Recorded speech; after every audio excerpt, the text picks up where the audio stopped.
Sa Echo si Yawi sa tinaguriang Echo Super Team kung saan natapos din ang kanilang season ng 5th to 6th place lamang. Bagamat naging disappointing ang resulta ng Echo Super Team, niluluto pa lang pala ang tunay nitong lakas. Dahil by MPL Philippines Season 10, kinaya nilang umabot ng finals kung saan natalo sila ng Blacklist 4-2. Hindi man nila nakuha ang kampyonato, nakakuha naman sila ng slot for the M4 World Championships. Na-sweep ng Echo ang Blacklist sa Grand Finals ng M4, denying Blacklist the opportunity to go back-to-back in the M Series at nanalo na din sila ng MPL Philippines Season 11 matapos nito. Naging malaking shock sa mga fans nang makita nilang binench si Yawi for majority of Season 12 kung saan 3rd place ang kanilang nakamit. Matapos nito ay nag-debut na si Yawi sa Aura Fire in MPL Indonesia Season 13 kung saan maganda ang performance niya ngayon. Kung umabot kayo sa punto ng video na to, complete the sentence sa comments below. Sa ngayon, magbigay-pugay tayo gamit ang. Ito ang aking explain tier list updated as of May 2024. Nandito na ang mga damage type nating explainers katulad na lamang nila Masha, Pakito at pati na rin nila Benedetta. Never naman sila nawala. Malakas naman sila dati pa pero hindi masyado nabibigyan ng focus dahil ang mga madalas nating nakikita sa explain na yung mga kayang mag-displace ng mga targets or tumuno ng mga tanks. And when I say displace, this is also still yung mga ginagawa nila Arlot, sila Ruby, even to a certain degree the Barats as well. Pero ngayon kasi nauuso na talaga yung mga damage type na explainers. And I think I've talked to Ryota as well from Omega na dati ding ONIC Philippines. Ang sabi niya sa akin ay ginagamit kasi ang damage type na explainer para magbalanse ng mga komposisyon. So sabihin lang natin na nakatang jungle ka, maganda na yung explainer nyo kahit papano ay bumabawas din. Now, the adverse could be said as well. Kung naka-Nolan jungle kayo, naka-Joy, kadalasan ay babagsak talaga sa mga Terizla o mga tank na explainer talaga ang madalas na makikita mo. By the way, magkakaroon ako ng isa pang video tungkol sa mga explainers ngayon dahil hindi lang naman yun ang pinag-usapan namin ni Ryota, so abangan nyo na lang yun. Ito ang aking Gold Lane tier list updated as of May 2024. Interesting ang ating Gold Lane ngayon dahil ang dami nagsulputan bigla. Top of the meta ngayon ng Harith pati na rin Nathan dahil sa kanilang late game scaling at sa lakas din nila ng early to the mid game. Wala masyadong nakakasabay sa bawas ng dalawang to at silang dalawa din lang nagsasabayan. May isa lang na ipipili ko na rin ngayon na pwedeng sumabay sa isang Harith and this is exactly why nasa S- si Lunox ngayon. Dahil kung babalikan natin nung MSC 2021 ay matchup talaga ng Harith yung Lunox. Nagtatapatan sila in terms of magic damage. But apart from that, I would say Harith is still top right now. Mainly because mas safe siyang gamitin at mas maganda yung zone control na meron siya with the Zaman Force. Now Roger, hindi ko to binanggit sa Gold Lane last month mainly because experimental pa lamang ito nung time na ginagawa ko yung video, but this time around hindi na experimental. It's actually tried and tested several games in the pro scene already. Roger is one of the best gold laners stat wise at isa nga siyang modern lane bully na kina-counter pa rin naman ng mga late game marksman natin kapag umabot na ng late game. Kaya nandiyan pa rin sila Kari at Claude na pangtunaw ng mga tanks or mga utility junglers na nakikita nating uso pa rin despite the nerfs. Ito ang aking jungle tier list updated as of May 2024. Medyo corny ang ating jungle meta ngayon dahil para nagbabalik din lang tayo 2 to 3 months ago kung saan ang top 3 pa rin natin is Barats, Baksha, and Fredrin. And alam ko medyo malungkot na ganun lang yung itsura natin. Tapos yung Assassins is si Nolan pa rin yung top pick dito. Contested pa rin siya sa MPL. I think the only fun part about this entire meta update is bumalik may revamp si Hellcurt. Obviously, he's really strong right now but expect a lot of nerfs dahil nga bagong hero, bagong update. Usually naman pag bagong update sobrang lakas talaga and then after a few patches man-nerf din siya. And to think na yes, malakas yung Hellcurt but the tank jungle meta is still very strong. And I think I want to quote Wolf with this. Hanggat may favor at until meron pang flask na ganyan, utility is still king sa loob ng jungle. But dahil nga utility is still king, hindi lang naman mga tank yung pinapalakas nun.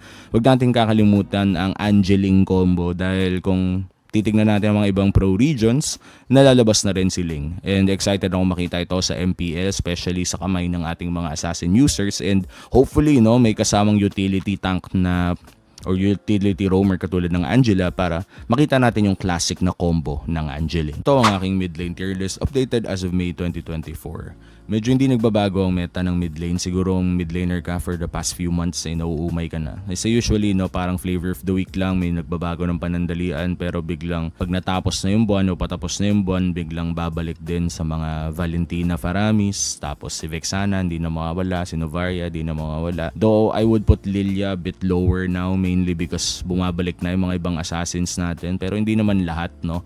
Yung Angela surprising to dahil with the current state of our tank junglers at pati na rin yung mga assassins na pwede nating ilabas, Angela is high value honestly. So iba lang yung build ng konti sa mid lane Angela sa Roam Angela. So research nyo na lang yan kung ano yung pinagkaiba. Though mag-upload ako ng video after ng lahat ng mga tier list video. Kinausap ko si Spider Miles about that. So hopefully makatulong sa inyo in the future. Nana is still strong pero I think this is the only exciting part, no, for mid laners. Louis. Pero hindi rin kasi pang solo to guys. Alam nyo na yan eh. Parang when you're playing the Louis, requirement na meron kang kaduo at meron kang kasama na mag-aarlot o haharap para sa'yo. And speaking of which, no, kinausap ko rin si Etomax tungkol dito sa Louis. Abangan nyo din yung video na yun. Dahil ngayon nakipag-usap na talaga ako sa mga pro para meron tayong super valid na sources. Ito ang aking Rome tier list updated as of May 2024. Medyo hindi naman masyado nagbago din. It's still the Mathilde Minotaur up top. The Arlot and the Ruby, palitan lamang sila. Displacement is still great. Tapos meron tayong Digi. Yung Edith medyo umangat dahil na-realize ng mga tao na kayang mangtunaw ng Lord nito na sobrang bilis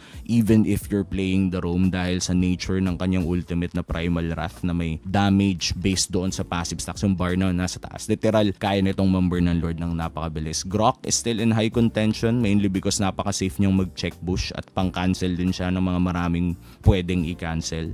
And kung high IQ player ka katulad na lamang ni Chakno, ang dami mong pwedeng i-reset at pigilan. Anyway, the chip is still in debate mainly because kailangan yung composition mo umiikot sa mga pang burst or yung mga pang laban agad.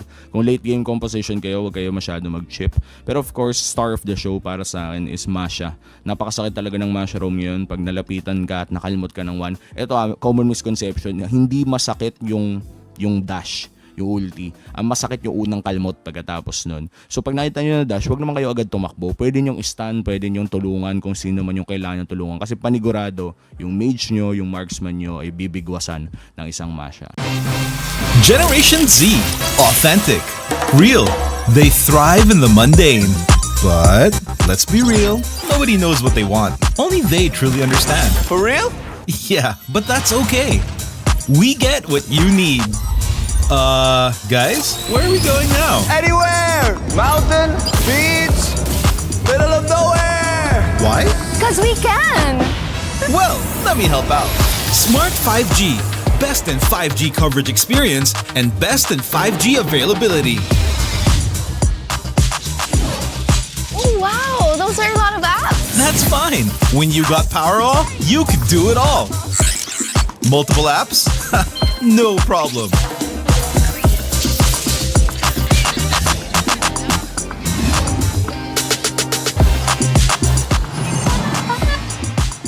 Whoa! From Wi-Fi to data in an instant. Yes, sir.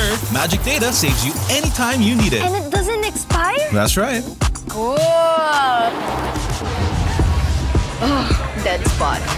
If only you could switch in an instant. Oh, wait. What? eSIM is that easy? For For real kasi! backed up by nationwide coverage. So, yeah, nobody knows what Gen Zs want, but we can keep up with real connection and real fast data. Live for real with Smart 5G plus nationwide LTE, Powerall, Magic Data, and eSIM. You guys pretty much know what we need. Live more today.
monsters. Malakas, Pilipinas, malakas. Face the golden sun and ripping for the 3 stars. Look at us to the top, no ifs, no buts. Winning any game, para to sa PINAS. Di mo matitin ang aming boses sa new level. Nasa kalye man o mobile, you know I become a legend. Open fire, we unite, we winners. Built with pressure, like diamonds are made of. Switch na lane na parang gera, HP racing, may reset. Built agad ang buhat ni Hilda, full load SS parang Laila. Susundan ko ang iyong bakas, kasama patas, tagumpay natin to. Dahil tayo'y malakas, para sa Pinas. Nasa amin ang alas, hindi tuwa atras. Kinikilala sa taas kasi kami ang malakas, para sa Pinas. Nasa amin ang alas, hindi tuwa atras. Kinikilala sa taas, ganito kami sa Pinas. Wow! Hold on. Yeah, malakas ang Pinas. We are laging every beat, no surrender, no retreat. Pag nagsama-sama, just imagine what we can achieve. Lacking every beat, no surrender, no retreat. Giving 100 all my all, cause we just cannot be defeated. We are unstoppable, immune and invulnerable. Ready ang equipment, lahat frozen, malang crowd control. Pakita ko na jab like pow, beast of the southeast. Takas sa matawag, proud and loud, cause every enemy we devour. Susundan ko ang iyong bakas, kasama patas, tagumpay natin to. Dahil tayo'y malakas, para sa Pinas. Nasa amin ang alas, hindi tuwa atras. Kinikilala sa taas kasi kami ang malakas, para sa Pinas. Nasa amin ang alas, hindi tuwa atras. Kinikilala sa taas, ganito kami sa Pinas. Wow!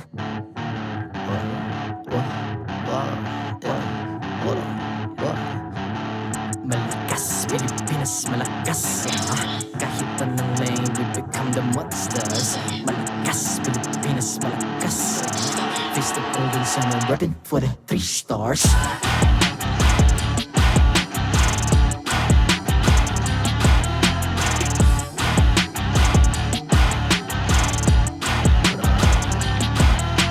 Ang lakas ng Pinas, we unite, be the stars. Ang lakas ng Pinas, we unite, be the stars. Ang lakas ng Pinas, we unite, be the stars. Ang lakas ng Pinas, we the stars. Ang lakas ng Pinas, we unite, we the stars. Ang lakas ng Pinas, we unite, we the stars. Ang lakas ng Pinas, we unite, we the stars. Ang lakas ng Pinas, we the stars.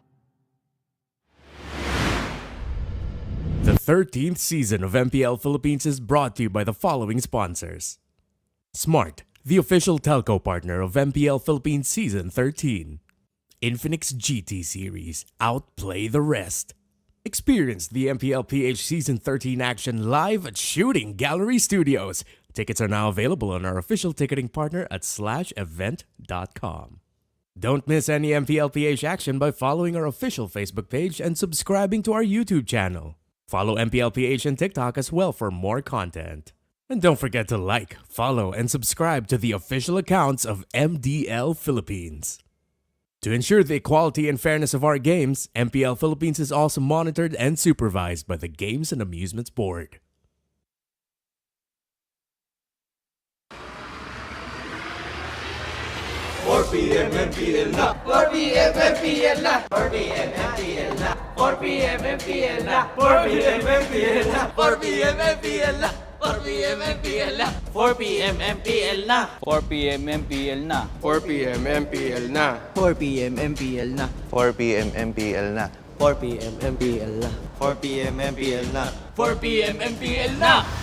Catch your favorite MPL matches every Friday to Sunday. Only at the MPL Philippines YouTube and TikTok.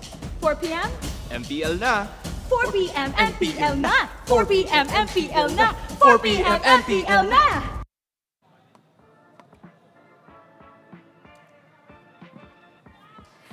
Maligayang pagdating sa tahanan ng pinakamalalakas na Mobile Legends Bang Bang players sa buong mundo. I'm Mara Aquino. And I'm Hans Galeria. And this is MPL Philippines Season 13. Dumating na ang huling 2 araw ng regular season, Hans, and summer is about to get hotter dahil sa mga labang nag-aabang sa atin ngayon. Even after our matches yesterday, hindi pa rin natin alam kung sino sa top 3 teams na hindi dadaan sa play-ins at buhay pa rin ang tsansa ng Blacklist International at ng Smart Omega para makaselyo ng kanilang playoff spot. But there's a chance that that's about to change today dahil ang mga current running for top 3 at ang natitirang teams na naglalaban para sa huling playoff spot ay maglalaro today. So let's check out our matches schedule. Star match of the day agad for our first match. We have Blacklist International going up against Echo. Makuha na kaya ng Codebreakers ang tanging puntos na kailangan nila para makapasok sa playoffs? Up next, we have Smart Omega versus TNC Pro Team. Depende sa magiging resulta ng unang laban, malalaman natin kung mananatili ba ang playoffs chances ng bagong barangay. And finally, we have ONIC Philippines versus APBR.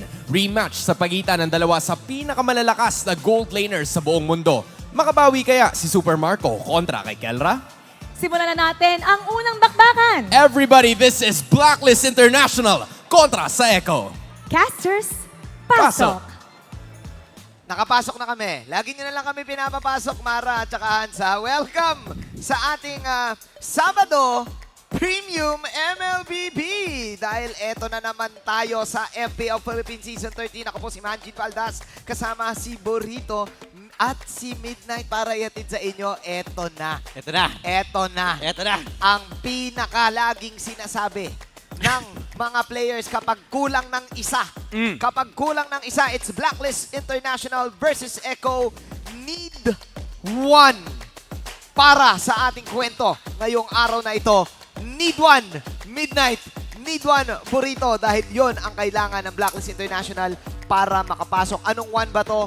One game away. Yeah, for context guys, isang puntos na lang ang kailangan dito ng Blacklist International para maselyuhan nila yung kanilang playoff spot. Need one lang talaga. Kumbaga, ito yung gusto mong marinig yung sinasabi ni Mara, yung pasok eh. Oo, isang puntos lang. Dahil naglalaban ang Omega at naglalaban ang Blacklist International. Uulitin ko, need one. 1 point to rule them all. Yon ang pinakailangan ng Blacklist International. Kung iyong susumahin ng ating point system, nasa tagilid ang Omega, pero pwede rin nilang mahabol ang Blacklist International. Pero Burrito, paka-explain naman sa atin, ilang puntos ba yung kailangan ng Omega para mahabol to? Actually, simulan natin sa max points muna ng dalawang Max points! Blacklist International, ang max points nila is 22 points.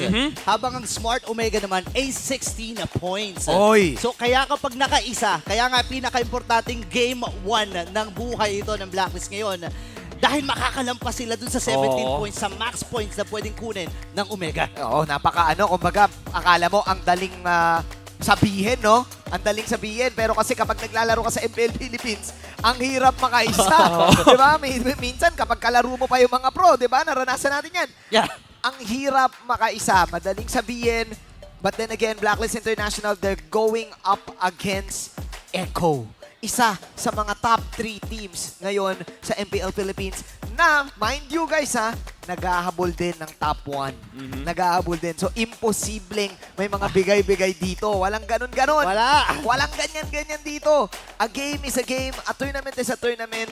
And every point counts. Every win counts. Importante rin kasi ito yung masecure ng Echo, yung no play-ins. Kasi binabanggit natin yung importansya ng buhay. Lalo pagdating sa playoffs, yung meron kang isang guarantee na pag natalo ka, okay, may isa pang chance. So yun naman yung inaasam ng top 3 teams natin. And again, contender dito yung Echo. So talagang napaka-importante nung kahit isang game lang. Ito yung parang series na hindi mo itatrato na pwede tayo mag-experiment, pwede nating ilabas ng ganito. Maybe konting flavor sa mga draft nila, pero sigurado ako na pagdating ng laban nila, seryoso yung dalawang team. May dagdag momentum rin. May dagdag momentum rin kasi sa'yo kapag nakukuha mo yung mga panalo. Isa sa mga momentum na yan ay nasa Blacklist International na minention mismo ni Bonchan sa kanyang press con interview.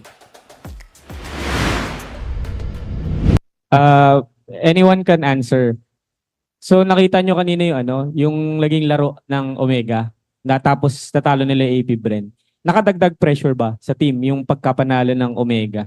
Dahil nga medyo malakas yung tinalo nila and sila yung naghahabol sa inyo ngayon sa standings. Para sa amin, hindi namin tinitingnan yung mga condition na yan. Manalo man sila o matalo, parang hindi namin talaga tinitignan. Lalo na yung mga analysis na dapat matalo si Gantor, makakuha ng 1 point or etc. etc. Hindi talaga namin tinitingnan yung mga condition na yan. Basta importante lang sa amin, maipanalo namin yung mga remaining games namin. Kasi kung palagi lang namin titingnan yung mga conditions na sana matalo yung ganto, sana manalo yung ganto, parang nilalagay na lang namin yung kapalaran namin sa kamay ng iba sa halip na gumawa kami ng paraan, di ba? So, yun na lang yung nasa mindset namin, ipanalo na lang yung mga remaining games.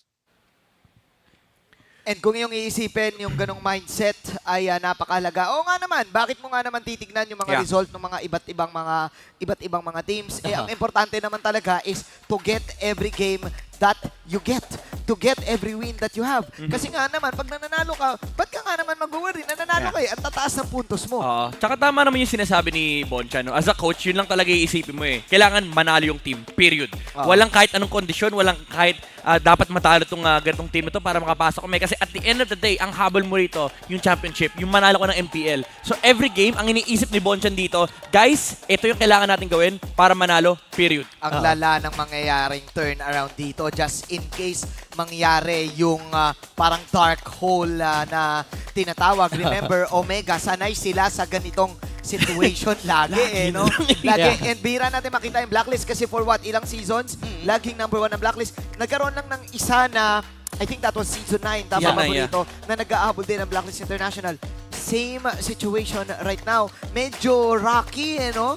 Yung mga naging laro nila in the past few weeks. Napanood mo ba yun? Yung may na-comeback, may game na na-comebackan pa sila? Yeah. Tama ba? And parang after nun, parang, oh no, parang tumatagilid Kailangan nilang baguhin. No? Actually, maganda yung sinasabi ni Bonchan about dun sa mindset nila. Manalo lang sila lang manalo at importante lahat yun. Kasi pag iniisip mo yung mga permutations na yan, dadagdag yan sa isipin mo. No? Dagdag stress yan.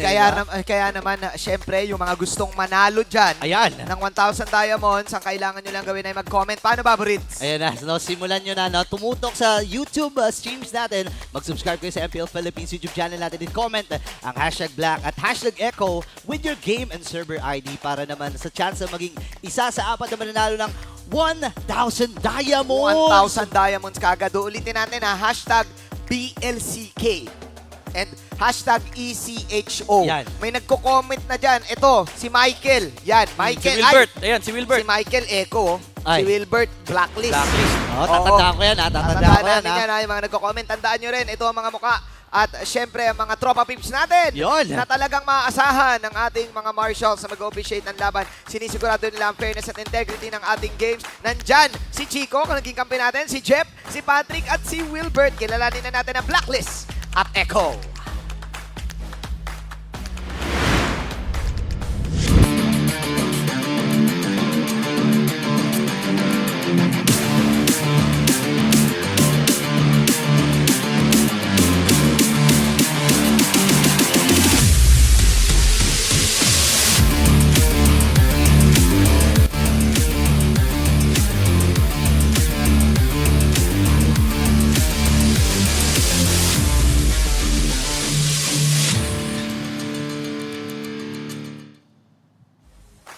One game, 1 point is all they need. Their first obstacle this week, their loud and proud rivals. Can they break down the Echo Express to ride into the playoffs? Truly top tier, it's Blacklist International!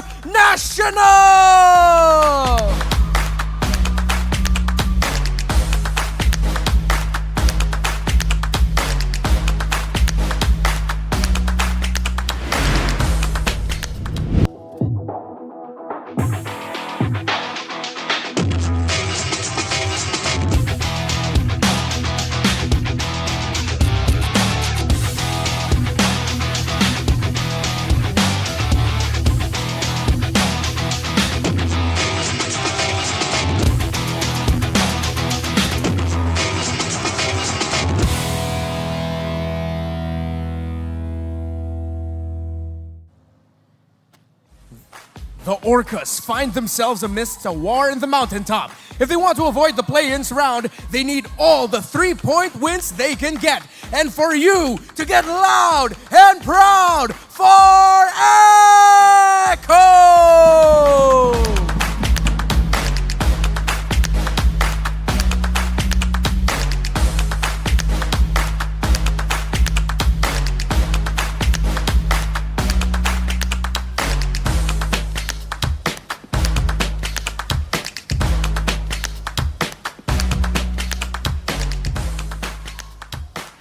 And their coaches, Coach Bonjan and Coach Tic Tac. MPL Arena, make some noise for the Codebreakers and the Orcas!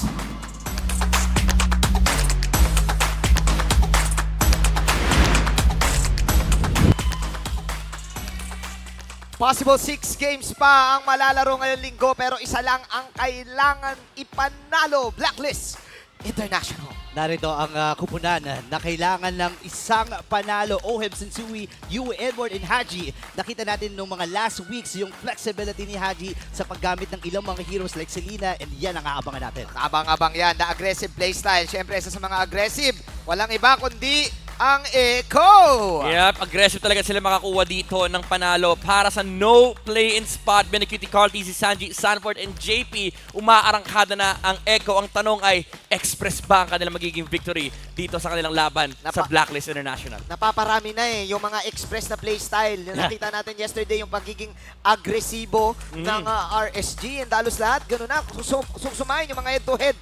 Hindi ako magtataka ako pag walang mga kill per minute to or parang damage dealt per minute pag hindi mataas. Ayan yung KDA, 4.59 for Echo. Again, yung early game nila, napakataas ng aggression rate. Dito natin makikita yan sa statistics ng bawat kupunan. Pero Blacklist International, di rin naman sila nagpapahuli. 71% yung kill participation nila. Actually, mas mataas compared sa Echo, pero again, mahirap din kasing bilangin yung mga plays na ginagawa dito ng Echo, yung constant initiation sa nanggagaling mula kila JP, kila Sanjay, even kay Sanford. Yeah, lalo-lalo na yung dragon ni Sanford na lagi niya nilalabas kapag nagto-turtle na si Carl Tizzy.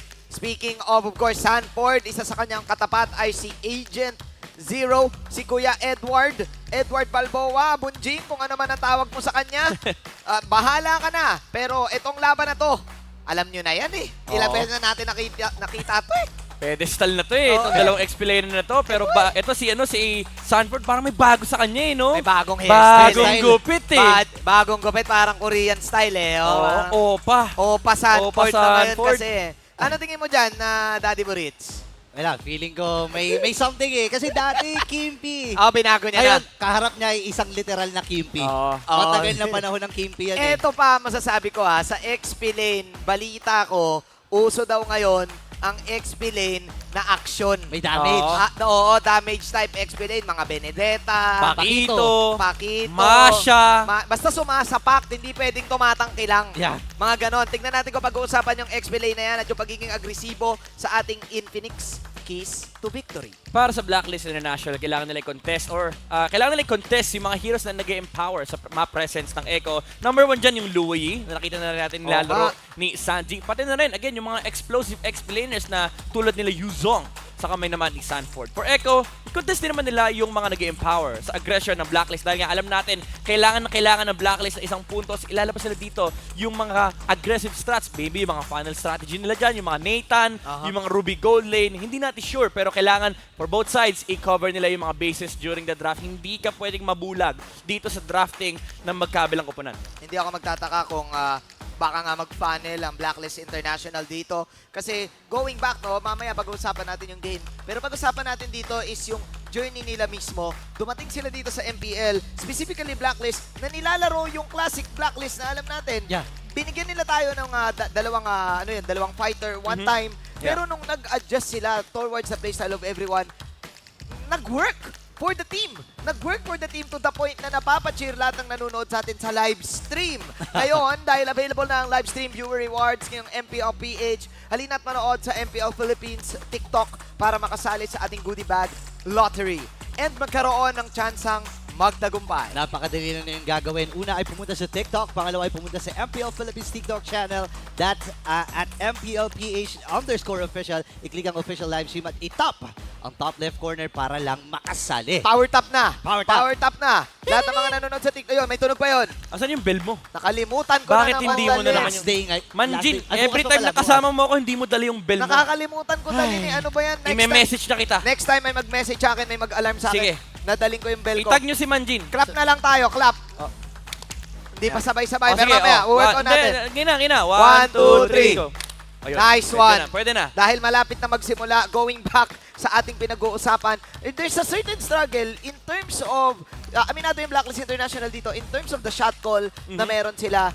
And marami pinag-uusapan, si Imam God ay nakita natin kanina na sinasabi niya mismo, work on niya pa yung shot calling capability niya. Pansin mo rin ba to, Boritz? Yeah, actually even yung mga even si Edward nung nakaraang interview niya, sinasabi niya na may mga adjustments talaga silang ginagawa para kay Haji. And maganda nga na nakikita na natin ngayon kung gaano ka-flexible ito. Noong mga first few weeks natin, gumagamit na ng mga healing eh. Ngayon, nag-a-arlot may na. arlot. May arlot na. Ito pa, si Midnight, ginagamit niya yung arlot.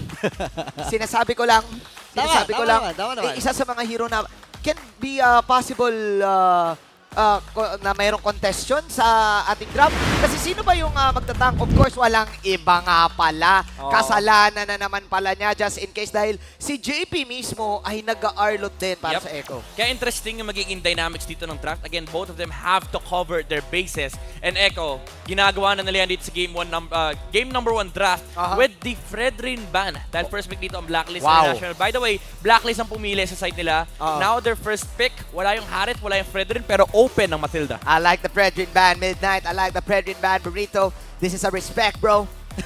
Respeto to kay Sensui. Respeto kay Sensui. Teka lang At yun pa yung Barats. Alam mo, nakakainis talaga yung Barats na yan eh. Isa sa mga ano yan eh, top dog. Kung gusto mo mag-jungle ngayon, yung basic, Barat ka. Ito na yung Arlot. It's open for Blacklist International. May back siya pa rin naman. Pero ang interesting dito is open yung Luoyi ng Echo. Pero instead, Blacklist ang kumuha ng Luoyi. Pero pwede naman makuha ng Echo yung kanilang favorite na Baksha plus Arlot. Baksha, Arlot, or Dragon kaya agad, pare. Pwede. Ilabas na kaya agad. Roger Dragon, no? Or Roger Arlot. Ang Dragon ni Pordy. Ilabas kaya agad ang Dragon ni Pordy. Actually, pwede Sanford. yan eh. Sanford. Tsaka, last time kasi na nagharap sila, si Outplayed Zaida ang lumaban. Last time sa na Blacklist. And ganun din makikita mo yung adjustment sa Echo, no? Kasi meron silang dalawang variant ng team eh. Meron silang dalawang variant ng team. Yun nga lang, siguro ang pagkakaiba dito with the Carl TC and Benny Cutie, may natin silang outside factor, I think. Lalo-lalo na sa mga pagdating sa games nila.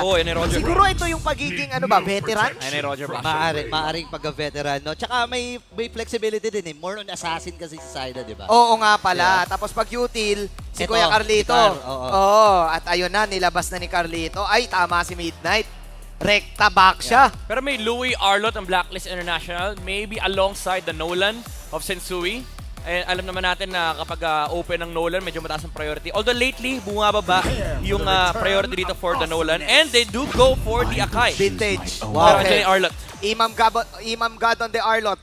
Pinag-uusapan natin kanina yung Arlot pick. Favorite ni Midnight yan. Sinasabi ko lang. Nakangiti siya ngayon. Na nakita niya yung Arlot kay Yaji.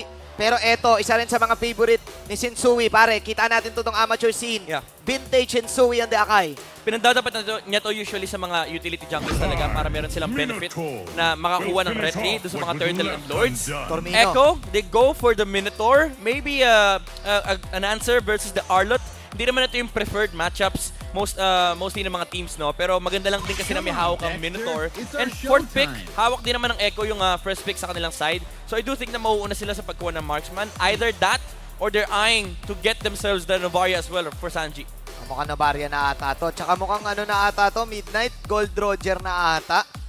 Para sa Echo to. Kasi si Carlito, kumbaga, mas util na eh. Pwede. Pero pwede rin naman kasing XP back siya, Jungle Roger, di natin sure. Ay, oo. Nangyari na yun eh. Nangyari na yung medyo variant na yun komplikado lang, no? Medyo komplikado. Nangyari na ba yun? Yung Roger back siya, di ba? Pero yung Roger Flex nangyari na. Oo nga pala, no? Pero ako, kilala ko kasi si siguro, si Carlito, kumbaga, if it works, it works eh. Pero tingnan natin, may possibility nga tama kayo. Gusto ko yung respect ban kay OF dito, do. Ayan na. Ayan na, Claude Nathan. Great bans coming out from Echo. Yeah, I think carry yung minamata ng Blacklist International dito. Meanwhile, Echo, siguro kukunin nila yung, again, Novaria, no? 4th pick. And there's a good chance actually na pwede pa rin naman mag-Bruno dito, yung Blacklist. Or either that or yung Iritel. Okay. What are the chances na mag-Valentina dito ang Echo? Knockout diversion. Pwede ba yun? I don't think para sa Louie. Baka siguro para sa Arlot. yun sa Akay. doon sa Akay. Akay. Para sa heavy spin. Oo nga, no, para may additional kit sila pang retry, no? Kasi heavy spin retry ngayon. Ayan na. Tinanggal yung Novaria. Ayan na, Diba? Grabe ka naman. Panood ko na to. Tinanggal kasi yung Novaria. Sabi Diba? naman Jin, nakita ko na to. Nakita ko na to. Basic math na lang eh. Basic math na lang yan eh. Brody, Bruno, carry. I think it's available for Blacklist. Maybe flexes Arlo to the XP. Tapos kumuha ka ng Kaja para kaya Haji. Kasi kailangan nila ng catch. Laban din sa Minotaur. Kailangan may pang-cancel din ng Minotaur's Fury. I like it. Ang ganda ng sinasuggest mo dito kahit papano. Ang hirap kasi kalaban yung Toro na yan minsan, no? Oo, sobra. Tsaka parang pinuforce nila dito na mag-carry eh. Itong Blacklist International. Kasi again, kung pag-uusapan natin, laning match-up ng Roger. Parang lamang Roger dito eh. Kaja or Edith for Haji, maybe. Kasi yung Edith, ang maganda ron, pwede mo rin XP. Depende kung ano makikita ng last pick. Hindi. Bakit mo pa kasi, bakit mo Ayan na! Nilabas ang Dragon ni Sanford. Oh my goodness. Both matchups actually lamang si Sanford. Nung nakita nila yung Pakito / Arlot, sabi ni Sanford, Coach, Coach, eto na, Dragon ko na to, Coach. It's my time. Kung merong Shenron, kung merong, ano ba yun, yung walong Dragon ni Reka. Meron ding Dragon ni Sanford. Oh, ilan yun? Ilang Dragon yun? Isa lang, Dragon ni Sanford. So, hindi 8. Hindi 8. Depende kung ilang beses siya mag-ulti sa game na to. Panood na natin to eh. Yung habang nagto-turtle si Carlito, magdra-dragon eh. Mag 5k HP na eh, no? Kahit walang tao. Kahit walang tao eh, may bilang yan eh. Classic, ladies and gentlemen, again, sa mga 4-man squad at na parte ng agents. Ang kailangan lang ng Blacklist International ay isa. At dito mo masasabi ang need 1. Pero papayag ba ang mga Orca? Papayag ba ang Echo Express na makaisa ang Blacklist International? Actually, kailangan din nila dito Express Victory. Kailangan nila yung 2-0 para doon sa number 1 spot. Yun na nga eh. Ang daming number 1 ngayong araw eh, no? Parang top 1, need 1 for an eye. Diba? Ito na. Ayan na, kumanta na si Mima. Ayan, sana alam ko naririnig ng audience natin yan eh. Yung Echo fans na nanonood ngayon, kung ako sa inyo, makikanta rin kayo eh. Habang nanonood kayo. Sakto, merienda time. Ito na. Oy, wait lang ha. Kera agad oh. May merienda kagad dito sa gitna.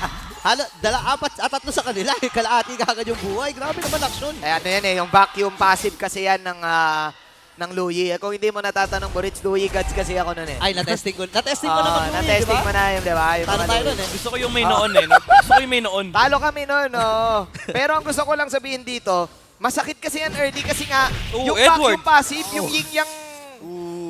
yung yin-yang aura, hindi mo alam yung duality. Duality. Yung yin-yang kay ano yun, kay Kagura yun. Kagura yun. Oo, Duality. Dual breath. Basta yun na yun. No. Dispersion rotation. Tapos, ngayon. Masakit pag nauntog ka. Tama. Pero ngayon dito sa, may 1v1 din kasi. Dito sa baba sabi ni Carlito, hindi pwede 1v1, 2v1. Fake lang yan. Yung mga ganyan, fake yan pag may kalabang kang backshot, pre. Yung minsan yung mga backshot na ganyan, gugulong lang yan, panakot eh. Preno, pumero. Nga, kumuha rin siya ng green dito sa gilid eh. Diba? Gugulong yan, panakot. Para syempre, pepesto na si Benny Cutie doon eh. Panood ko na yan eh. Japix lang pala, no? Japix yan. Okay, so 1 minute and 40 seconds. May bakbakan kagad dito sa may top lane. Echo, Sanford and Sanji, the Suns and Duo. Ayan na, pare. 4 na yan, ha. Sabi ni Uwe, nasa na ba yung mga lucky charm ko dito? Parang hindi sumisigaw na naman, ha. Oo nga. Nandiyan pa yung mga wala ata eh, no? Tingnan natin, kasi binamataan nila, si Ford, the Suns and Duo, dahil sisimulan. Ayun. Ni Shinsui yung turtle. Medyo maaga si Sanjiro sa XP clear para mag-level 4. I don't think aabot sila dito. Start easy though. Okay. Parang nakaabutan ata si Sensui. Hindi nakapasa dito. Oh! Si Carl pa rin makakuha ng 39 na heavy spin. Pero hinahabol pa rin ni Carlito. Hinahampas ng back sa shields. And shield of spirit ngayon. Ito si Edward. Ipapasok din yung knockout swipe. Ang sakit ng buo. Ang sakit ng damage. And that petrify from Sanford. Uy, si Yue! Okay. Yue TV! Lalaban uli ata, lalaban. At si Sanford, tinamaan is Further rotation. Oh! And Edward with the first blood. Now you see me, now you don't. Yue with a great flank diversion.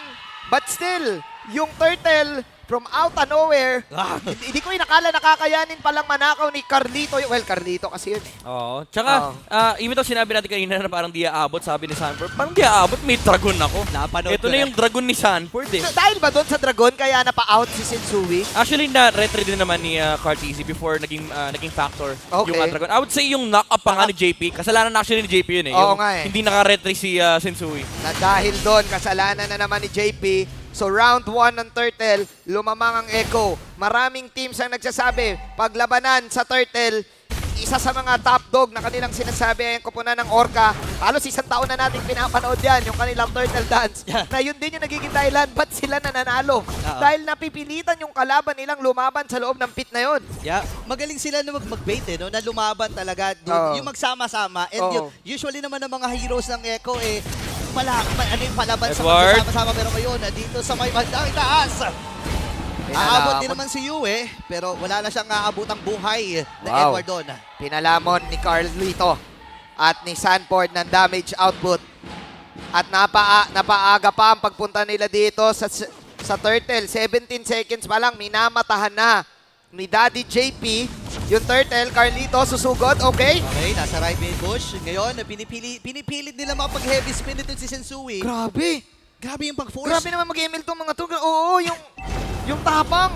Atapang na tao. Yeah. Sobrang importante ng mid lane control. Actually, nandito na rin si Sanford. So Echo will have likely a better control here in the third. Ayan na yung Dragon. Okay. And dito yung Dragon. Si Sensui kanyang pupuntiryahin. Grabe, JP nakabantay din. Tatapang Cyclone Eye. Pero nandun yung duality. Kaya lang, grabe yung zone. Grabe. Binasic. Grabe naman yun. Parte kasi ng script yun eh. Nakasulat sa script eh. Oo. Sabi ni Sanford, good take, good take. Good take, kumbaga, Carl TZ taking the turtle. Sanford going for the dragon with the zone. Carl takes the turtle. Ang bilis nung pangyayari. Kasama pala sa script. Kasama sa script ng Ego yun eh. Scene 1 eh, no? Hanggang scene 5. Medyo maaga nga siya eh. Parang parang 80% pa lang yung buhay ng turtle eh. Napaaga pa eh. Umadlib yung wala pa yung queue eh. Pero kabisado kasi yung dialogue eh. Oo, that's just the vintage Echo move. Oo. Every time we see a turtle, binigay lang yon ng Blacklist International. Ito na yung nakikita nating structured gameplay ng Echo. Yung isang version, yung isang variant ng Echo, yung ecosystem. Na grabe yung sistema ng paglalaro nila. Yung Dragon, lagi nandun si Sanford. Yung presence lang nung zone dito laban sa Blacklist International. Even though may heavy spin naman si Sensui, hindi rin kasi magmamatter. Kasi kapag lumapit siya sa Turtle, nandun yung Petrify, nandun yung knock-up mula kay JP. And actually, may sariling heavy spin din si Sanji. Oo nga, ninakaw din eh. So, ang dami nilang CC dito. This time, magtitiis muna ang Blacklist International. Remember, meron silang Imam God swipe. Magagamit kaya nila to. Remember, this is a Louis Arlot combo. Oh, collapse. Okay, magbabangga. Nandun yung flicker. Grabe. Kaya nag-MSP na gamit din. Oheb. Grabe yung combo. Yung health. Hinahabol din ng mga members ng Echo. Ay, naku. Oheb, magdidikit. Haji! At si Sanji mamamatay. Napalalim si Sanji dito. O I mean si Haji. Pakuha siya ni Very Cute. Mamamatay din si Oheb sa pagkakataon na iyon. Hahabol ang Echo. Naging rundown. Edward. Napapikar din. Ang sakit ng damage mula dito kay Sanford. Ang lala naman pumindot ng dalawang player na to, ng dalawang team na to, men. Ang daming nangyari. That's a 2-for-1. At fortunately for Blacklist, nawala si Kiel1. Namatayan sila ng gold laner. Although nakuha ng Echo yung gusto nila makuha, ang dami pa rin in-expend na resources. Nandun pa rin yung Black Dragon form and Petrify na ginamit ni Sanford. Still, that space is enough for Carl TZ to take this turtle. And Echo, nakukuha nila lahat ng objectives from this point on. Oh, Sui! Spin, apat na members. Tinititigan Beyblade! dito si Sensui. Nag-Beyblade! Nag-Beyblade siya doon pero nahuli din. Oh my gosh, grabe ginagawa ng Echo ha. Oh my G. That was an attempt na ni-risk ni Sensui. Ano yun? Midnight, matanong kita, ano ba yun? Nagtatry ba siya magnakaw ng purple? I think ini-equalize niya yung resource sana. Makaharpan lang ng trade laban kay Carl TZ. Pero alam ng Echo yung ganyang galaw ng Blacklist International. Nakaabang kagad sila para protektahan yung mga jungle camps ni Carl TZ. Oh, Yue! Mataba ang Black Dragon form. Pumunta sana sa kabilang game. pero hindi na siya makakatakas pa. Ang daming mga nangyayaring pick-ups mula dito sa ating game. May pick-up doon, may pick-up dyan. Pero doon mo makikita, natapang talaga laruan ngayon, pare. Grabe. Ang Heavy hirap spin na naman. ang hirap pumindot pala ngayon. Pag medyo slow hands ka, talo ka eh. Parang ano yun ah. Spoken from experience ah. Okay for experience, pag hindi mo napipindot yung Purify. Namamatay ka sa lane eh. No? Mamamatay ka sa lane eh. Pag hindi ka nakapag-flicker eh. Minsan napapabilis naman, napipindot mo yung Purify, wala pa. Wala pa, oh. Kabado 20. Ang lala naman ng mga player na to. Nabibilib ako, pwede pala yun. Sensui? Sensui? Sensui dito ha, hinahabol. Hampasan sila dito ng JP. Masakit na rin pala yung damage actually ni Sensui. Pero si Carl TZ, nandito yung rolldown nila. Gugulong-gulong, sasalubong ni Sanchi. Nice block para dito kay Haji. May true damage May pa Lord rin. daw kasi. Oh, may Lord eh. May true damage pa rin si Oheb. Kailangan pa rin respetuhin yan ni na JP. Pero kasi yung macro dito, it seems like yung Echo, handa sila doon sa mga engagement ng Luyi eh. Ito na yung typical Blacklist gameplay, amplified lang ng presence ng Louie. Doon ka mag-start sa opposite side ng Lord and then make a play for the Lord side. Ayan na, So Bobby. hindi hawak din ng Echo. Nag-clear sila ng mid however and kailangan nilang i-fix pa yung minion waves sa may bottom lane. This gives Blacklist International a small window to work with. Oo. Pero I don't think magagamit nila. Pero hawak nila yung mid push. Ayan na! No, sakit. Oh! Oh, Imam! It's JP ang magiging punti na dito. Very cute, narito din. Ay! Limang members mula sa Echo. Ganun din naman sa Blacklist International. Ay! Papasok dito si Sensui. Happen si Carl. Oy! JP! And Minowan's Fury magkakaroon na gamit na rin. Oh! Dito, Sanji! si San Ford. Bagsak si OM. Same with Yue. Dalawa na kagad ang nawawala dito sa Blacklist International. Itatlo mo na. Isama na natin si Haji. Tumatakbo pa atras. Itong si Sensui. Si Sanford ay nakatitig na nga rin lang. Hinahanap niya kung nasaan. Nagtatago. Wow! Pero malaya sila rito. Wow! JP! Apat yung nadaganan, apat yung nadabugan. Dahil doon, si JP na naman ang may kasalanan. 3-7. Doon nagwagi yung Echo sa clash. Imagine mo, sinimula ni JP, ginatungan pa ni Sanji. 3-man, heavy spin. Ay, oo nga pala. The ultimate CC. Napagamit ng Petrify si Sanford dito kay Haji. So that's a CC out for Echo dito. Actually, 2-man lang pero napalayo si Edward. Ang ganda ng ipit dito ni Sanji. Napagandang knockout ng heavy spin. Grabe yung ano na yun, yung chain combo na yun, man, chain gang. Ang tindi nun, yun, nagulat ako. Akala natin magbabak ng Echo, biglang may dabog pala. Ang problema, yung Akai nakaw, yung ninakaw yung ano, Yung heavy yung spin. Spinaruni, oh. Spinaruni. Oo nga, nakapag-flicker pa siya dun eh. Oo, si Sanji talaga eh, no? Medyo nahilo si Sanji doon pero worth it eh. Sabi niya kasi kahit naman ako magsisi nito, may kasalanan pa rin si JP. So okay lang. Nananakaw pa yung purple, nag-drive-by lang si Carl. Okay. Nakuha at napigilan naman nila yung pagbasag dun sa may Nakuha top. yung green. Naagaw pa. Naagaw yung ano? Yeah, naagaw. Next Naagaw yung purple, naagaw pa yung green. Nako po, 5K, almost 5K. Para sa side ng mga Orca. Tingnan nyo yung ninakaw naman ni Sanji na skill. Ito ay ang final slash. Pwedeng pang counter go just in case pumasok ang Blacklist. Yeah, hindi pa natin nakikita na go online yung carry dito ng Blacklist International. 10,000 damage difference between Oheb and Benecuti. And ito yung strength na isang Roger. Pagdating ng mid-game, makakuha kayo ng konting momentum, kaya niyang sumama with his teammates. And nandun din kasi yung chasing power ng Echo with the backshot, the Yuzong, and of course, the Roger. Oh, nakakatakot kasi hindi pa rin naman namamatay si Benecuti at nararamdaman na natin yung damage niya. Oo. Gusto ko yung yung chain na CC dito ng kupunan ng Echo eh.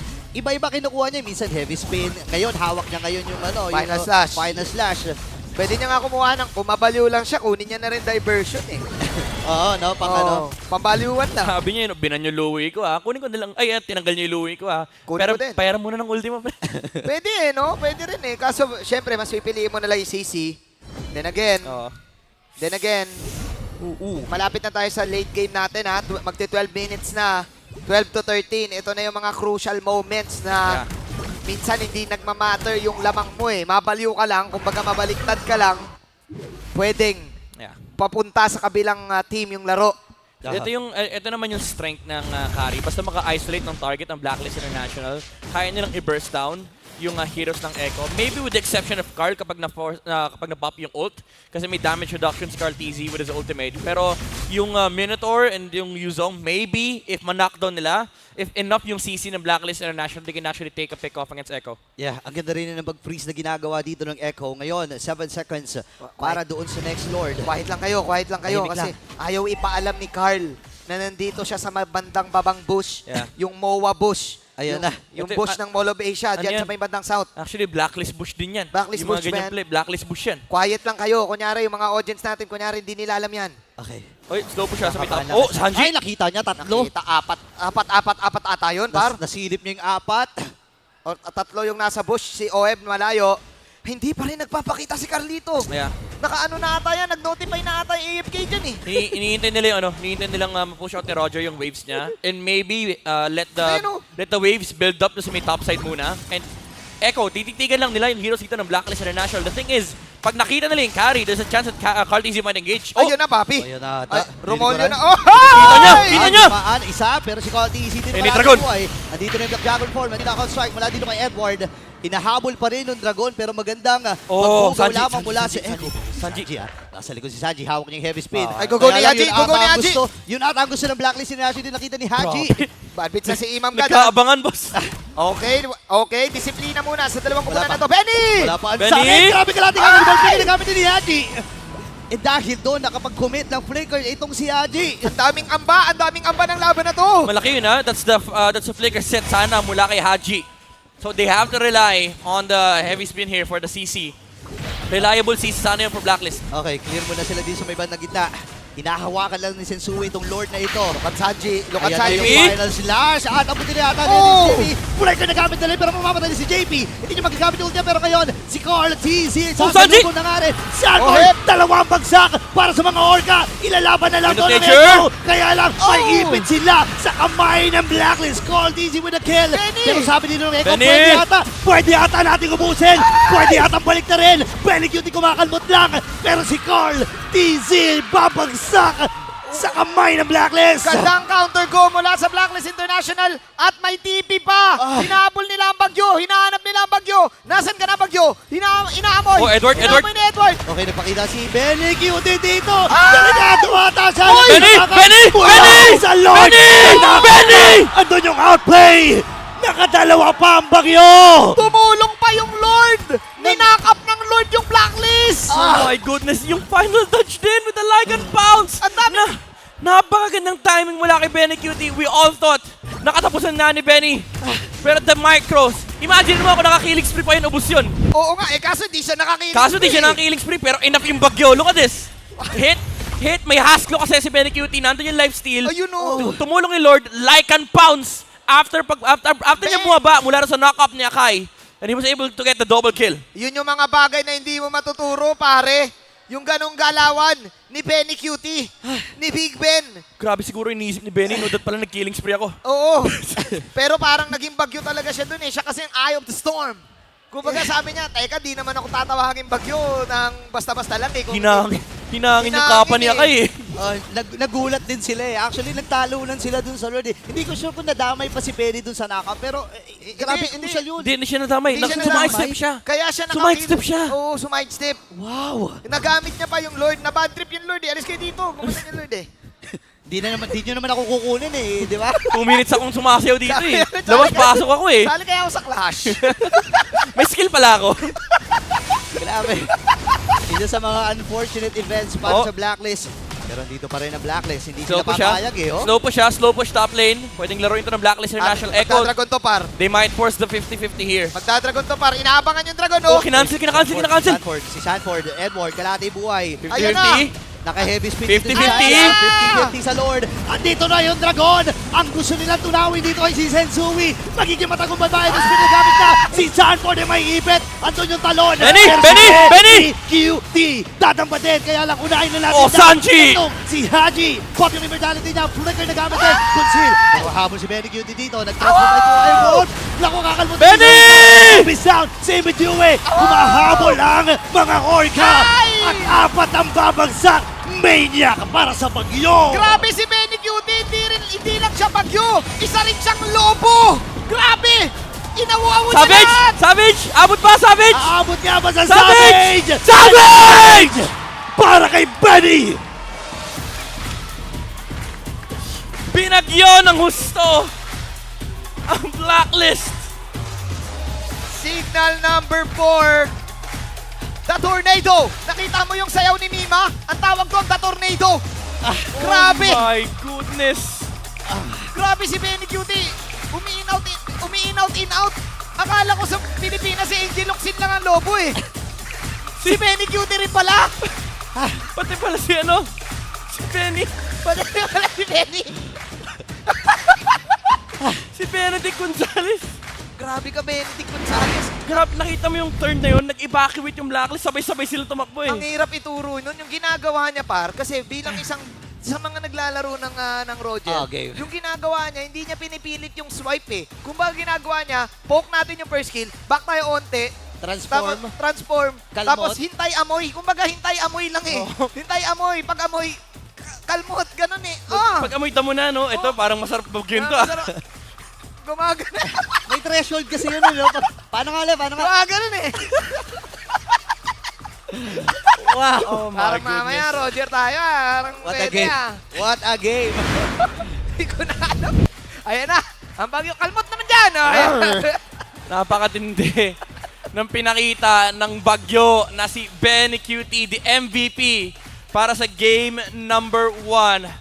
812 with the KDA, 804 GPM, and 63% kill participation. Ramdam naman natin yung epekto nung Roger ni Benny Cutie from that one specific Lord Dance na nakipag 1v3 siya, nakakuha siya ng 2 hanggang sa dulo na inubos niya yung 5. And ito yung dahilan din bakit umaarangkada yung popularity ni Roger sa mga ranked games, pati na rin sa mga competitive game. It's the chase power and yung reset din ng Roger. Essentially, para kang Claude na mas aggressive, mas galit na Claude basically. And ang kinaganda nito is, pati yung itemization niya, it suits him very well. Even though wala nga yung killing spree, meron siyang impurage dito para di siya nauubusan ng mana. Yung item build-up niya lang din na meron siyang Great Dragon Spear. Every 30 seconds na mag-off cooldown yan, pag nag-transform siya, meron siyang 15 seconds na window na napakabilis ni Roger because of the movement speed. And ang gaganda rin naman ng mga initiations na ginagawa dito ng Echo, yung mga counter-engage with the Black Dragon form, yung petrifies on the right target, and of course, Sanji using the heavy spin din para ilayo dito sila Haji para hindi makapag-set yung heroes ng Blacklist International. Essentially, yung mga gustong kumontest, nilalayo ng Echo, parang kailangan mo paghirapan para mapasok nila si Carteezy. But then again, kapag tinangki mo na yung ibang damage dito from the side of Echo, dun mo na mararamdaman na parang, ay guys, ang hirap nito kasi may Roger para tayong kalaban.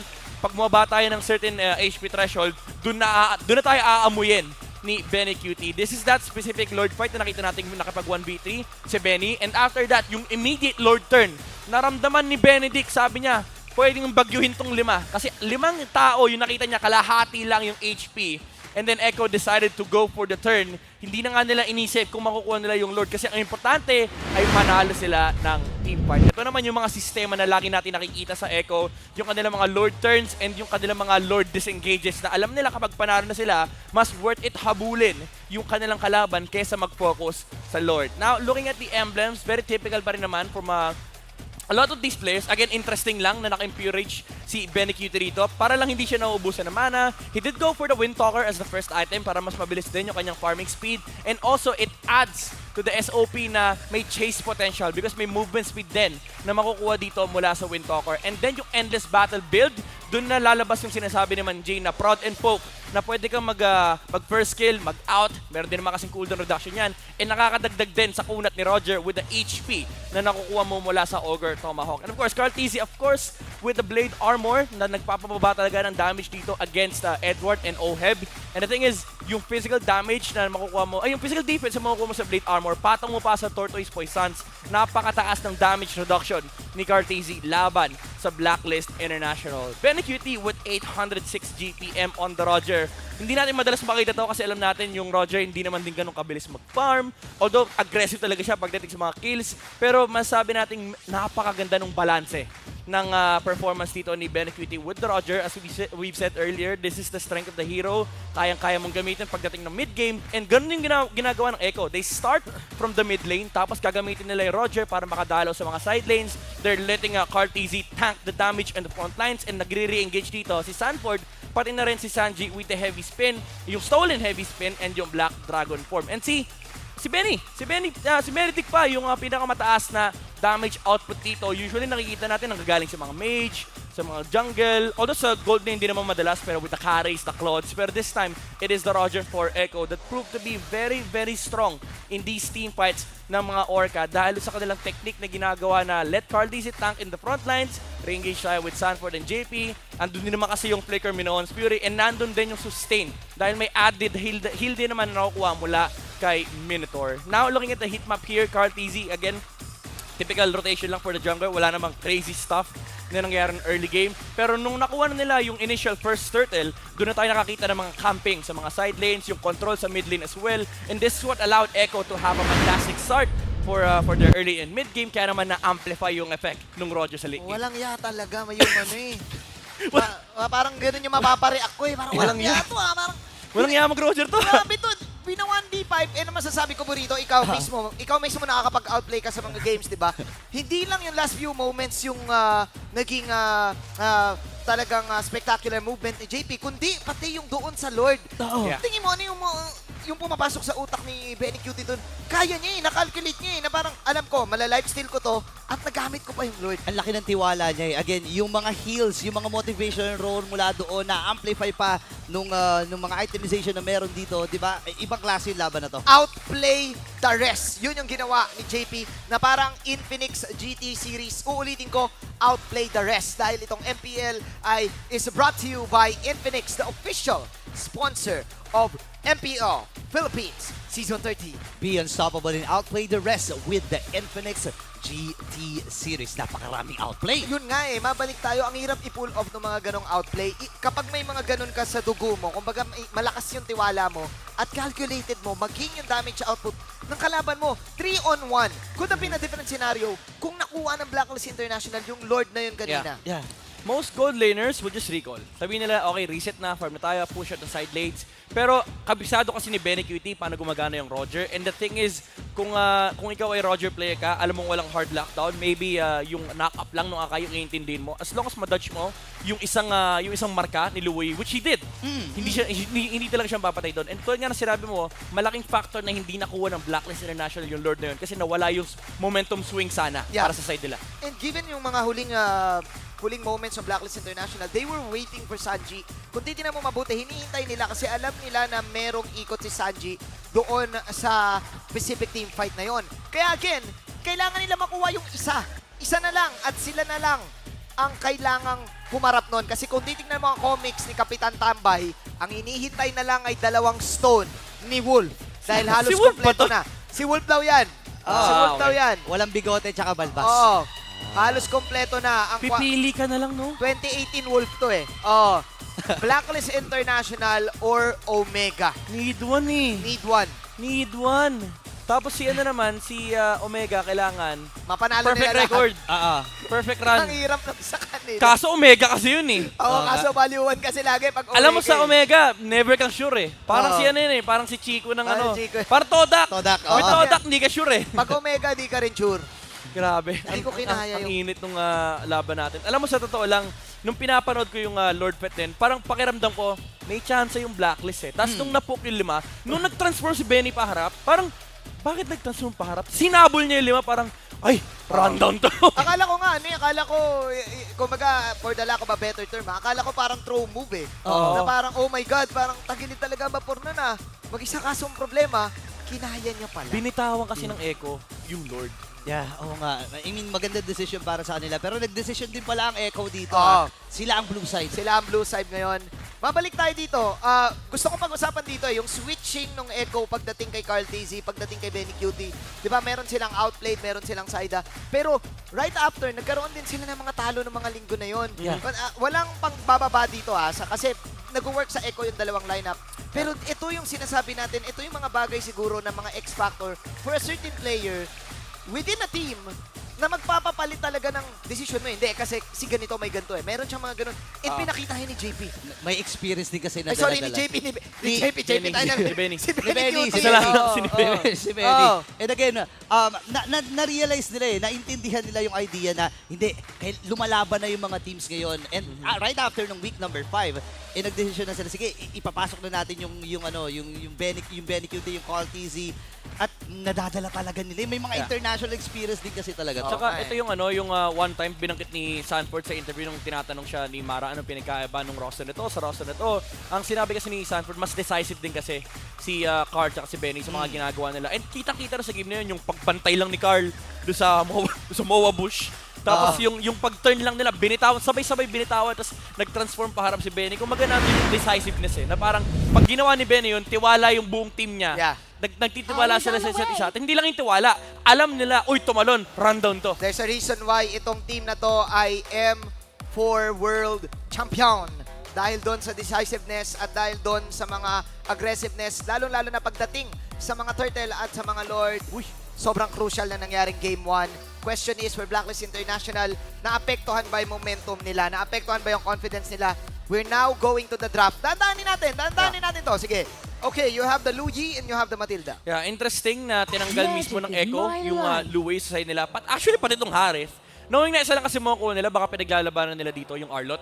It's either the Arlot or yung Fredrin for the first pick dito para sa Echo. Pero gusto ko lang din i-highlight yung binanggit ni Manjin dito, no, na yung momentum, maapektuhan ba. I think if you're Coach Bonchan, and we all know this guy, na very, sobrang kalmado na tong taong to. Sasabihin niya sa team niya, again guys, ang kailangan lang natin dito ay manalo. Wala tayong ibang isipin, kailangan lang natin isipin itong game na nasa harap natin. Buritz, kung ikaw si Coach Bonchan, ano yung sasabihin mo sa Blacklist International? O kunyari, huddle tayo. Ikaw yung magpapahuddle. Kunyari. Guys, huwag natin isipin yung game 1. Kalimutan natin. Mag-move on tayo. Kailangan nating one at a time. Move on din. At a time. Move on agad, no? Matuto tayo mag-move on. Kaso madaling sabihin. Mahirap gawin. Tayo ka madaling sabihin sa atin kasi hindi naman tayo naglalaro Sila yung naglalaro Open ang Baxia, open ang Arlot, open ang Barats para sa Echo. Ni isa wala silang pinili doon. Pero kinuha nila yung Angela para sa Echo. This threatens the Baxia as well and the CC of Sanford. Ay, wait lang I mean, kung titingnan natin, maraming mga available Available yung Baxia, available dito yung Arlot. Paisa lang. Sige. Paisa lang, Carl. Angeling. Ay, wait. Paisa lang. Angeling, no? Angeling. Paisa lang, Carl. Angeling. Tingin ko hindi magliling yan si Carlito. Ako, alam mo si Carlito, init na magling. Kilala ko yan si Carlito. Sasabihin niyan, boss, kailangan namin manalo. Sige na nga. Kahapon kasi nakita na natin kay King Kong Sabi niya nagiinit na rin daw siya gamitin yung link. Yung link no? Yung Ling Kong. Link. Oo nga, no? Nag-link nga pala si King Kong kahapon, no? Porket may Angela, may link agad no? Pero pwede naman. Ayan na, Baxia and Arlot. Frederick. Ayan. Barats mo. Umpisa inyo Ay, Carl. Panood ko na yan, papi. Carl, isa lang. Wala ka na, Kuya Midnight. Isa lang. Malay mo, mid-Barats to. Tas Rome Angela, tas mag-link sila. Carlito Barats tapos Lunox Gold Lane, di ba? Kape na lang Midnight, Kape na lang. Ako, Carlito Barats na yan. Sigurado ako yung mga nanonood dito sa sa live natin, tsaka dito sa shooting gallery, gusto makita yung link ni Carl. Oo, maraming may gusto niyan. Pero parang narinig ko na kasi si Carl, sinabi niya, pag binon yung Brethren, binon yung Barats. Binon yung Brethren, kinuha yung Barats. Sabi ko, tatlo lang pipili ko, Barats, Baxia, Brethren. Pero last time mag-Julian yan, ha? Oo nga, yun. Natalo sila nun. May Fredrin kasi. Oo nga pala, no? Okay. Vexana for Blacklist International, magandang matchup, laban kay Barats. Not really good against the Yuzong kasi susugurin lang nung Yuzong si EJ Boy. Binabati ko nga pala ang mga tropa pips natin dito sa ating venue at ang mga iba't ibang esports athletes na bumisita ngayon. Halo-halo dito sa ating venue. Sobrang dami. Kung kilala nyo sila, go ahead. Mag-hi kayo at magpa-picture kayo. Ang wild ng audience natin, ha? Oo, iba talaga. Okay, tingnan natin. Vexana pick, pare. Again, very good matchup against the Barats. Kalaban ng dinosaur yung meteorite ni EJ Boy. Oo nga eh. Classic yan eh. Grabe ka na dyan. Meron talagang mga fans din talaga na nagsasagutan. Oh, sila mismo nag-ban ng CC. Interesting. Wow. Well, losing matchup kasi yung Yuzong versus CC. And mauuna kasi yung Blacklist pumik. So, you don't want to take that risk. The thing is, hindi naman ganun kasama. Pero I would say wala pa rin kakombo dito yung Angela. Kasi yung Angela Barts parang kaya na ng Barts mag-isa yan eh. Hindi mo na kailangan supportahan yan eh. Angela Dragon lang. Or Angela Claude. Roger. Ay, wala din. Angela Claude, pare. Angela Claude, masyadong matagal kasi yung Claude boss eh. Oo nga. Ano pa ba pwede? Moskov kaya. Moskov. Ay, wait. Angela Bruno. Wait. Moskov Ayun kaya. nga, no? Parang classic yun ah. Angela Bruno. Medyo vintage na Kaso yun ah. parang medyo hindi ma-action yun eh. Angela Bruno. Moskov, para ma-action. Moskov ka, Angela Moskov. Oo, Moskov. So makita ng Moskov bago matapos yung week 7. Feeling ko, ano yung Borno yan, pare. Ayan na, Nathan. Ay, yan ang magandang lane matchup para kay Moskov. Claude ako dyan. Kung ako si Benny, Claude ako.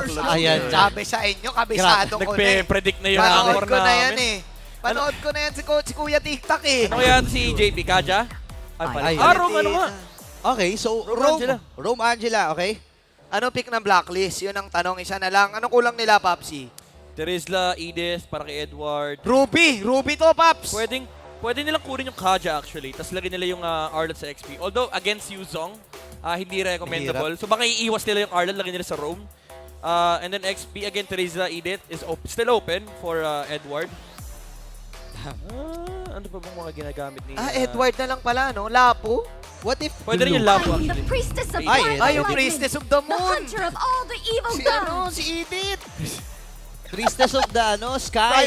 Primal Rat. I'm the princess of the Primal Rat. Yan. Hunter of the... Ano ba yun? Basta yun na yun.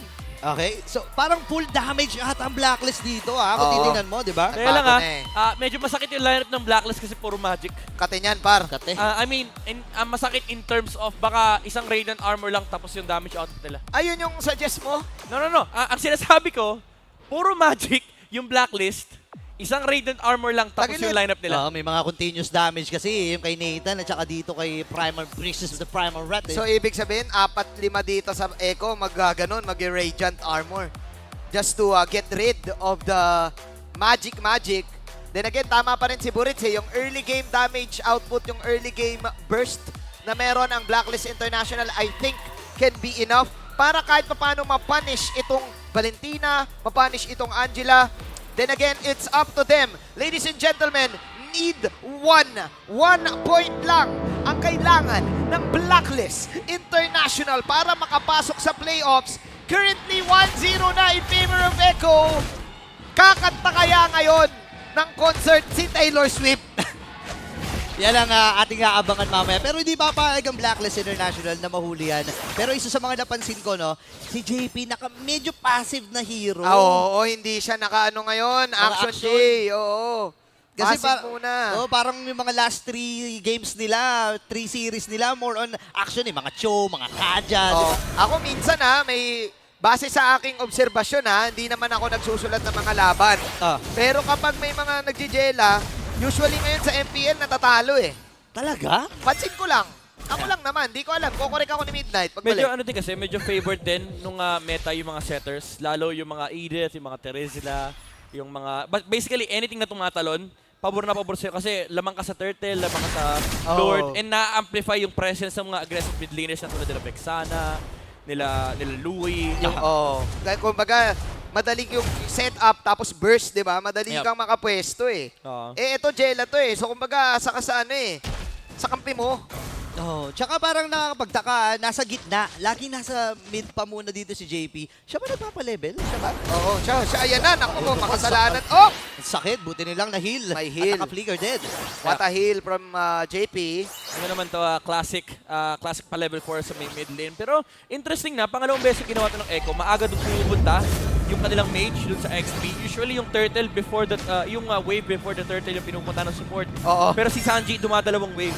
I'm not sure kung enough yun para mag-force silang dalawa. Kumukuha siya ng XP dyan eh, no? 10 bits ata. Medyo sakto. Bit 10 para kay Sanji, I think. Ako nga, no? Pwede nila muna patagalin habang wala pang level 4 dito. Pero si Sanji. at least guaranteed yung level 4 ni JP if makuha niya yung dalawang win. Tingnan natin ang Ni Sanford! Ito na, nandun yung nakamula sa Earthshatter, pero kakainin na, ibubuga, pero nandun din yung Ichimoy. Guard easy with the turtle. Si Imbo and Sanford din nakakuha din ng isa. Ngayon naman ay makakabawi si Edward. At ang buong Blacklist International pasugod. Makakakuha din si Benny ng isa. Edward, hindi pa rin tapos. At matatapos din si JP, same with Sensui. Napakarami nangyari, men! Ang dami nangyari, maging sa bottom side na Edward. outplay. Tutuloy pa rin Edward. Galit na si Edward eh. Aray ko, ayaw talagang pumayag eh. May damage din kasi ito eh, di ba? Grabe si Edward, nung sabi niya walang losing matchup sa akin, gagamitin ko tong Arlot sa XP. May moves ako eh. May moves ako eh. Edward na to eh. Agent Zero na to eh. Pero tingnan natin ha, guys, going back to that game ha, may combo na ginawa yung Echo doon. Pero look at the bottom side, yung 1v1 ni Benny at ni Kiel1. Hindi lang natin nakita, pero na-outplay yata ni Benny Solo si kill. Kiel1. Solo kill. I think it was the Blazing Do It around the crab kasi usually ganyan yung ginagawa ng mga veteranong Claude. Oo. Yung kapag kinokontest yung crab, bigla ka BBM yan kasi Blazing Do It. Oo, ganun yung ginagawa ko eh. Talaga? Napanood ko lang kay JP. Kay JP, hindi Ay, kay Benny. kay Benny pala. Akala ko Favorite na natin. Akala ko Favorite nagkukulo na si natin. JP eh. Si Benny pala. Si Benny. Oh, panood ko lang. Anyways, ang ganda kasing opportunity yun kay Benny ulit sa bottom side kasi kahit pa paano, maaga siyang makakapag... for sure, may mauuna siya dito ng goal. Oo. Dahil sa kill na yun. Alam mo naman, pagka ang Claude nakakuha kagad ng mga items, pero wait lang ha, Ang kasi init. ang init na itong dalawang to. Anime bate. Anime. Ang init ha, Ayun pero na, nandun. Benji. Andito yung mga kubunan ng Blacklist Oh! International, libabalibag. Kakain na rin. Release. Nakulas mo naman si Scott. Easy. Breaking doon para kay Benny. Layo muna, pero si Sui makabawi din. Sanji with a kill. At si Haji ang kanyang mapapatay. Great kill coming out from Blacklist International. Medyo bitin pa yung daming shotgun ng Echo para makasabay doon. Si Sensui ay nanggigigil. Si Sensui pare nanggigigil na kasi. Alam mo naman yan si Sensui, gusto niya makabawi. Nag-move on na siya doon sa game. Enemy fight. Humahabol pa si Sanford dito. Pag ano yun, no? Pag tayo yung Yuzong, parang wala namang ganyang action. Yung pag kunwari, tayo gumagamit. Walang ganyan. Sila, nagliliparan yung mga hero nila. Pag tayo Arlot, di rin ganyan eh. Malapit ng walang namamatay. Wait Sanford. lang ha. Sabi din si Edward dito, anong walang mamamatay? Okay, saglit lang. Half health para din sa Turtle. Sensui gugulong-gulong din. Ready ang the Blacklist. Papasok si Haji dito. And Sensui with the Turtle. Nagamit na rin yung trophy. At mamamatay si Cody sa kamay. The OHEM. JP with the kill. Nakakuha nga. Sanford din sa likod. Napatay itong si Haji. And this time, babawi din Sanford ng mamamatay. Humahabol pa ang kumuna ng Blacklist International. Ceasefire muna si... Oy, wait lang ha. Tuloy pa rin si Sensui. Bad beat sa si Sensui, pare. Aray ko po, ang sakit. Yung kanto si Blast. May tumama pa. Sanji dito. May mga pag-sidestep pa na ginagawa. You mid. Papito na swing. Kaya lang mapipigilan pa rin magbasag din sa may bandang kita. Hindi. Si Carlito, medyo maliit pa. Maliit pa si Carlito. Carlito. Wait, red. Ay, kinagat. Andito na yung ultimate mula kay Carl. DC. And Sensui Benny. mamamatay. Blazing duets na para kay Benny QT. At nakakuha na naman muli ng kill. Ang daming nangyari. Alright, napakaraming nangyari doon. Kailangan natin kumalma pero hindi pa rin kumakalma ata. Sige, ito na ba? Kakalma na ba? Kakalma na. Okay. Ang daming nangyari. Ang daming nangyari. Nabuhay na si Carlito. Dalawang team fight yung nangyari. First of all, ang ganda nung layering yung CC ni Haji with the flicker play. Yung onward, tsaka yung Earth Shatter na bagsak dito kaya Cartesi. And kasunod yung pinakamalaking trauma ng Dinosaur, yung pabagsak na Eternal Guard ni Vexana. And then also, yung pag-respo dito ni JP, nakahabol si Cartesi, maliit na Dino. Ginamit niya yung Dinosaur's Welcome laban dito kaya Sensui. Natawiran niya actually yung Blacklist International. And very cutie, in the midst of that, yung Blazing Do It niya, makakancel sana yun ng Earth Shatter. Pero nag-fury siya kagad. Para buong buo yung Blazing Do It na nalasap ng Blacklist. Napipindot niya yung Ang daming microplays. Ang dami. Ang galing ni doon. Ni Benny doon. Pero actually gusto ko rin i-comment yung Blacklist kasi tinapangan nila yun eh. Pero para sa akin nag-overstay ba? Parang nag-overstay ba si Sensui? Kasi parang nagigigil siya kay kanina kay Sanji. I mean, okay siyang space for the Nathan. Ang problema lang kasi nila nakakuha ng kill yung Claude Sanji. Okay, nakapag-purify pero hindi sapat. Yun ang tamang gigil. Alam mo, may kasabihan nga tayo, make pigil na gigil. But if your gigil makes sense, it makes sense. If you're gonna get 1 point, make gigil lang. Yun ba yan? Oo, ganun yun. Wait lang ha. Okay, nakaamba yung sanib ng hard guard. Kinagat! Pero kakain na dito ulit welcome. Dahil lapang na rin yung Eternal Guard. And si Oy makakuha ng Eternal na yung Blaze. Hinduin sa likuran. Sa may BMA out. Ang OHM dito buhay pa rin. Habol muna dito ang kubla ng Blacklist. Round na ba sila? Sanford at itong buong koponan ng Echo ay aatras muna. Great team fight coming out from Blacklist International. Ito yung strength ng laban nila, lalo-lalo na kapag meron kang entropy. Kahit yung entropy ka lang, basta pumintot ka na doon. Ang ganda nung ano din, ang ganda rin nung bagsak ng ulti ni Vexana. Although nakapag-retry si Carl TZ, yung super position damage ni Oheb, napakasakit kasi. Sakit yun. Ayan yung entropy, di ba? Linear kasi yan eh. Kapag pila-pila kayo, tatamaan kayo lahat. Oh, yung super position plus yung Super skill. Oh, Ano first yun? skill, second. Halos 2k damage nuke yun. Oo. Nabilang mo yun? Oh, nag-donate ako eh. Oo, yun. Ikaw dapat alam mo yan, nag-donate ka. Nag-donate ka, di ba? Pinipindot ko lang kasi yan. Pinipindot lang. Pinipindot ko. Mechanics lang eh, no? Mechanics.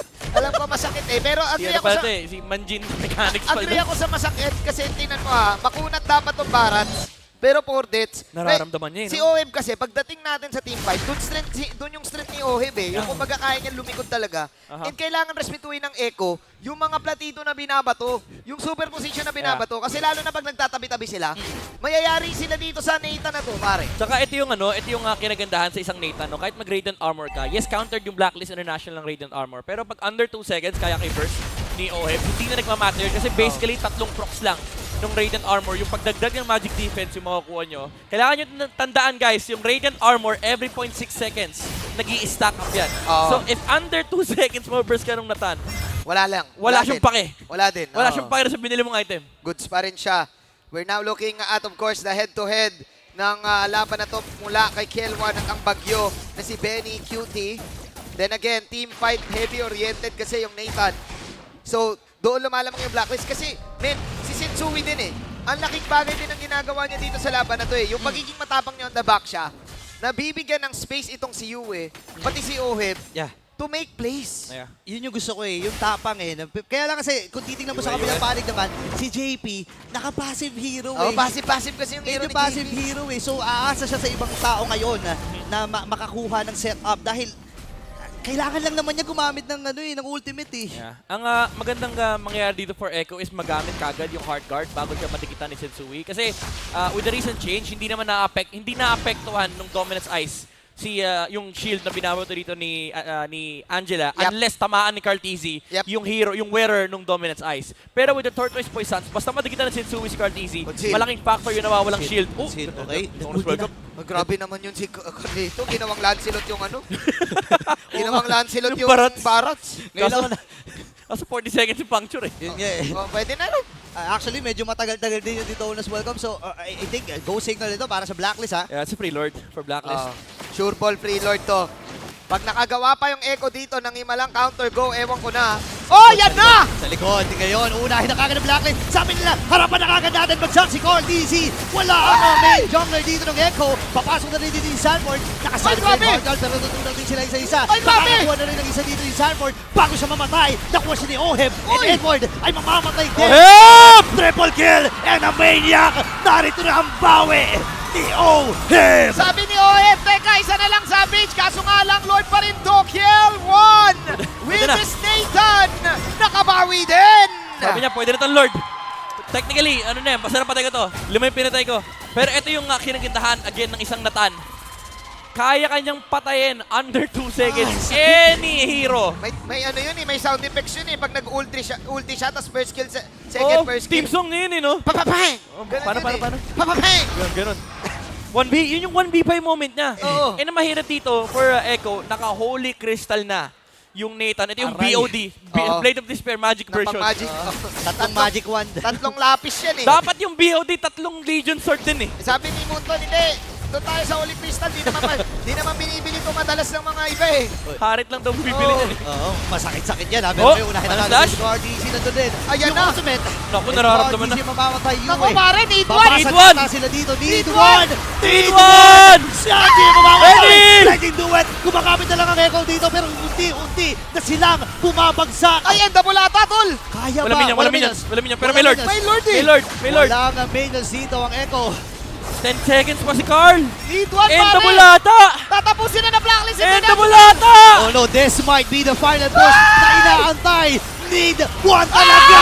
Pagsakin John Mike! Double kick kay Oheb! At ang isa para sa kanila! Blacklist International! Makukuha na nila ang isang puntos na gusto nila patungong playoffs. Tawagin nyo na si Mara dahil sabay-sabay tayo. Blacklist International sa playoffs. Pasok!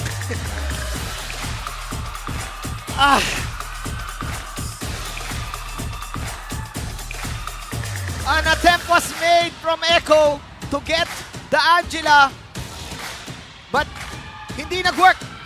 And Blacklist International, the strength of the team fight, especially in the last few moments, gave them the opportunity to lock in the playoffs. And with this, nagre-ready na yung mga campaign manager, nagre-ready na yung mga graphic artists ng Blacklist International. Nakapost na. Nakapost na, naka-screenshot na. Doon na nga, pinost na rin natin dito, Blacklist International. It's official, secures the MPL PH S13 playoffs. Yung sinasabi nilang gusto nilang nasa kamay namin, ang kapalaran namin, ginawa nila ngayong game na to. Matinding reset ang ginawa nila dito. Again, one at a time. Pinag-usapan nilang lahat to. Kailangan nating manalo. Huwag natin isipin yung mga sinasabi ng ibang tao. We have the 6 teams dito sa playoffs. Unfortunately, with this news, that's also the playoffs contention for Smart Omega. But of course, again, this is Blacklist International. Yung effort na nilagay nila dito sa game number 2. Specifically, the MVP. I'm pretty sure alam natin, kilala natin ito lahat. It is Oheb. Od Danatan Kiel1 with the Maniac. From the Nathan, na bad trip na. Sabi niya, locked and loaded na ako. 924 ang KDA niya. 936 GPM, by the way, on the Nathan. Sinasabi natin kanina, late game, yung hinaharap dito ng Blacklist International. May problema sila sa magic damage, pero sabi ni Oheb, wala akong pakialam. Ilalabas ko na yung ultimate late game hero ko, and nakita naman natin yung impact niya pagdating sa late game. Especially with the bargain hunter dito, no, yung maaga niya nakukuha dito yung kanyang mga items.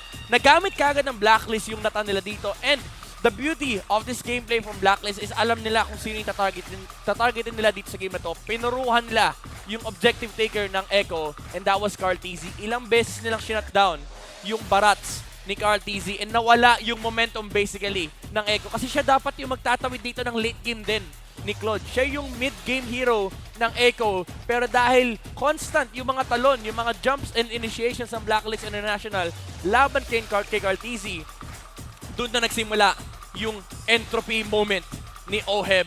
Pagpasok niya, pinagbabaril niya na yung heroes ng Echo. Napatay kagad si Carl TZ, and even with the Blazing Duet, ang ganda nung ginagawang zone din ni Edward, the natural counter against the Claude. And nung wala nang pang-abot yung Echo dito sa backside against Oheb, doon na nagsimula yung kanyang paghahari dito sa game number 2. Hindi na kinakaya nung barats ng Echo. Kahit pa sabihin natin may Angela, kahit sabihin natin napakakunat ni Carl TZ rito, again, yung super position entropy mula kay Oheb ay napakasakit talaga coming. And also with the normal hits, yung basic attack ni Oheb dito, tumutunaw sa mga heroes ng Echo. Naselyuhan nila yung kanilang victory dito sa game number 2. Hindi pa naman tapos yung series, however. Pero parang pakiramdam natin gano'n na. Looking at the emblems, kita natin dito nakatank. Emblem naman si Carl TZ. Do take note na nag-thrill yung barats. So medyo malaking difference to kasi may nawawalang mobility, may nawawalang tankiness with the absence of either the agility or yung firmness. So pinili ni Carl na kumuha ng damage output dito, which kind of hurt him in the long run kasi, again, kulang yung kanyang defensive capability laban dito kay Oheb. Or kahit yung mobility na lang kasi may Arlot din siyang katapat.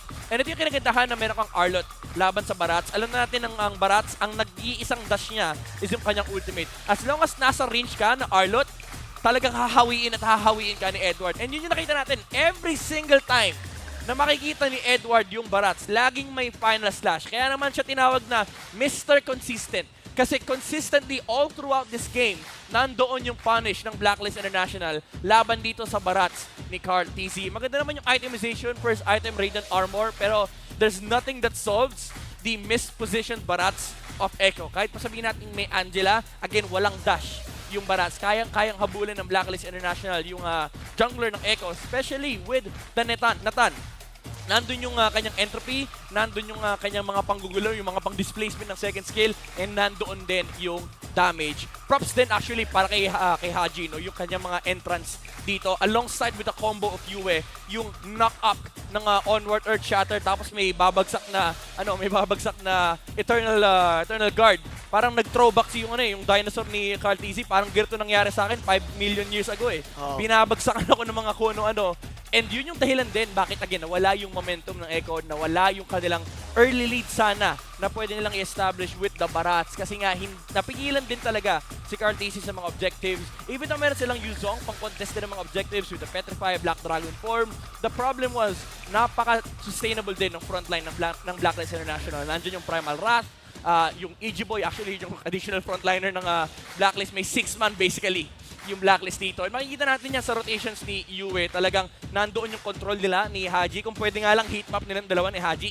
Kasi lagi sila magkasama, lagi naka-ready yung combo ng Onward, ng Shatter, tapos may combo ng EG Boy. Kaya naman talagang hindi nakahanap ng kahit anong breeding room yung Echo dito. And I think medyo yun din yung medyo nagpahirap din sa lineup ng Echo, no? Kasi depende talaga sila sa Barats. Yeah. Nung nahanap ng Blacklist International yung solusyon kay Carl TZ, essentially, OHEB moment na lang hinihintay nila. And it goes to show na yung minention ko nga kanina na personally kasi pag nakakita ko ng mga lineup na merong Angela ngayon, lineup na may isang Florin, usually natatalo eh. Based on experience na nakikita ko na nababalik. Unless minanaibos ka. Unless minanaibos ka.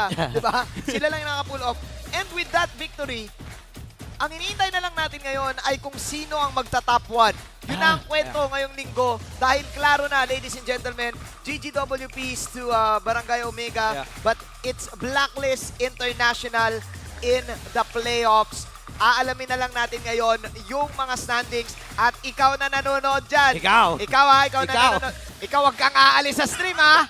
Wag kang aalis sa stream ha. Kasi yung iba kasing manonood natin, inaabangan lang nila sino ba makakapag-playoffs. Kasi isa na lang ang inihintay. At ngayon na kompleto na tayo. Ikaw na nanonood dyan. May pa-diamonds pa. May pa-diamonds pa. Manood ka.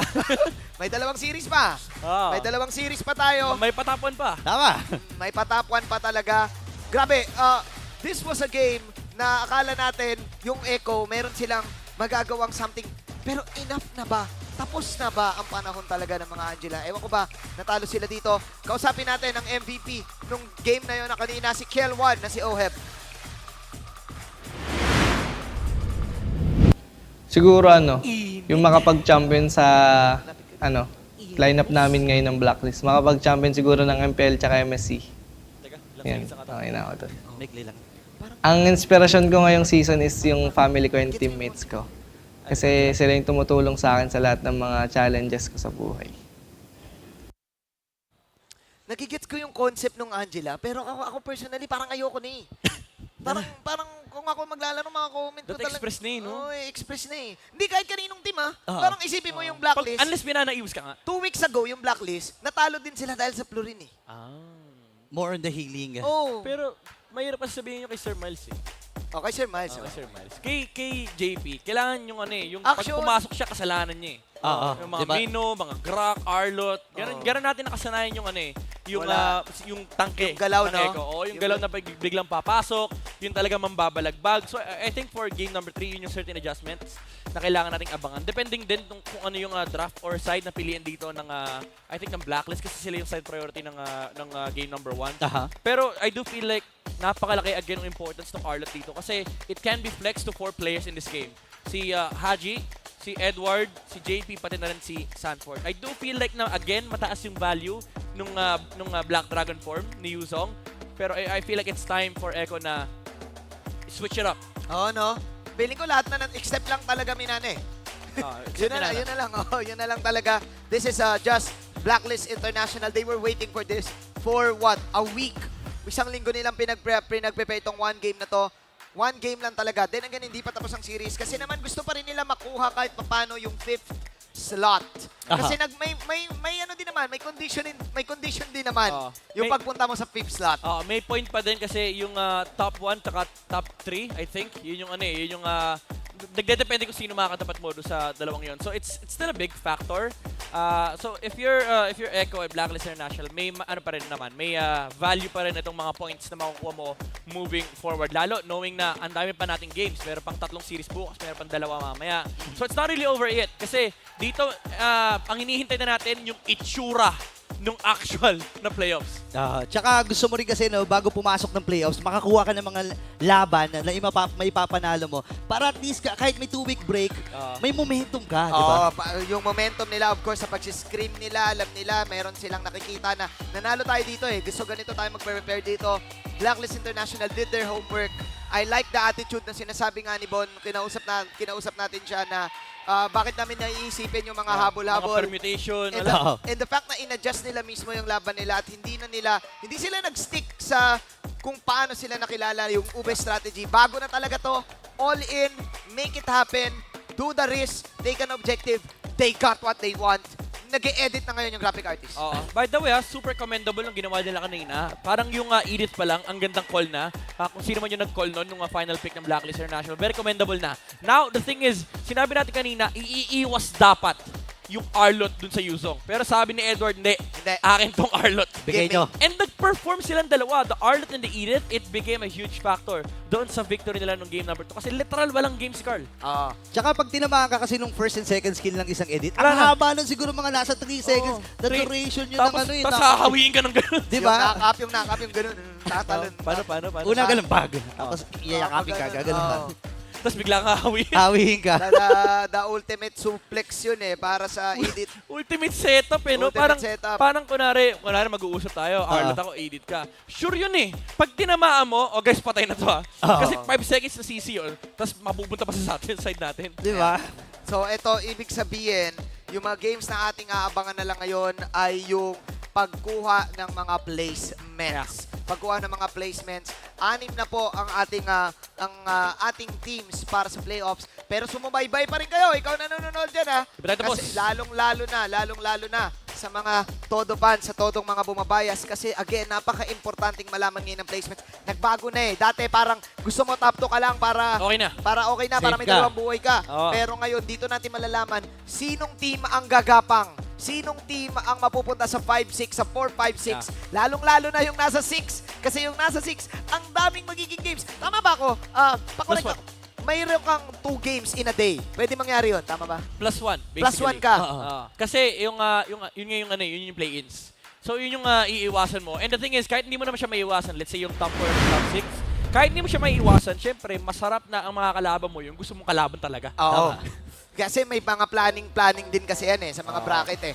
Ngayon, eto na. On the verge to game 3, of course.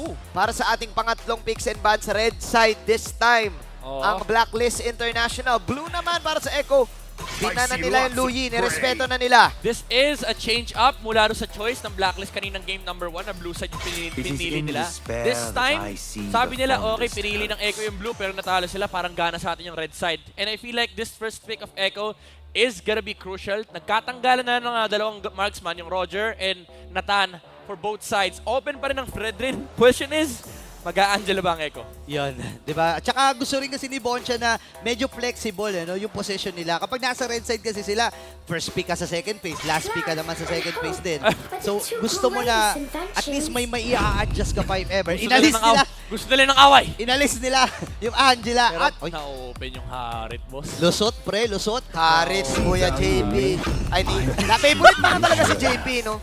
Harit ni Kuya Benny, cutie. Nakuha na yung Arlot. Sila na naman ang nag-Arlot dito. Uy, Fredrin Arlot, par. Open pa rin ng Baxia, open ng Barats. I feel like Baxia. Pero, ayan na. Ito kay JP na yan, sure na yan. Ay, Yuzong ulit. Yuzong chip, pare. Kasi may ano nga naman. Yung Yuzong ba, kapag dragon ka, tapos umikot-ikot ka dun sa portal. Mahirap timing ganyan, boss. Hindi ka, makapasok ka ba doon pag dragon ka? Makapasok ka? Alam ko dapat makakapasok ka. Pero usually nakikita ko, pumapasok muna bago mag-dragon. Wait lang may pang-reset sila dito. Parames. Wow, ganda nito I feel like Echo also has to ban the Minotaur kasi yung Paramis Mino talagang full counter labang i-chip. Subukan mong pumasok sa portal. Mahihila kayo nung Shadow Stampede, tapos may Mino on Sphere ka kailangan intindihin. And I feel like it's just a good overall hero dito para sa Blacklist International. Respeto lang din, tinanggal na yung Barats. They are sort of like forcing the Baxia from Echo, pero di natin sure kasi may mga ibang heroes para mas Carteezy. Please lang, pa-isa lang link. Oo nga, no? Special request din. Kaso hindi na maglilingan si Kali. Fred rin eh. Pero ito yung, yun yung condition na yung Fred rin. Oo. Diba? So, ngayon, Pwede. may mga marksmans wala pa rin eh. Para dito sa, sa Echo meron na, pero sa Blacklist, Nathan ito na puruhan nila eh, no? I think Nathan ulit is Nakaban ni Nathan. Ay, naba na ba? Oo nga pala. Sayang Kari. Tama sana ako, kundi naman. Tama ka naman. Oo. Tama ka naman. Anyways, Kari for the Yuzong. Or... Ay, Kari nga pala. Diba? Ang hirap mag-Kari dyan. Walang Roger, walang Claude, walang Nathan. Yeah. So, ninanarrow down nila yung mga heroes na pwedeng ipakaharap eh, no? Actually, halos lahat ng lane kaya ipanalo ni Harit. Bruno kaya, Paps? Moskov kaya? On Orbs? Pa-isa lang Moskov. Moskov? Dali na. Dali na. Ako, Bruno Brody Kasi ako dyan. yung Moskov, pag dinasyan mo, isibating ka niyan. Sabi sa'yo, Bruno. Ang galing talaga nung analyst natin. Grabe ka Bago na ako. Ako na ata magbabasa ng spill burrito. Bago na ako. Panood ko na. Palit na tayo. You know what? Hoy! Oy! Debut pick! Ito yung counter dati sa Paramis. Iba. Iba. Si Iba, favorite ni Sanji yan eh. Okay. Ay! Benny kaya Arlotrome. Benny kaya ni Mr. Consistent. Benedetta? Oo, maganda sa Eve yan. Maliligo ng slashing yung Eve. Ang galing talaga ng analyst natin. Pwede na tayo magtabi rito, Manjin. Galing Burrito talaga. sa'yo na yung spill. Galing talaga. Sa'yo na yung spill ko, Ritz. Excited ako dito kasi base sa dalawang lineup na magkabilang kupunan na to, parang maglalaro lang sila sa isang pwesto eh. Oo. May Eve, may Parame sa kabila. Ito yung yung swimming pool na may espada. Nako. Yung Eve, ang tagal natin di First pick ba yan? Ngayon lang ba pinili yung Eve? Debut pick yan, debut pick. Debut pick. Binan kahapon laban sa Minana Evos against sa Yele Hayes kasi nagse-set up si Hayes ng potential Eve pick kaso nag-gourd kasi nga nakatanggal yung Huling kita ko ng Eve, pare. MPLI, ginamit din ni Sanji, natalo sila nun. Championship match. Naipit sila sa Eve kasi ultra nerf yung Eve na ultra nerf. Pinilit ng RSG na pag-ibin siya. Natalo. Ngayon, Game 3, ang tagal natin hindi nakita, in a professional setting, gagamitin ni Sanji. Effective pa rin kaya ang Eve. Ay, pero may buff din na nangyari dito Bilang isang mage main, Kuya Boritz. What do you think about the Eve? What do you think about the lineup of the Eve? Mas in-amplify lang nila yung presensya nila pagka toe-to-toe battle, pagharapan. Kasi pag may chip ka, harapan kayo eh. Diba? Sasalubong kayo doon. And yun yung purpose nun para mabasag kagad yung Netherrealm. Ang madaya kasi dito, aside sa counter share sa Paramis, once na pumasok siya sa portal, sa shortcut ni Chip, pwede niyang isara kagad yung tatakbuhan mo with the Netherrealm. And also, it's a it's a real world manipulation with the Zaman Force. Talagang ito yung dance floor na inaharap ni Harit. Super slow pa naman yan. Di ba yung Zaman Force kasi may slow yun eh. Malagkit yan, malagkit. Ultra lagkit yan, pare. Wait lang Ang tanong ko dito, pag nagre-real world ba yung Eve, nag-ulti yung Eve, pwede siya pumasok dun sa portal? Kung baga pagkalabas niya dun sa kabilang portal, lakad ka muna, sige na nga, ano ba yan? Lakad ka muna. Konting update naman. Kasi kailangan mo maglakad para makapasok ka sa portal. Kailangan mo lakaran ng konti yun eh. Yung mga kasi, by the way, ito technique ilang beses ko na nakikita to eh. Yung mga kakampi ng Chip, yung tatayaan lang nila, lakaran nyo ng konti yun. Para pumasok kayo sa portal. Ganun lang pala. Kala ko naman pwede. Ano ba yan? Unting update naman. Ang ganda sana tingnan eh, pero sige. Anyways, hindi naman tayong developer. Binabati ko nga pala ang developers natin. Petrify, nagamit na rin dito ng Precious Brand! And first blood kagad para sa kabila ng Echo. Magiging next pa ba itong si Edward? Makakadash out on eye for knife. Pero si Haji ay narito na din yung kanyang mga vengeance. Si Yue pa-follow up na rin with the flicker. Atake na nandun Ghost Bursters. Nakabawi ng dalawa dito ang Blacklist. May pag-recall pa si Imam God. This is the momentum na meron ng Blacklist International. Para ba talaga silang nabunutan ng tinik kanina right after nilang makapasok ng playoffs? Kumbaga wala na silang ibang iisipin eh. Kundi maging agresibo na lang ulit. Ito yung sinasabi din natin kanina, yung importance ng Arlot kaya highly contested. Ang daming naglalaro sa side nila. Edward! Dinudge yung huling pick nung... What a dodge! Well, pero nakita natin yung idea. Masakit din ha, Retry. From Call DZ. Yeah, medyo masakit nga yung Eve. Especially after the recent buff dinagdagan plus 100, I think, yung kanyang first skill. So, mahapde. Actually, pag nag-ultimate yan, mahapdi din talaga yung mga bagsak. And lalo yung normal na build para sa Eve ngayon, yung nirarush yung glowing wand. Kasi napakasakit din talaga ng passive. May apoy. Oo, yung sunog-sunog. Oo, may malagkit na, may apoy pa. Bad bits ka nun, parang uling yun. Lalamigin ka nun. Nilalamig ka, tapos pasmado ka. Pasmado ka nun. Diba? Tsaka HP based din kasi yun eh. So mahihirapan si Sensui na humarap doon. Alam naman natin, pag Fred rin, dapat nakakadash at nakakapasok ka na nakakapasok. You know? Pag nililimitahan mo yung movement speed niya, hindi niya ma-maximize yung mga gagawin niya. Yeah.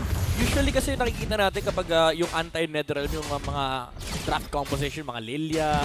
Pero dito kasi medyo wala siyang hahabulin. Kailangan niya is yung yung kayang tayuan yung Blacklist International. Pero ang ganda pa siya to ha. Ako, ang ganda ng habol. Pero nandun yung teleport. Tinawag kagad ang mga agents. Hindi maghabol. Gandara. Edward, si Sanford ang kanya pinupuntirya. Tatamaan ng Petrify. Makakakuha ng isa dito si Edward. Pero doon sa may bandang itaas pala. Pinupulutan na ng si Pwede QT. Gandara, ang daming tusok dito ng Blacklist International. Yung Arlot, men. Ang laking problema ng Arlot. Arlot is probably the main problem for Echo! Ayan na naman ang problema! Ang problema, hindi na sila makakatakas ata! Dalawang babagsak, nakabawi din si JP doon. Gugulungan ni Carl. Pero ang dami nang bumagsak sa kanilang kupunan. Great play coming out from Haji Imam God. Na-swipe pati yung observer. Nagulat din. Nagulat din eh. Gulat ka, di ba? Gulat ka, no? Gulat din pati yung observer. Maski nga ako eh, yung buka ng bibig ko, sinabay ko na lang eh. Yung mga player final slash na gano'n no? Yung di mo inaasahan. Biglaan lang darating. Edward. Ayan na naman cool. Meron na naman may swipe na naman may final slash na naman pare. Okay, Sanji dito. Si Edward yung umaharap na nga rin. Tatama yung stun. Kaya diba tinawag na yung tropa. Nakaabang yung final slash. Dito, Sanji ay naroon din. Ganda ng zone na ginagawa dito ni Echo. Pero sabi ng Blacklist, sige ilaban natin. Meron naman tayo na andun na rin yung Zaman Force. Yue with a kill. Pero sino ang sa mamamatay yung Black Dragon na kulay red. Pumasok na rin. Si Sensui bumuli rin. Pero ginawang Lancelot. Tumash out lang. Edward, Agent Zero. Nakakuha muli ng 4. Ang pupunan ng Blacklist. 4 na kill. At may kasama pang Lord. Ganito naka-confident ang Blacklist. Oh my goodness. International. Malaking momentum yung mawawala dito sa Echo. Pinadala nila yung Harit. Iniwan nila yung Bruno. For Blacklist International, these are 2 objectives na pwede lang kunin. One is the turtle and yung Torre sa harap ni Oheb. And nahihirapan din yung Echo. Every time nagagamitin ni Chip yung kanyang shortcut, nakaabang si Haji kaya hindi sila makapasa sa portal. Ang call siguro doon, teka lang, baka final slash tayo. Ay! Inaabangan tinitigan ni Haji yung portal kanina eh. Parang, sige, subukan yung pumasok dyan, may checkpoint dito. Parang kagawad pala si Haji dito, nakaabang sa kanto. Oo, may checkpoint. Naka-ready, may checkpoint. So hindi ka basta-basta makakatipi kasi... Oo, ma'am sir, dito ka muna sa gilid. Igilig-gilid. Oo. Tutusukin muna yung bag mo para bago ka makapasok. Inspection eh. Ganun pala yung ginagawa nyo nung kanina pa. Dahil 5K na ang kalamangan ng Blacklist. Again, yung sinasabi ko yung galaw kasi nila dito, pwede kasing wala na yung yung bigat kanina Yung bigat kanina So, makikita mo nakapekto talaga sa body language at maging dito sa game, yung confidence ni Haji. Kanina, hindi takot silang magkamali siguro. Ngayon, ang nakikita na lang nila yung mga potential plays. Nagamit yung mga hero sila. Kaya medyo aggressive din si Haji ngayon.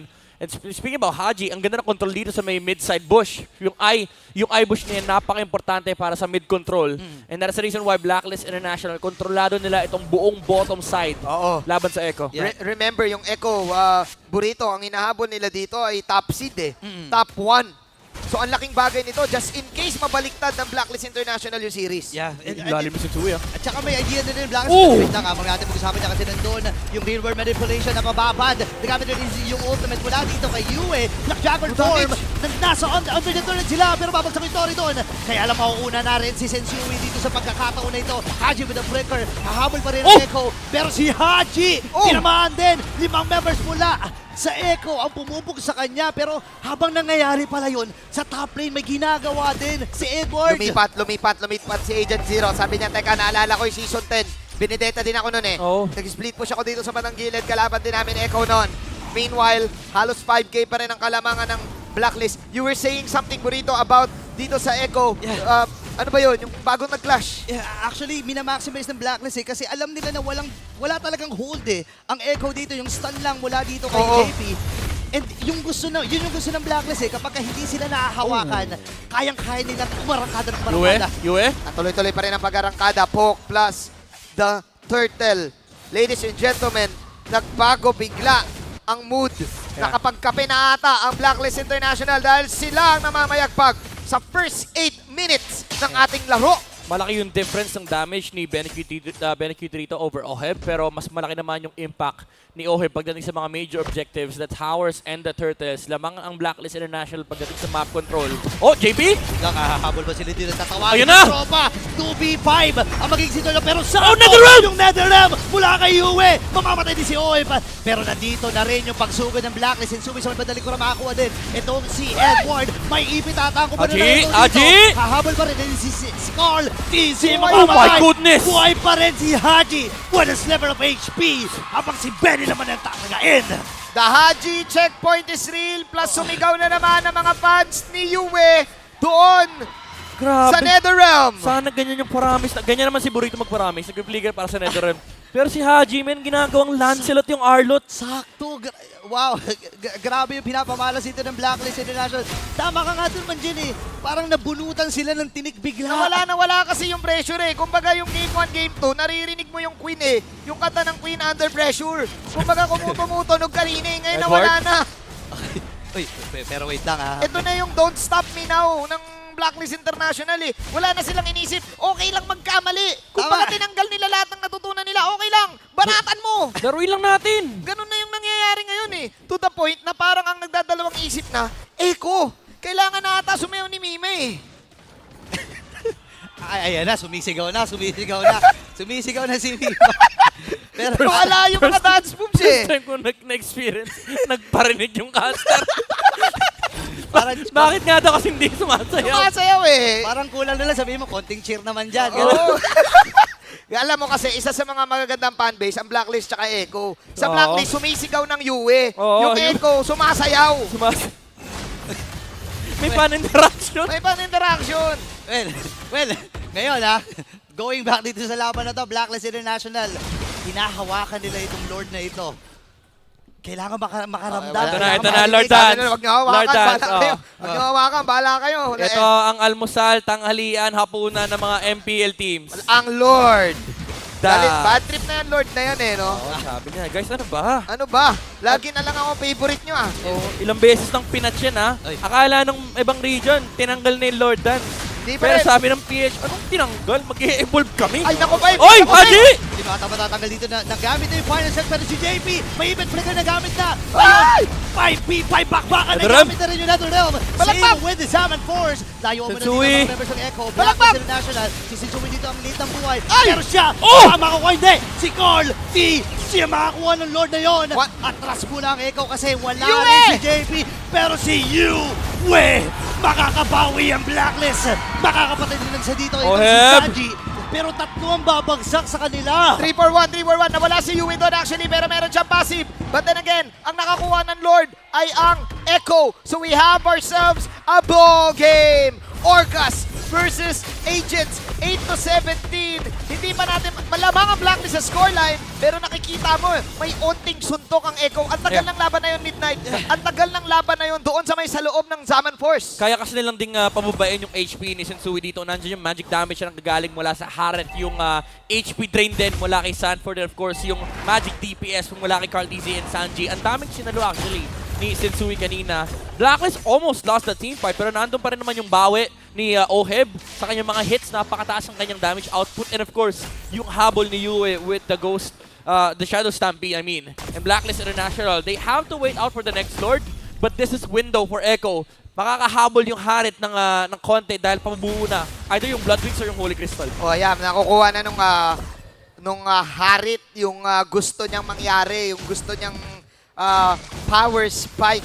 Kumbaga, even though 0-4 si Mr. Benny Cutie, nakakakita tayo ng para sa Echo doon sa last few moments sa teamfight na tumatagal sila. Pero ang tanong kasi dito, Midnight Burits, kapag nawala yung Zaman Force, ano na ang option? Ano na ang option ng Orca? Actually, maganda nga tanong yan. No? Kasi again, may kakulangan na pagdating sa pang-hold dito ang Echo.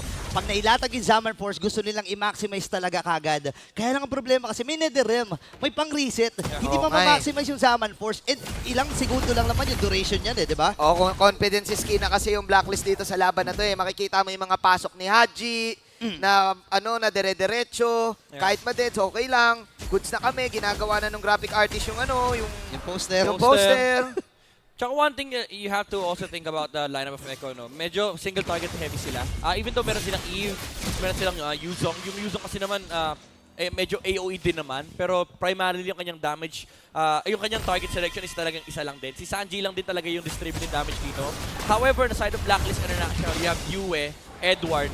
Although si Edward, sabihin mo, single target din, pero yung Electro Final Go, pag tinamaan, dalawa naka-petrify.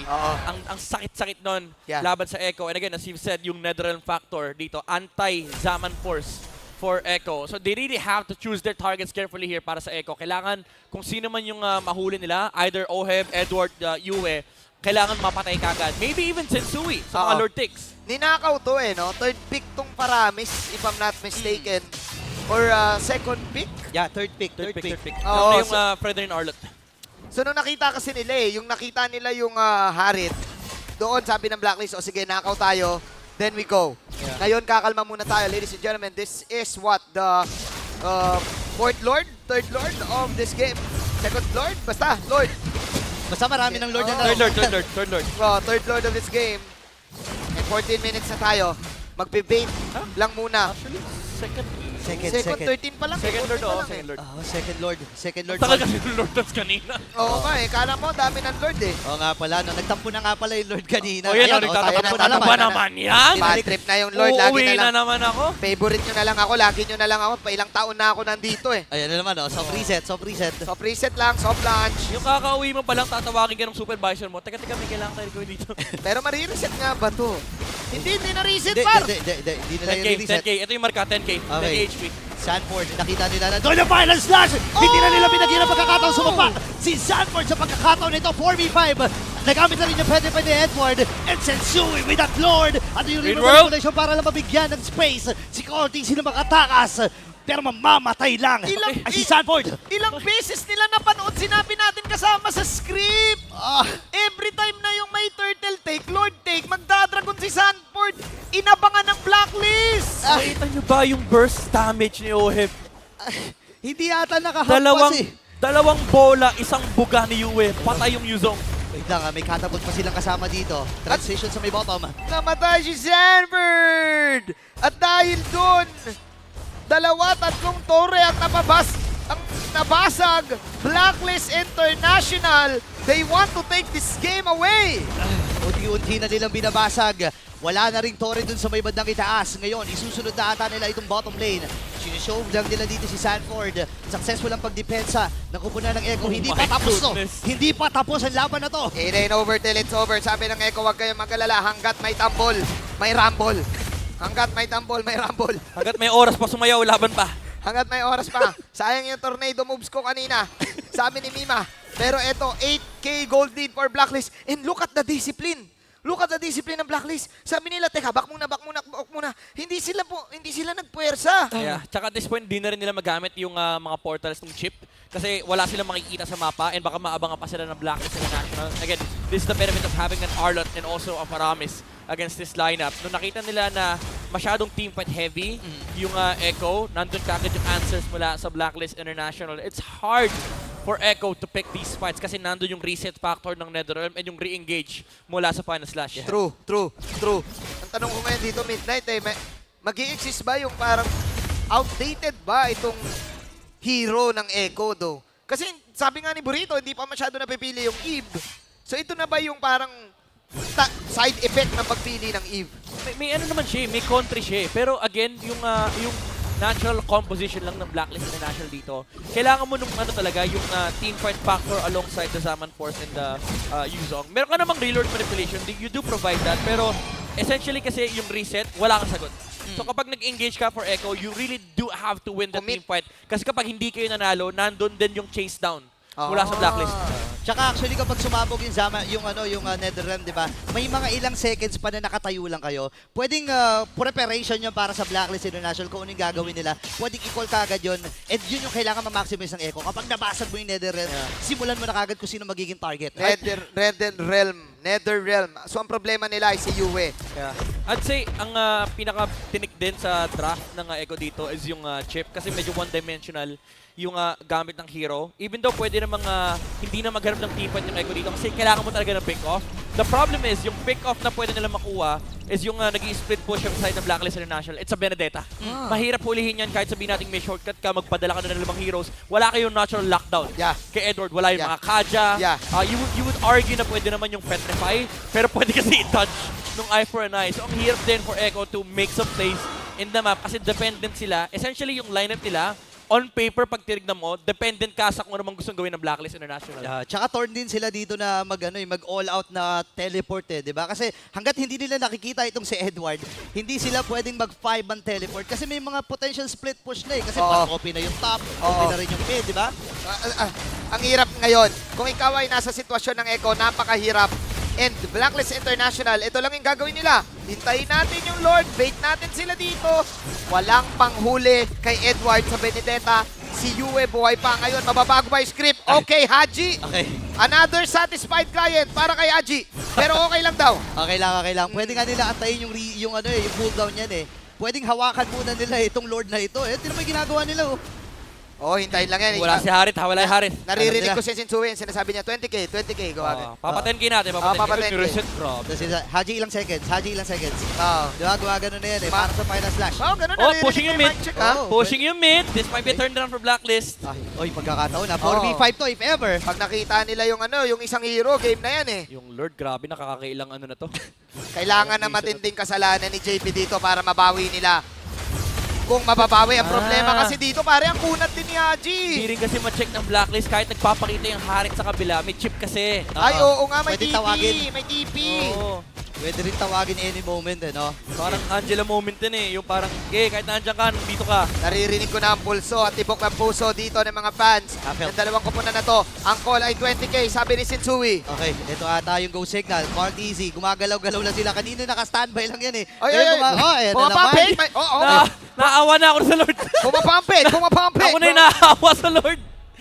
Masakit na yung pako. Nararamdaman ko yung sakit ng pako May pumpig. Tamang chill lang. Kumbaga may oras tayo. Oy, pero wait lang nasa position na dito ng Echo. Nasa malapit na sa area nila. Look at the left side. Ayun yung left side. Kung pupunta tayo doon sa kabilang mapa, si Edward nasa east side. Okay. Ayan na naman another satisfied client. Pero okay lang daw. Kaya lang problema, flicker nagamit din Sabi kasi ni Haji, sige kahit magdamag tayo dito. Kahit magdamag, may oras tayo. Okay, nagamit yung flicker Shinsui, sumasalubong, 16k ang buhay ng Lord na ito. Siya lang ang puma-frontline, kasabay at kaharap 10K. easy. Ngayon, nandito na yung Black Dragon Form. Ito na yung signal. Pero si Shinsui pa rin ang makakuha ng Lord na yun. Nagamit yung Netherrealm. Si JB umaatras. Fever manipulation para kay Sanji. Pero pasulong lamang ang Blacklist. Si Salvo na magiging puntirya. Pero sa kabilang panig naman, Yue popping the immortality. And si JP hinahabol gamit dito ng Winter Truncheon. Kaya lang si Yue, babagsak ba? This is it. Hinabon niya Sanji. Wait. Petrify? Nakulutang Sanji habang may lupa, Sanji. Blacklist. Wala lang siyang ibang tatakbuhan. Kinikis-kis na yung Blacklist. Nandito na rin yung Zaman Force para sa Echo. Sinalubong na nila itong Lord na ito. And this time, pop lang yung emo dito ni Oheb. Matinding laban ay pinakita ng Blacklist. Pero narito na ang mga agents. Pasulong. Blacklist, break the code.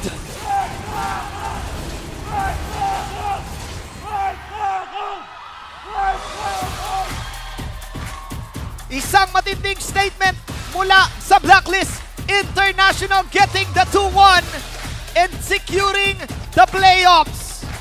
Nung nakita nila na malayo ang bagyo sa mapa, doon nila nilaban to. Echo was on a mission to get the top 1. Pero yung Blacklist International need 1.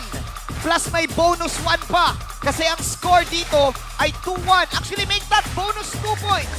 Dahil 3 points ang na-secure ng Blacklist. Kakaibang resilience yung pinakita dito ng mga agents. A very well-deserved victory. A reverse sweep at that.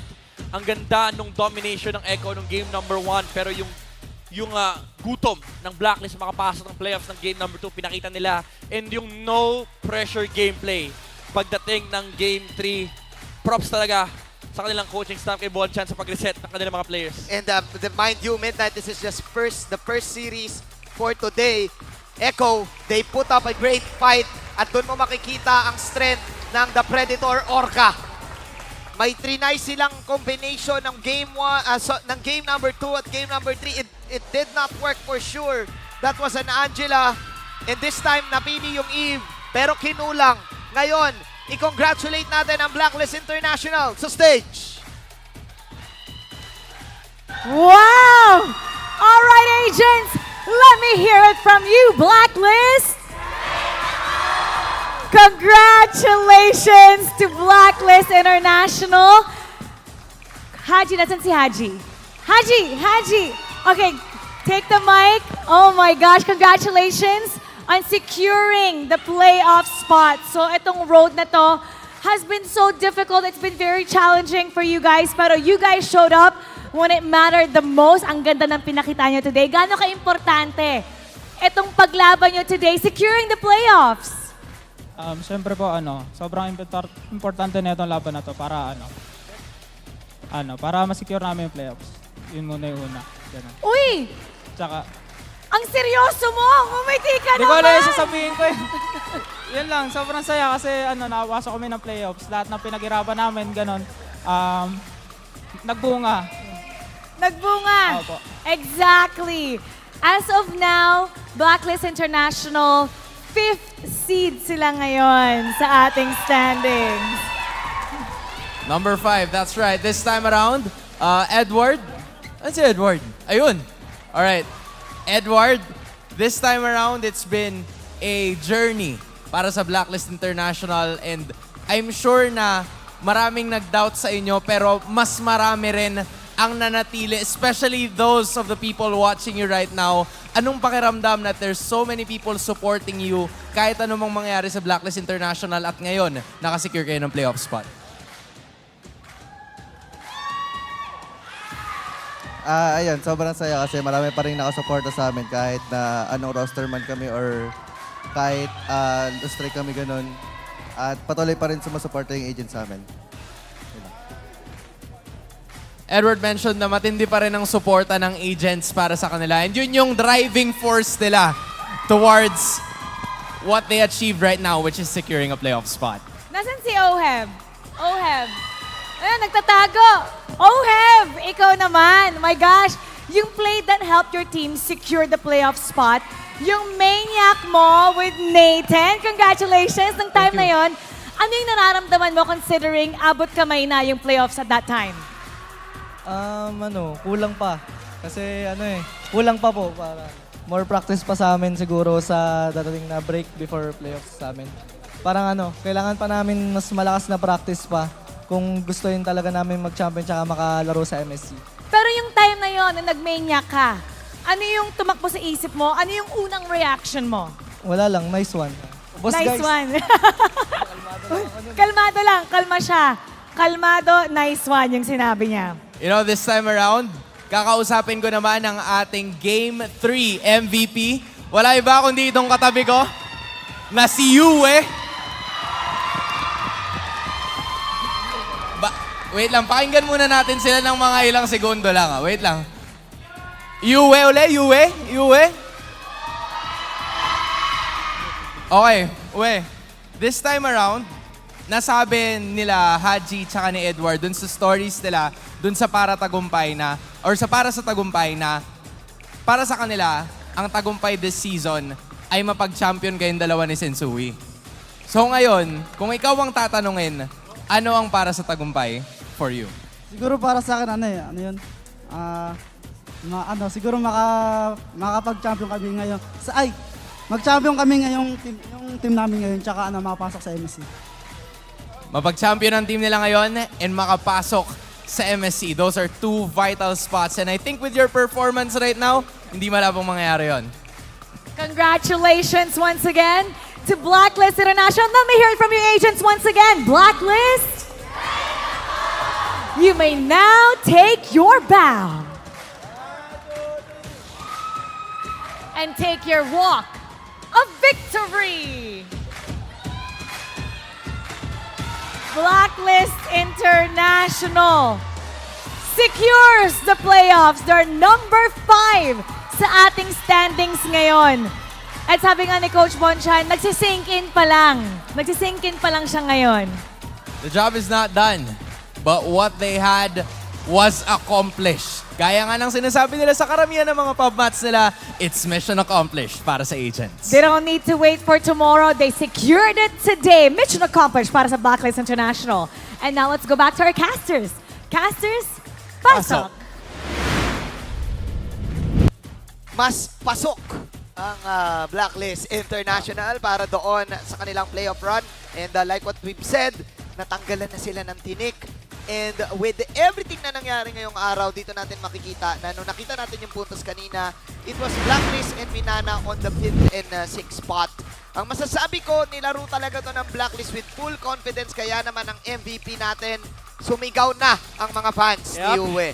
Ito na ang pagpasok ng Paramis. Third pick ng Blacklist International para sa kanilang mid laner na si Uwe. 83% kill participation, always, di naman always present, pero halos lahat ng team fight ay talagang nandoon yung saving grace ng kanyang Netherrealm. Napaka-importante nung sinasabi natin kanina, yung sinasabi ni Burrito, ni Manjin, na may reset factor even under the real-world manipulation, the Zaman Force, nandoon yung in and out. So, nandun din yung aggression ng Blacklist International na pwede tayo mag-engage kasi meron tayong reset button, basically. And ang ganda rin ng kanilang synergy ni Haji rito. Essentially, parang inulit nila yung nangyari ng game number 2. Even though hindi ito Arlot Edit, nandun pa rin yung kanilang displacement method. Yung Final Slash with the Ghost, with the Shadow Stampede na talagang nakakatakot for Echo kasi medyo position-based yung kanilang mga heroes. Yung Baksha, yung Eve, yung Harit. As much as possible, gusto mo na magsimula yung team fight na nasa tamang pwesto ka. Especially the Harit. Kasi kapag tinamaan ka nung Shadow Stampede, talagang pwede kang ilabas noong sa iyong Zaman Force. And dito sa clash na to, makikita natin, ang ganda nung pag-i-space out ng Blacklist International. And Yue, with the flicker in. Hindi lang yung flicker defensive Netherrealm yung nakikita na sa kanya, pero nandoon din yung aggressive displacement mula sa kanyang Shadow Stampede. And ito yung napakabilis nilang pag-burst down dito kay Sanford. Ang daming bolang binato. Ay, actually, hindi nga madami. 2 bola lang yung binato nung Bruno napatay na kagad nila yung Yuzong. And of course, Sensui with his instincts, getting that last Lord. Akala natin, medyo delikado na yung pwesto ng Blacklist International na ipitsado sa may loob ng Lord Pit. Nandoon yung shortcut mula kay Chip. Tinawag niya lahat ng kanyang mga kampe. Pero isang appraisal sundot ng first kill. Retry lang ang nakapag-secure ng Lord dito para sa Blacklist International. Napakaganda nung gameplay execution ng individual players dito ng Blacklist. Specifically, again, Yue with the triggers on the Netherrealm. And ito yung favorite niya, no? Halos, actually, siya nga pasimuno nito, yung Lethal Ignition na Paramis. Dati nakikita natin, madalas ang ini-spam dyan, yung Impure Rage, although lahat din naman naka-Mage Emblem. Pero siya talagang mas gusto niya yung Lethal Ignition kasi yung bounce talagang nagmamatter yun. Napakasakit din talaga ng damage ng isang Paramis. Lalo na pagdating nung late game, hindi lang siya basically sustain. Pero once na makuha niya na yung kanyang Glowing Wand, yung kanyang Divine Glaive, dun mo na mararamdaman yung hapde ng kanyang Ghost Bursters. And syempre, dagdag sustain na rin with the Winter Truncheon para hindi siya mapatay dito ng Echo. And again, nandun yung preset nila under the Real World and the Zaman Force. Even though may chip sa kabilang side, naging problema din talaga dito yung presence ni Edward, yung Benedetta. Kasi hindi mo ma-maximize yung utilization ng hero na pwede kang mag-pick off, pwede kang sumali ng teamfight. Kasi lahat ng aspect ng lineup ng Echo ay medyo sagot ng Blacklist International. Na-touch na natin yung reset factor ng Netherrealm, but also the Benedetta part na yung anti-split sana na pwedeng gawin ng Echo, hindi rin nila magawa kasi wala silang hard lockdown para dito kay Edward. So every team fight that broke out here for Echo is a 5v5 head-on engagement laban sa Blacklist, and lugi na kagad sila doon kasi they have to deal with the Netherrealm, and also wala silang bypass dito para makuha nila yung kill kay Bruno. You might argue na meron namang Dragon with the Black Dragon form, and andyan naman yung Petri. Pero again, ang kalaban nila si Yue with the Netherrealm. Nandyan din naman yung Purify. Ang daming pang-save ng Blacklist International dito sa kanilang damage dealer. And kapag hindi mo pinansin yung mga damage dealer sa may bandang harapan, napakasakit din. Si Yue at si Edward, maiwan mo lang si Benny Cutie or kahit si Cartesi, mararamdaman nila yung damage output dito ng Blacklist International. But also again, props to Haji. Yung kanyang mga final slash, yung sinasabi natin kaninang abang doon sa kanyang mga ultimates, sa ultimate ni JP, ginagawang checkpoint. Kumbaga talagang, ma'am, sir, dito muna kayo sa gilid, hahawin ko lang yung mga bag nyo, tutusukin ko lang. Nangyari yun kanina sa may mid lane, inabangan niya ng one time yung ultimate ni Chip, hindi pumasok yung Echo. And sa sobrang tagal na hindi pumasok yung Echo, na ipapanalo dahan-dahan ng Blacklist International yung clash no, nagamit na yung final slash, doon na pumasok yung Echo, pero essentially tapos yung team fight kasi ang kalaban na naman nila si Yue. And ang ganda din ng again ng heat map dito ni Haji, no? Talagang very kontrolado na yung early game. Kaya naman sila nagwagi dito sa serie nila laban sa Echo. Ang masasabi ko lang, Midnight, Burrito, ang in-expect natin ay bandang dulo pa tayo shake up, no?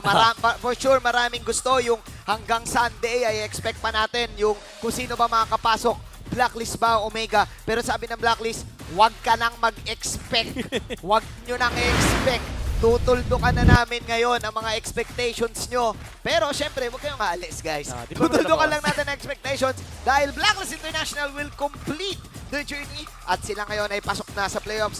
Unfortunately, para dito sa dalawang teams, sila ang next na maglalaban. Ang teams na wala sa playoffs, Omega versus TNC Pro Team. So much to. Matindi to, matindi to. Expect tayo ng mga unorthodox heroes. Oo, unorthodox heroes dahil ito yung dalawang team na nothing to win, nothing to lose. Any thoughts, final thoughts dito, Burrito? Quick final thoughts mula dito sa Blacklist International versus Echo. Wala, pasabog talaga eh. Pasabog talaga. Pasabog. Pasabog talaga. Ikaw, Midnight, quick one word. No need na kasi pasok na yung Blacklist. Pasok na ang Blacklist International. Malamang kayo ay nagme-merienda na. Huwag kayong alis kasi magbabalik ang MPL Philippines Season 3. The 13th season of MPL Philippines is brought to you by the following sponsors. Smart, the official telco partner of MPL Philippines Season 13. Infinix GT Series, outplay the rest. Experience the MPL PH Season 13 action live at Shooting Gallery Studios. Tickets are now available on our official ticketing partner at /event.com. Don't miss any MPL PH action by following our official Facebook page and subscribing to our YouTube channel. Follow MPL PH and TikTok as well for more content. And don't forget to like, follow, and subscribe to the official accounts of MDL Philippines. To ensure the equality and fairness of our games, MPL Philippines is also monitored and supervised by the Games and Amusements Board.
위치가違うんだよ.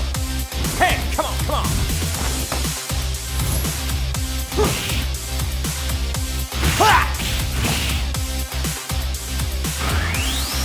Okay. Power Gazer.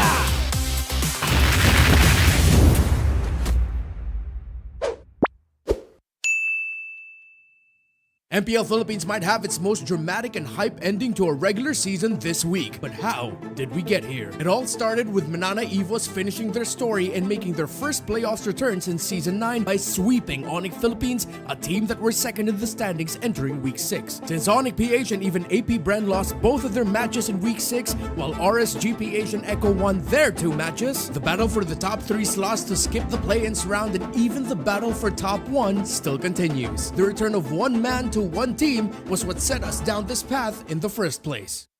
Chaknu, the Mamba, the Hall of Legends inductee, made his return to Smart Omega and MPL Philippines against old rivals Blacklist International and led Smart Omega to a sweep victory with his 2 back-to-back MVP performances and noteworthy performances from mid laner Ukir and jungler Andoryu. They also went on to defeat the defending MPL PH and world champions APBR 2-1.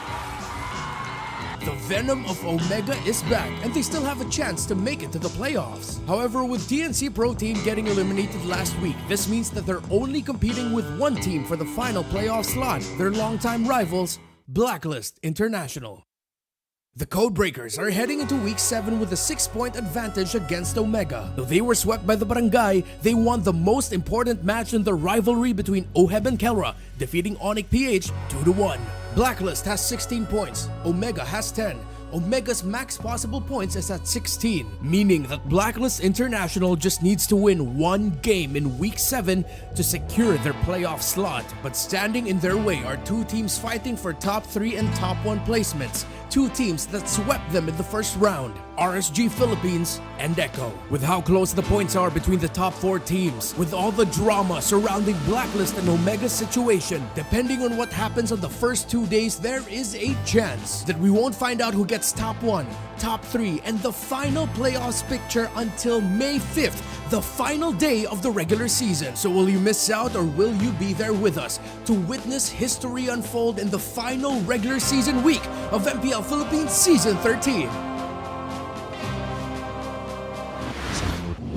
In the world of professional wrestling, when something is over, it means the fans love it. Whatever the wrestler might be doing, whatever they got going on, it means they got it figured out. This here is a series called Overs and Unders, wherein I talk about the teams in MPL Philippines Season 13, and I rate them on whether I am over for them or not. You get the point. At your service, my name is Leo, and it's time for Overs and Unders for Week 6 of MPL Philippines Season 13. And boy, oh boy, I gotta tell you, if you've been watching Overs and Unders for the past few weeks, from the very beginning, preseason up until now, first of all, I gotta say thank you, but also be ready because this one's a doozy. Before we jump in, I'd like to say hi and hello to a few peeps who have been dropping by our episodes over the past week. Saying what's up to Keno Macarayo, always open to insightful comments like this. Also to Sakura M. Blackfinit. I don't know what that means, but hello to you too. Hello to RNPH 21. To Space Caro. And last but not least, the legendary BBG 28. Up to this point, I still don't know what the question was.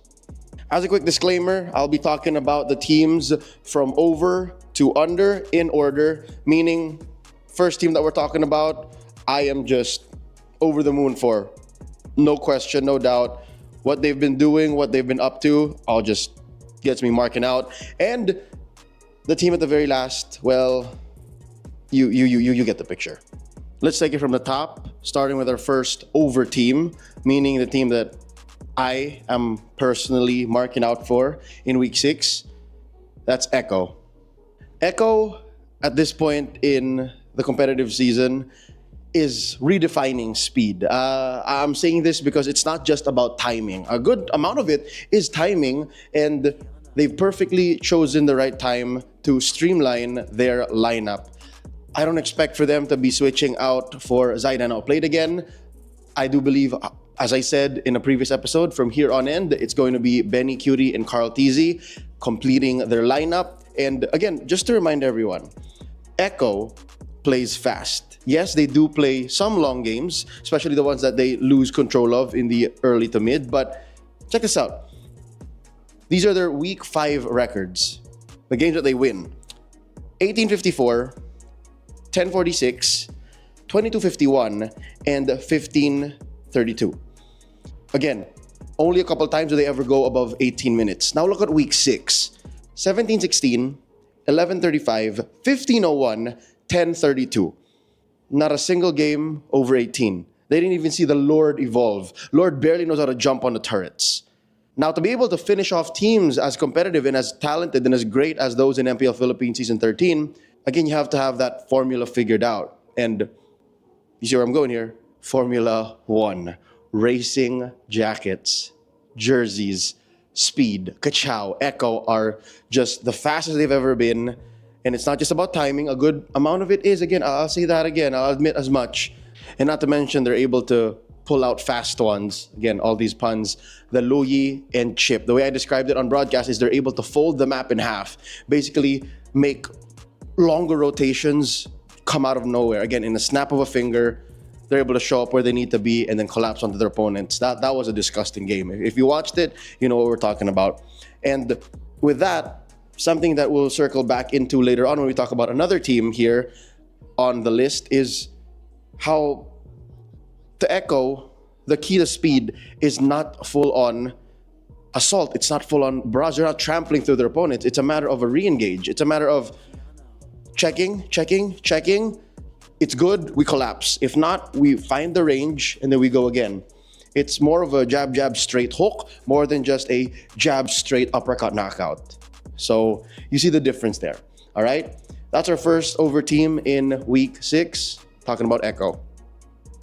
Our second over team this week is RSG Philippines. They are on some King Slayer-ish, all right? They're so consistent now, more now than last week. Again, they were swingy last week, but this week, they did very well, I'd like to think. Week 5, they beat ONIC. Week 6, they beat APBR. And the way that they're able to break down and dissect their opponents, especially with lineups that rock a mid-Angela, which I have been guilty of blasting on broadcast, makes me a believer. So count me as converted. Again, and I'm going to speak with my actions. I will put RSG as number 2, second most over in week 6. Let's talk about our third most over team, and this might be controversial given their current status. Barely hanging on for dear life, but boy oh boy, let's talk about Smart Omega. For me to be able to talk about Smart Omega properly, I want to introduce a couple of new wrestling lingo, all right? For the past month and a half, you guys have been hearing about over and under, and again, over is what it means. It means you love it. It means you can't get enough of it. I'm going to teach you another word in wrestling lingo, and that is a pop. A pop is a crowd just going wild. Crowd popped for Chaknu's catch. The crowd popped for Omega beating Blacklist, for Omega beating APBR.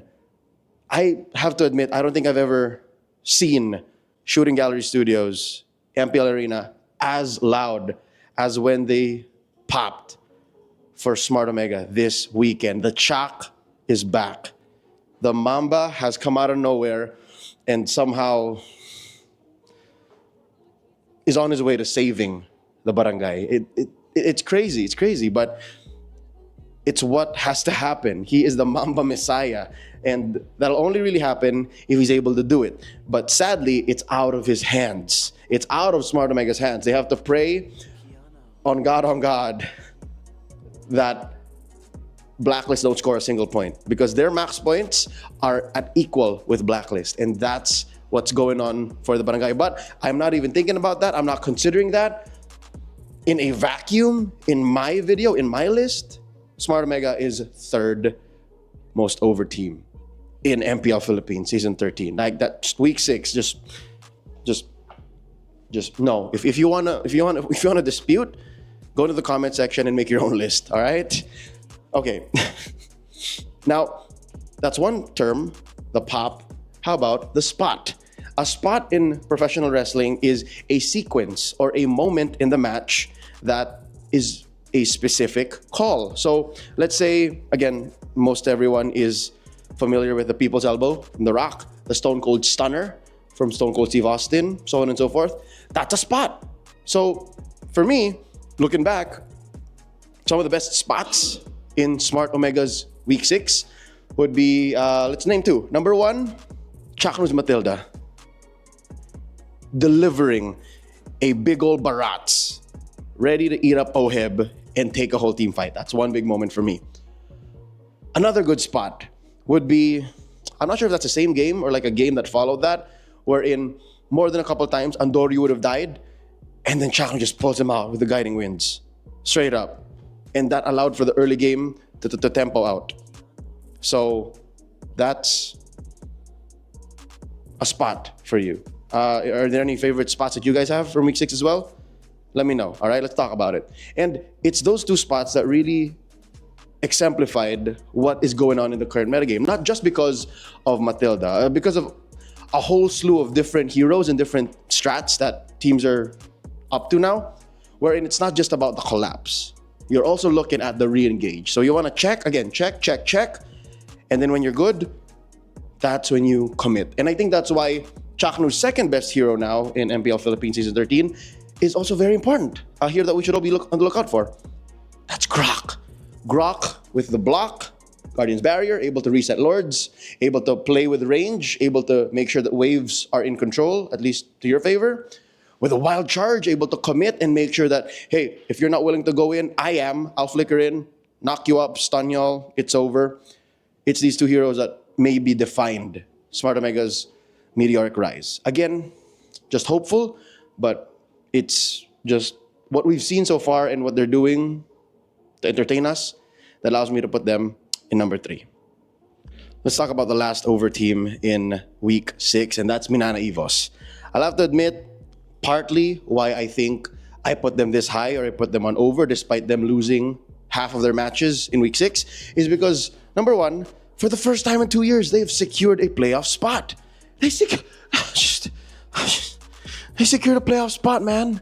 I'm so happy for the Hukbo. And that's just one of the two reasons. The other one is they were able to do that with a dominant sweep against one of the most powerful teams, one of the most shockingly strong teams in Season 13 against ONIC, with not just by doing that, but also with a new lineup. That's right. They fielded Hayes and they fielded Perk Ziva and Bob's your uncle. Like, I don't know where that came from and how long they were prepared to field these two and make them part of the lineup. But because of that, very much, maybe I'll do you one better. More potent and more pragmatic than the Zaida outplayed. Switch up with Echo. I'm gonna. This is a hot take for y'all. I think the Hayes Perk Ziva lineup is different enough and useful enough that it might be a valid strat for Minana Evos come the playoffs because they are confirmed for the playoffs. So you have the Lancy Miles version and then you have the Hayes Perk Ziva version, and I think that's legit. I think those are two legit configurations of this very promising lineup of this now confirmed dark horse.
cut us to the top, no ifs, no buts. Winning any game, para to sa PIN na yes.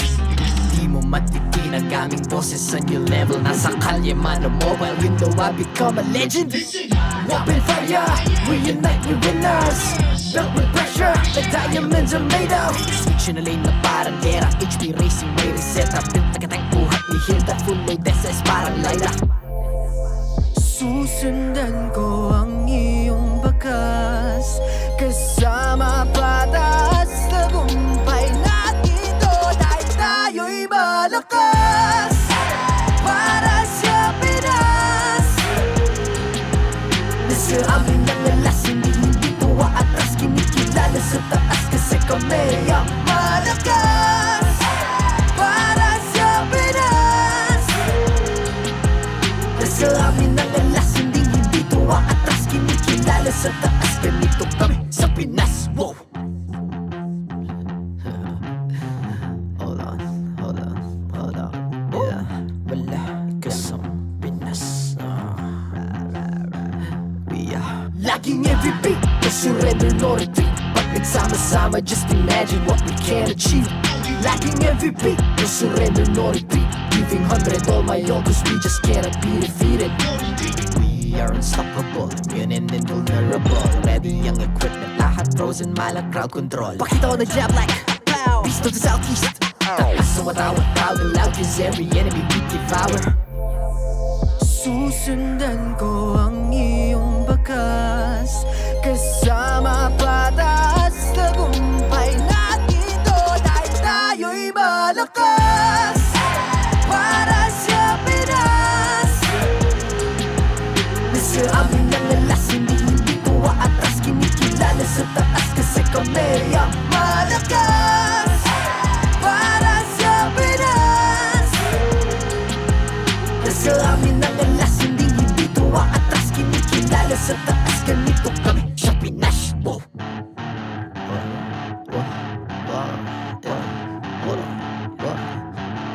Malakas, Pilipinas, malakas.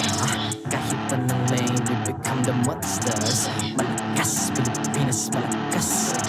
Face the golden sun and repping for the 3 stars.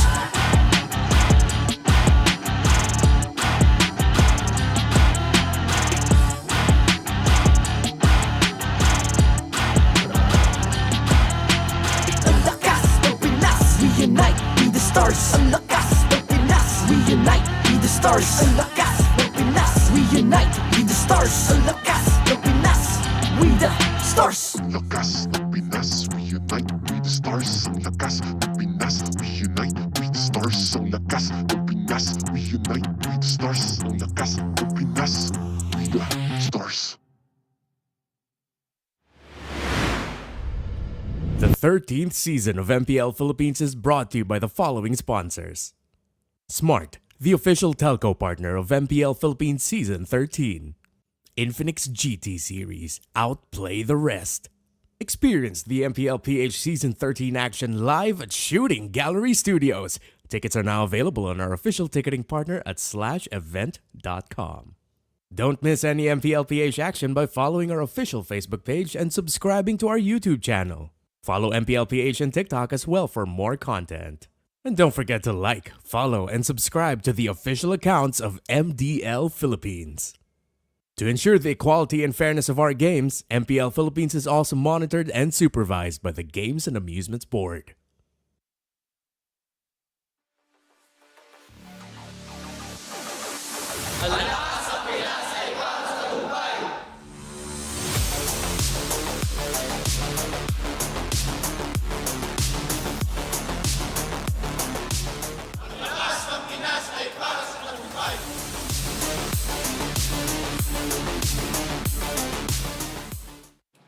Welcome back to MPL Philippines. Kasama natin ngayon mula sa Smart, Omega, Andoryu, and Chaknu.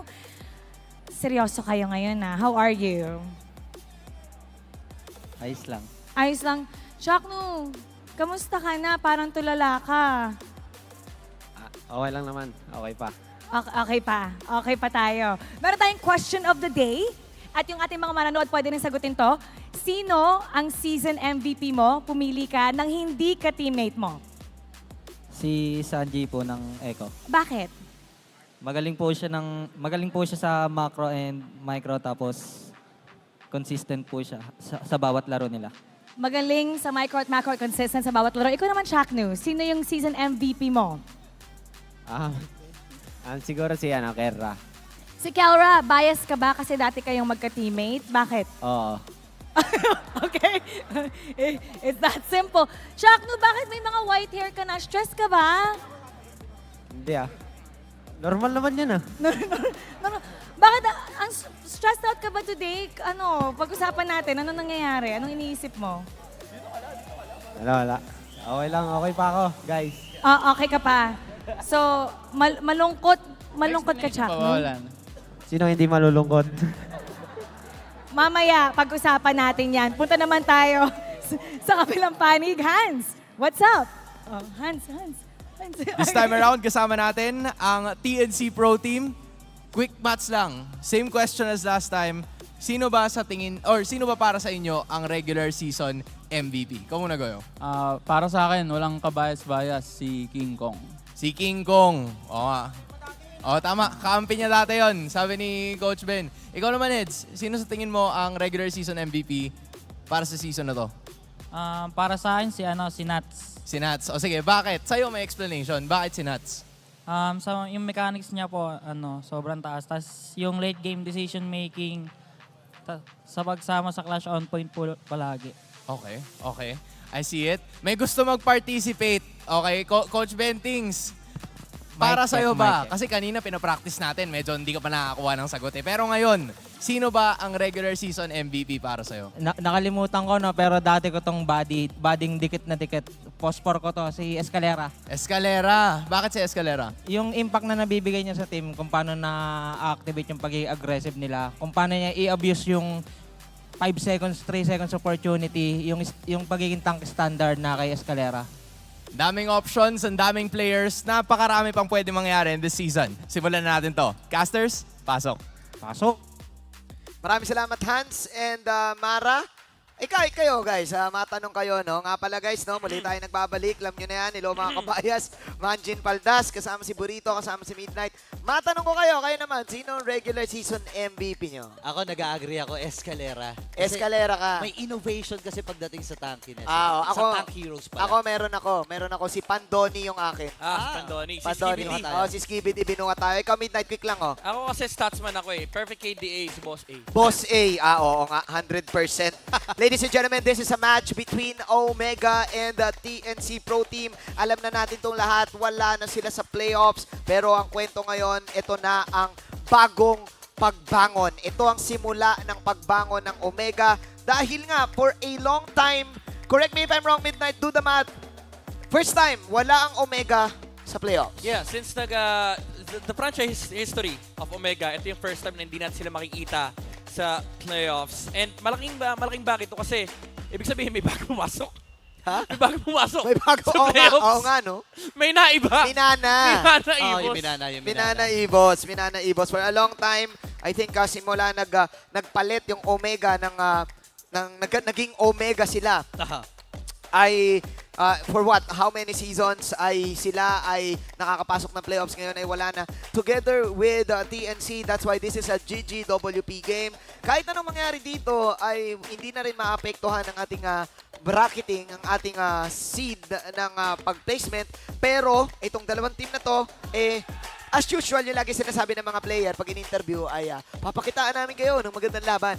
Maganda na matapos mo itong season na to na meron kang magandang naipakita. No? Remember last game na po ito or last match na ng TNC. Pero bukas kasi ang Omega meron pa may minana pa silang makakalaban. Alam mo, ang maganda sa laban na to, no, may impact pa rin naman. Some would say na wala, pero may impact to kasi itong mga teams na to, may mga nakaka-scrim na international teams to, may mga nakaka-scrim na local teams to.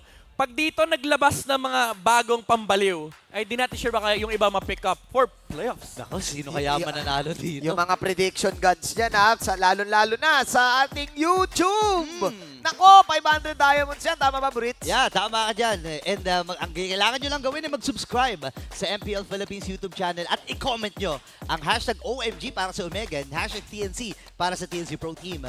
And with your game and server ID para sa chance maging isa sa 4 na mananalo ng 500 diamonds. Marami ako nakikitang mga Omega kasi napakaraming fans ni Chuck Mamba. Marami nga nagsasabi na Chuck Mambak. Pero nakita nga natin kanina ay tinuldukan na ng Blacklist International yung Mambak na gusto sanang nang mangyari ng Barangay Omega. Kaso hindi na papayag. Meanwhile, ang ating mga poging marshals, every week nakikita nyo yan sila. Sinisigurado nila ang fairness at integrity ng ating mga games. Need one pa rin. Napakatagal na, no? Every week na lang. Need one sila. Ladies and gentlemen, kilalanin natin Smart Omega at TNC Pro Team.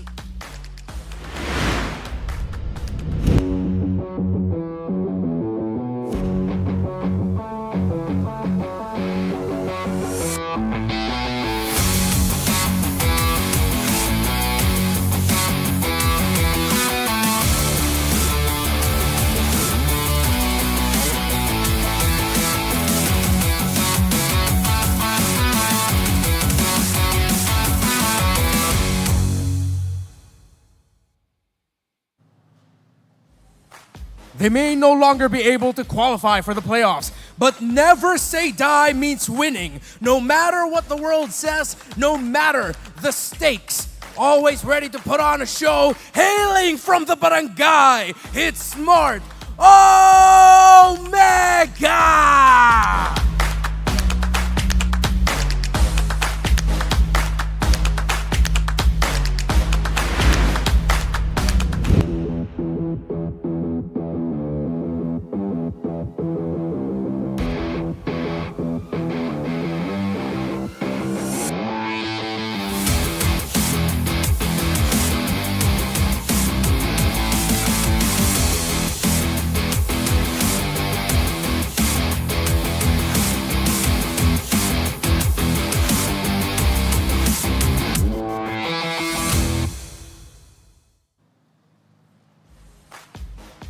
For the final time in MPL Philippines Season 13, MPL Arena, make some noise for Super Yoshi, Goyo, Heads, Ryzen, and Nomad. They are TNC Pro Team!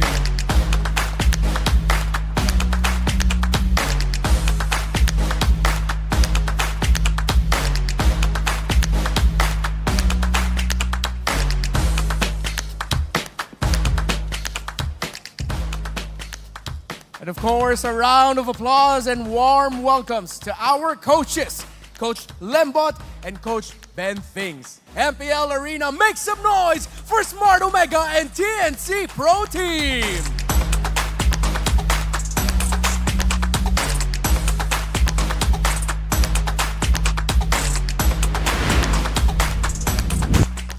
Parehas magpapakitang gilas ang Omega at ang TNC Pro Team. Unahin muna natin ang barangay na marami nagtatanong bakit ngayon lang? Hashtag bakit ngayon lang? Ngayon lang talaga. Ngayon lang talaga. Medyo kinapos lang sila ngayon pero nakita natin yung identity ng team na to nabago bigla pagpasok ni Jackno. But then again, marami tayong aabangan para sa kuban na to pagpasok ng laban. Nagbabay na sila kanina, TNC on their last match. Yep, for Nomad, Ryzen, Goyo, Heads, and Super Yoshi. Ito yung simula, again, nung pinakita natin kanina, no, yung simula ng pagbangon nila maybe for the next season. Pero this time, I think it's a good match para ipakita sa stage yung kanilang, again, mga individual performances sa mga players ng TNC. Kasi kung itatanong mo sa akin, Midnight, parang hindi naman talaga nagkukulang yung individual na galawan.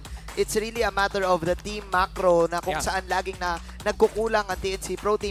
Meanwhile sa Omega naman, the adjustments, the weekly adjustments of this team na I think makikita mo rin sa mga head-to-head stats natin. Kasi hindi ako magtataka kung inconsistent yan. Kasi every week eh. Yeah. Ang kinaganda naman kasi dito is, I would say, medyo naging breeding ground din ng TNC. Karamihan sa mga players actually na nakita natin sa ibang bansa, sa iba't ibang teams, karamihan din ang galing dito sa TNC. And I feel like kailangan lang din talaga ng matinding reprogramming sa approach nila, no? Yung kailangan maturuan ng macro talaga, kailangan very consistent. Replicable dapat yung mga success dito na makukuha for TNC. Yeah, remember Remember, this is a new team. New team na kahit si Ryzen ay bago dito. Galing din, of course, sa Omega. Seeing Andorio also. Kakatpasok lang din ito, tama ba, Burits? Yeah, actually, yung kupunan ng Smart Omega, if I'm not mistaken, sila yung may pinakamaraming mga players na ipinasok from MDL. From MDL, Tatlo yan. Ating tingnan ng Infinix Keys to Victory.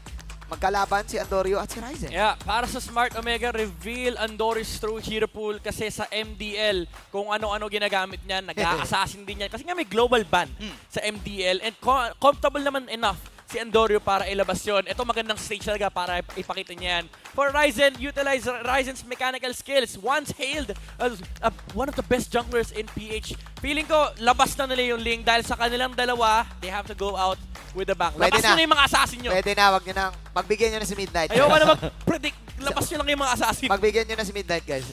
TNC, Ben. Kung nanonood ka, Ben. Ikaw, Ronel. Kuya Stronger. Or si Snap. Pagbigyan nyo naman si Lembot. Si Lembot. Kuya Lem. O nga pala, welcome ba, Kuya Lem? Oh. Pagbigyan nyo na si Midnight. Si Bentings, nakaboss na yung botones. Binuksan niya na ba? Binuksan niya. May ibig sabihin yun, Tradition na eh. May ibig sabihin yun eh. Kasi minsan sa MPL, pag binubuksan mo yung botones mo, kapag halimbawa, di ba may shake hands kang ganun? Paano? Tapos bigla mong ginanunan. Bigla mong ginanunan. Ulit, shake hands kang ganun. Tapos bigla mong ginanunan. May meaning yun. Kumbaga, patatakutin mo na yung kalaban. Nag-aurahan na. Aurahan na yun. Aurahan mo na, Ben.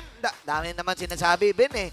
Isa lang Isa lang Kasi si Rising, maalala nyo dati, nagliling, nagjo-Julian. Yung pani niya, diba, yung defense pani niya. Yung pani niya sa MSC. Dati, nung ginamit niya. Omega mapupunta sa red side, so 2 picks sila. Ang nire-request ni Midnight ay mga assassins. Ikaw ba, Burits, gusto mo rin makita? Or gusto mo lang iba? Gusto mo ba yung mga Lilia para matutuman lang tayo? Hindi, gusto ko pa rin assassin eh. Gusto action. Gusto ko masaya si Midnight. Gusto ko yung nandamay pa siya. Matutuman tayo. Matutuman lang tayo, no? Kasi naman, tama naman. Pag ikaw kasi napunta ka sa MPL, ito sa mga taong nanonood ngayon, pag napunta ka sa MPL, magaling ka na, matik yun. Ibang kalibre. Ibang kalibre. Ang laruan lang kasi ng mga teams dito, hindi lang sa laruan hindi lang pitutan, pati utak.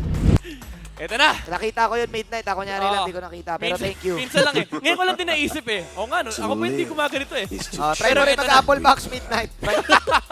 Ay, kaya pala pumanta. Huwag ka maingay. Hindi ko nasasabi, hindi ko natutuloy. Ito na guys. Huwag na tayo maglokohan. Strategic bans na muna. Angela, Paramis, Chip, maybe Harith for Smart Omega. Pero hindi, Arlot yung tinanggal dito against TNC. Open pa rin naman yung mga Matilda, Fredrin, Baksha. Pero tigil na natin yung mga utility heroes. Balik tayo sa Assassin. Balik Assassin na ata. To open ang mga Assassin. Open ang Ling. Oo. Diba? Actually, nagmakaawa ako kay Ryzen kanina eh. Sabi ko. Mag-Ling. Paling naman. Tapos nagmakaawa din ako kay Ben. Sabi ko, Ben.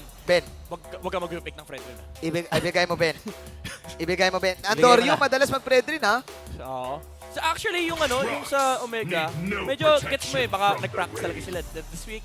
Ready silang kasi syempre, hinahabol din nila yung perfect record. Yeah. Pero again, knowing na out of playoff contention na, feeling ko it's time para enjoyin yung laban versus TNC. Tingin ko kung ako yung Omega, kahit wala ka na sa playoff, kumbaga tingin ko, kahit ipalapit man lang nila yung score nila eh. Itigit muna. Harith. Tingin mo dyan, Burits. Harith, walang paramis. Wait lang Harith. Pero marami pang sagot. May mga Roger pa din kasi. Diba? So, ngayon, hindi ka pinagbigyan Midnight. Ayos ka lang ba? Nalungkot ako ng konti. Balas Matilda! Pwede pang XP yan. Naniniwala pa ako kay Ryota. Ryota, kunin mo yung... Ilak mo yung barats mamaya. Hindi ako naniniwala Hindi ako naniniwala dyan. Ano na yan, ni Matilda na ni Chakmamba yan, pare. Chakmamba epic eh. Isipin mo, yung week 1 kasi ng Omega, laging week 5 yan nagsisimula.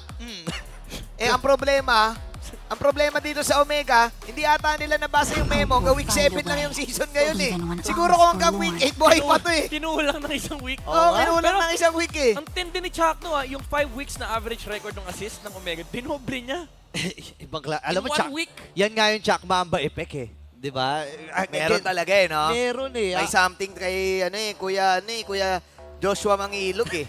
Nalungkot ako, pinig yung Vexana. Wala na yan, Midnight. Huwag ka nang umasa sa mga assassin, Midnight. Wala na yung Gusion sana. Ayan na, Barya, kita mo, Midnight, pag nag-assassin ka pa dito sa TNC, ang hirap.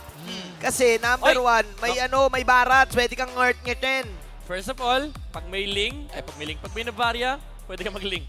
Sige, tignan At natin. magandang matchup din laban sa Barat. So nakadepende na talaga kay Ryzen kung gusto niya magpakita ng gilas dito. But do take note, magandang matchup yung Navarya laban kay Harith.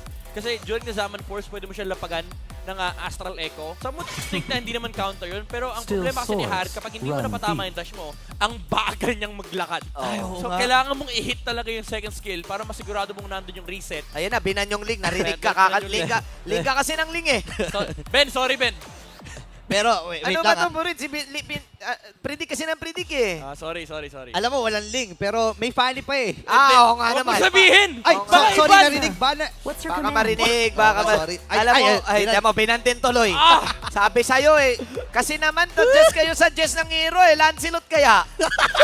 Nag-suggest ka rin eh. Ay, nag-suggest Hindi, na. wag nyo na, tigil nyo na kasi, may Julian pa eh. Oo nga, tigil nyo na yan. May Julian pa eh. Oo nga, no? Easy lang kasi kayo Tsaka, sa pag-suggest. Para sa akin pwede yung sinasabi nyo, pero what if Hayabusa kayo? Hayabi, no? Na-buff yun! Na-buff yun, di ba? Nakaka-retry na yun habang nagsha-shadow kill. May pogi moment na yun. Oo, Hayabi, parang pwede. Dati kasi siya yung assassin na yung pogi moment niya sa kills lang eh. Oo. Wala siya ng mga Ling Lancelot na yung Nagalaw. execution still eh. Oo. Yung Hayabusa pag nag-ulti sa Lord, wala eh. Ako tingin ko, keep it simple na lang ako dito. Magmamartis na lang ako dito. Pag Martis ni Andorio. Oo, Martis ni Ryzen. Sabado pa lang pero Martis na. Tingin ko lang ha. Uy, Esme, aba. Esme ban paro. Teka lang ha. Esme Esme, tapos Funny Ban. Mukhang may niluluto ang TNC. Let them cook. Hold up. Harley! Counter kasi Esme sa Harith. Ayan. Feeling ko Harley eh. Harley? Naniniwala ako na XP Barats mo. XP Barats yan. Ay, di mawala ng pag-asa. Umaasa ako. Ryota, please. Pakikuha yung Barats. Pwedeng Jungle Roger, no? Oy, by the way, si Ryota, nagpa-funny din yan. Kahit XP player yan. Oo, yun nga eh. Kahit Isa sa XP mga laner. malulupit yan. Tingin mo dito, Julian. Burits, ano to? Hayato. Roger, Hayato. Feeling ko Hayato. Ako, Harley ako. Puro magic pala yung TNC. Bigay nyo na. Puro magic pala sila, boss. Ay, pangit pala Harley kasi puro magic nga. Pwede nga yung Hayabi. Hayabi Lance. Hayabi Lance. Hop! Ay, red rin, pre. Ang dami nyo sinabi, ang dami nyo sinabi. Mga analyst nga kayo. Ayun na, Pakito. Naintindihan kasi nila, sabi nila, mahirap mag-assassin pag may Matilda kasi tatambay yan eh. Ay, oo nga. So, dapat safe na lang. Oo, keep it short and simple. Oo, basic na lang. So, wala pang XP ang Omega unless XP nga yung Barats. Masya kaya?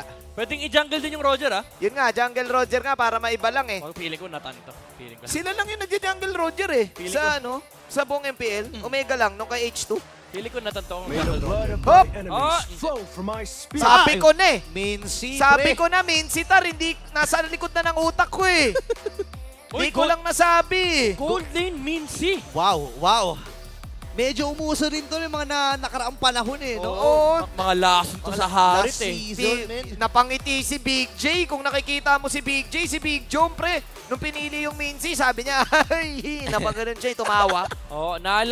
Maalala nyo, unang beses nating nakita to sa kamay pa ni Benny QT sa Echo.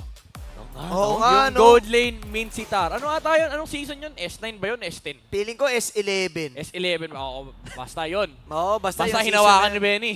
Basta, alam nyo na yan. Ito na. Kasi naalala ko yun, ginagamit din kasi ni Kuya Kenji. Binabati ko pala si Kenji, RRQ Kenji.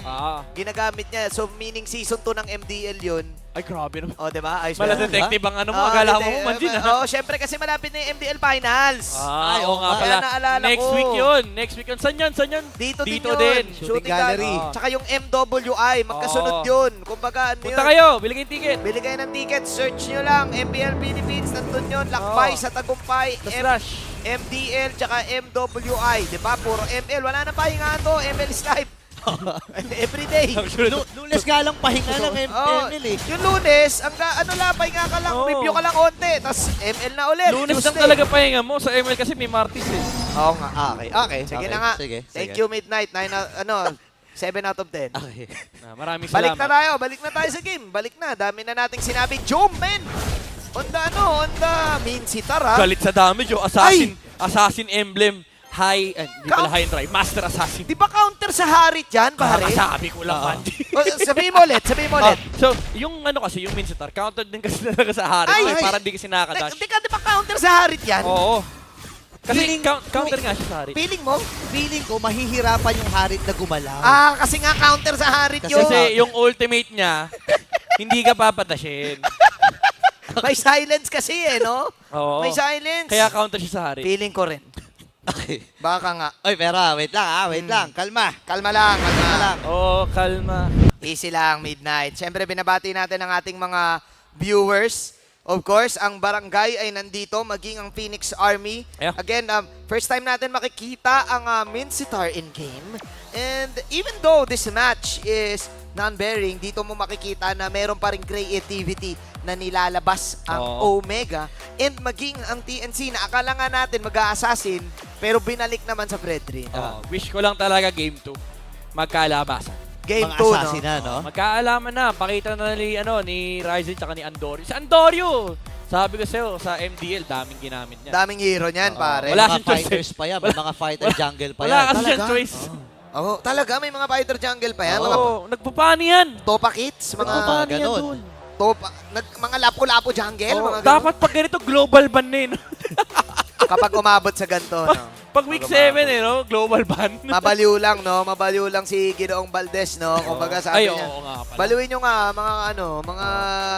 mga league off. Si Global Ban nyo nga ng week 7 na magkaalaman talaga. Binabati natin si Ginoong Valdez. Na laging nanonood. Pagaling ka. Kaso di siya tumawag eh. Di tumawag si Ginoong Valdez. Kinulang. Tapos na yung mga tiebreaker. Kinulang sa prime time. Ayun, nag-flex Ay, na. ay, Ayun, ay. ayun, laking gagambaw. Laking gagambaw. Si Spider Miles. Oo, laking gagamba niya, para.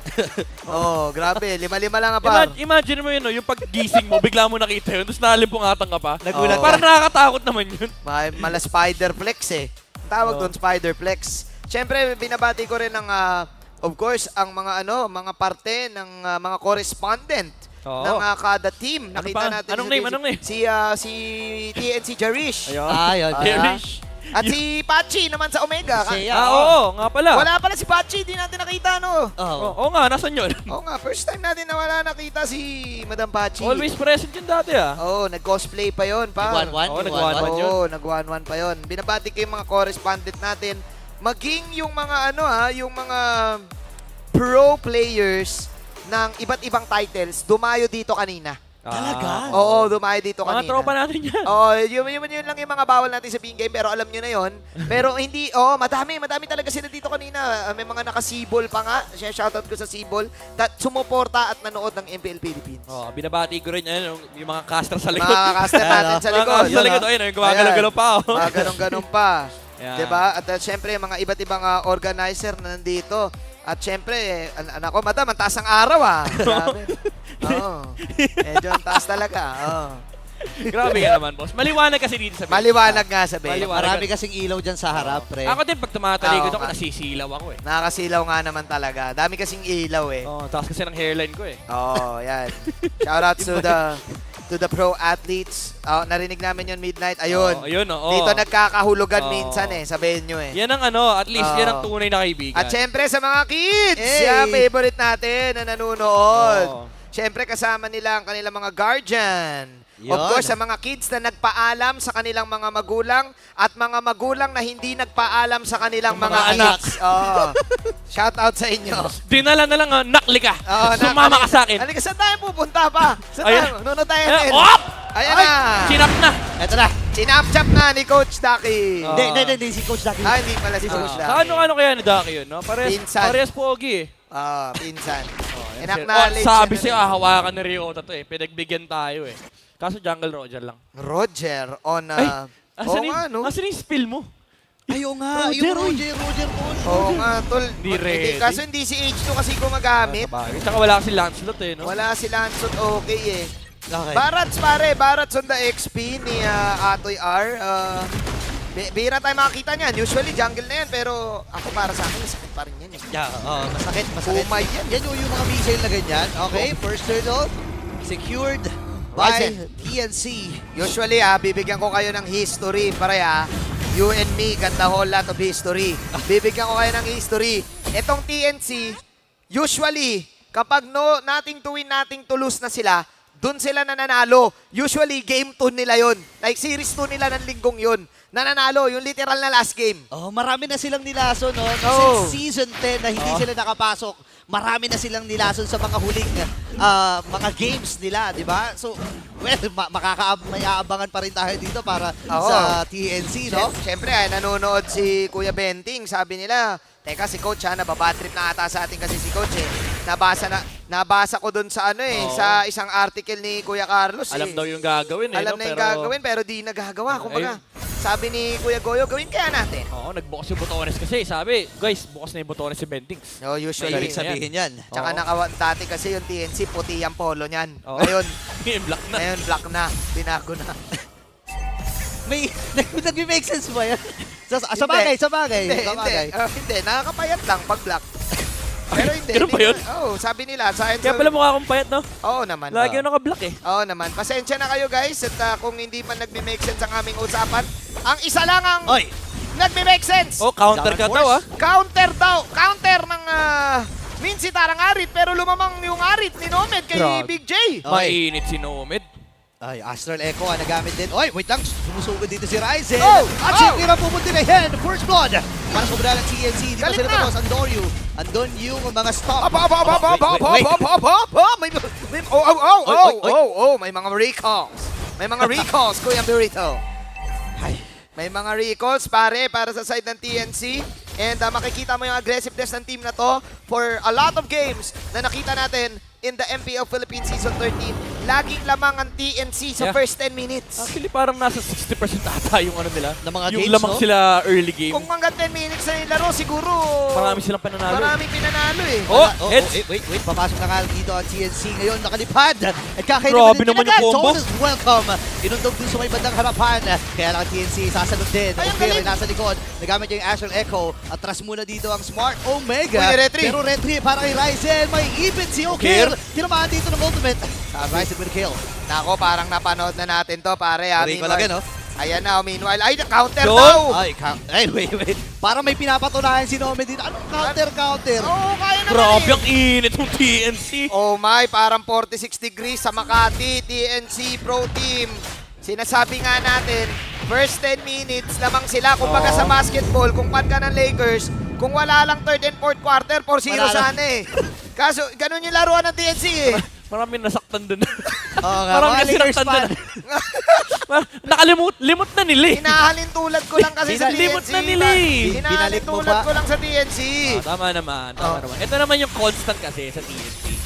Yung early game nila, sabi ko nga sa inyo, individually, yung mga players capable. Macro sa early game, nandyan din naman yan. Kailangan lang din talaga ma-polish yung late game tsaka yung end game. Ang hirap din kasi ituro ng mga ganun yung mga late game decision making. Kasi instinct yun eh. Oo, instinct yun. Avengers nga, nahirapan ng end game TNC pa kaya. Si Chakno kasi late eh. Ang tagal kasi dumating. Si Chakno, mala Doctor Strange, late dumating eh. Si Chakno kasi, week 5 niya, week 1 eh. Tama. Tsaka si Wonder, paano nun? Sige, sino? Basta yun, yung babae, Sino? Wonder something. Wonder Woman! Hindi. Sino Wonder? Basta yun, Marvel. Basta yun, wait lang kakainin. Doors welcome, may utang sa magiging. And this time, makakapatay ng isa dito ang Smart Omega. Burits naman si Captain Marvel. Captain Marvel? Anong Wonder? Sorry. Iba pala yun, iba yun. Wonder Pets ata yung gusto mo sabihin eh. Iba kasi yung Wonder, Kuya Burits. Si Captain Marvel pala. Gets ko, Kuya Burits, yung sinasabi mo. Kumbaga, yung late yung pagdating. Oo. Yun yung binasag yung ship eh. Yun yung nangyayari sa Omega. Ngayon, sabi nila, saglit lang Kuya Manjin, Kuya Burits. Hindi na namin paabutin ng 10 minutes kasi may pick-up capability kami. Meron kaming kagat, meron kaming burst sa Novaria, kaya naming kumil agad. Kung yung Omega may 16 minutes, yung TNC may 10 minutes. 10 minutes, oh. Yung Omega, tatlo magpa-16. 16 yung ba, Omega? Hindi pwedeng lumagpas ng 10. 18 minutes? 16 yun. O, sige na nga. 16 yun. Naalala ko, binibilang natin dati yun. Tama ka, Midnight. Dalawa kami nag-18, pero ikaw 16. Pero tama ka. 16. Kasi ikaw yung analyst. Tama. Okay, sino kaya tatamaan dito? Second turtle na ating game. Actually, third turtle na to ng ating game. And sinisimulan na ng TNC. Medyo malayo ata dito ang Smart Omega. Nakita na si Chuck. Okay. Libreng pagong. 7 minutes. Di ka ba ngayon, second eagle para kay Chuck. Mamba, hahabulin ni Ryzen. Hop. Pero hindi naaabot. tingnan natin. Jom! Uy, Ayun, ganda! nahugot na. Nahilapag na dito yung King's Calling. Ngayon, ito ata yung counter. Super Yoshi. Pero inantay lang nila matapos yung duration nun. Nahilapag na yung Zaman Force. Kaya lang, under the turret, hindi na sila magdadive. Ang ganda naman nung ano na yun, nung hila na yun. Ang problem, hindi nahila si Nomid. Late nilabas ni Nomid yung espada. Na-purify din kasi. Sabi ni Nomid, anong counter ka? No counter yung Harit ni Nomid. Oo nga, wala siyang pakialam dun sa counter. Yun daw ang TNC niya, the no counter. Ang galing, wow, galing mo dun. Galing mo dun. Nag-improve ka, ha? Pag-rate. Nag-improve ka, bata, ha? I-rate mo. Mga 9 to 10. 9 out of 10. Grabe. Ganda nun, ha? Sige, salamat, Panji. The no counter Harit na ginagamit ni Nomad na currently pushing in the top lane. Plus, masakit na rin yan. Nakaano na siya, yung kulay blue na site na item. Talyum. Oh, yun. Yun na yun. Okay. Wait lang, may dive. Nagagawin dito ang TNC. Ay, at grabe. kasapunan si Jom. Ang pinulot na pa ng members mula sa TNC, Sir Kang Eagle. Kaya lang walang follow-up. Hindi! Sa likod pala yung follow-up. Andorio dito. Magkano sa Pwede Wolf. Nahilapag na rin yung EG Boy. And Andorio with a kill. Ay, ang galing. Ininig sa ata nila itong si Atoy R. Makakatakas ba siya? Hindi. Yes, Andorio? nakatakas siya. Andorio? Ang hindi nakatakas dito ay si Heads. Ngayon, ang next ba nila ay si Super Yoshi. Yes, po. sir. Who care with a kill. Pero hindi pa tatapos dito ang Spark Omega. Tuloy pa si Jack Mamba. Doon lumipad si Jack mo. Ayan na yung second Eagle and Goyo ay atras. Masakit na yung mga normal hits dito ng Doryu. But then again, 1 minute na lang. 1 minute na lang yung 10 minutes na timer ng TNC. Nagbibilang na dito ang Smart Omega. 1 minute para sa TNC. Pasada Torres sa gitna. Tuloy pa rin. May ipit din doon yung EG Boy, that Eternal Guard. Pero walang mamamatay. Makakapag-set up yung Omega dito. Ang tagal, ang haba ng ginapang nila from top hanggang mid yung nangyaring clash. Pero yung ginawa nilang flank was a great flank kasi napitas man si Jom. It was still Omega on top. Yeah, mula rin sa tier 2 tower ng Omega sa may top lane. Up until umabot sila rin sa harap ng Lord. I like this build coming out from Andorio, yung War Axe, yung sustain ng damage habang dumadami yung stacks ng War Axe, tumataas yung kanyang physical attack. And of course, yung physical defense, it works well against the spread rate. Oh! Napakatapak Yoshi! dito, Minawal Fury. Dalawa nagtalo na, nilabag din yung Summon Force. Okay. And this time, mamamatay si Arthur Arm. Makakatakas din itong si Andoryu. Pero aatras muna ang TNC. Another reset, round 2 na. Round 2 now! Sabi ni Jom, nilabag din dito yung King's Calling. Andorio! Si Andorio ay naroon din. Sinalubong siya ni Ryzen para hindi makalapit kay Goyo at kay Nomen. Andun pa nabuhay si Goyo. Medyo pulado. Red zone ngayon si Goyo pero he has the skill. Walang walang King's Calling ha. Okay, kalahati yung buhay ng Lord.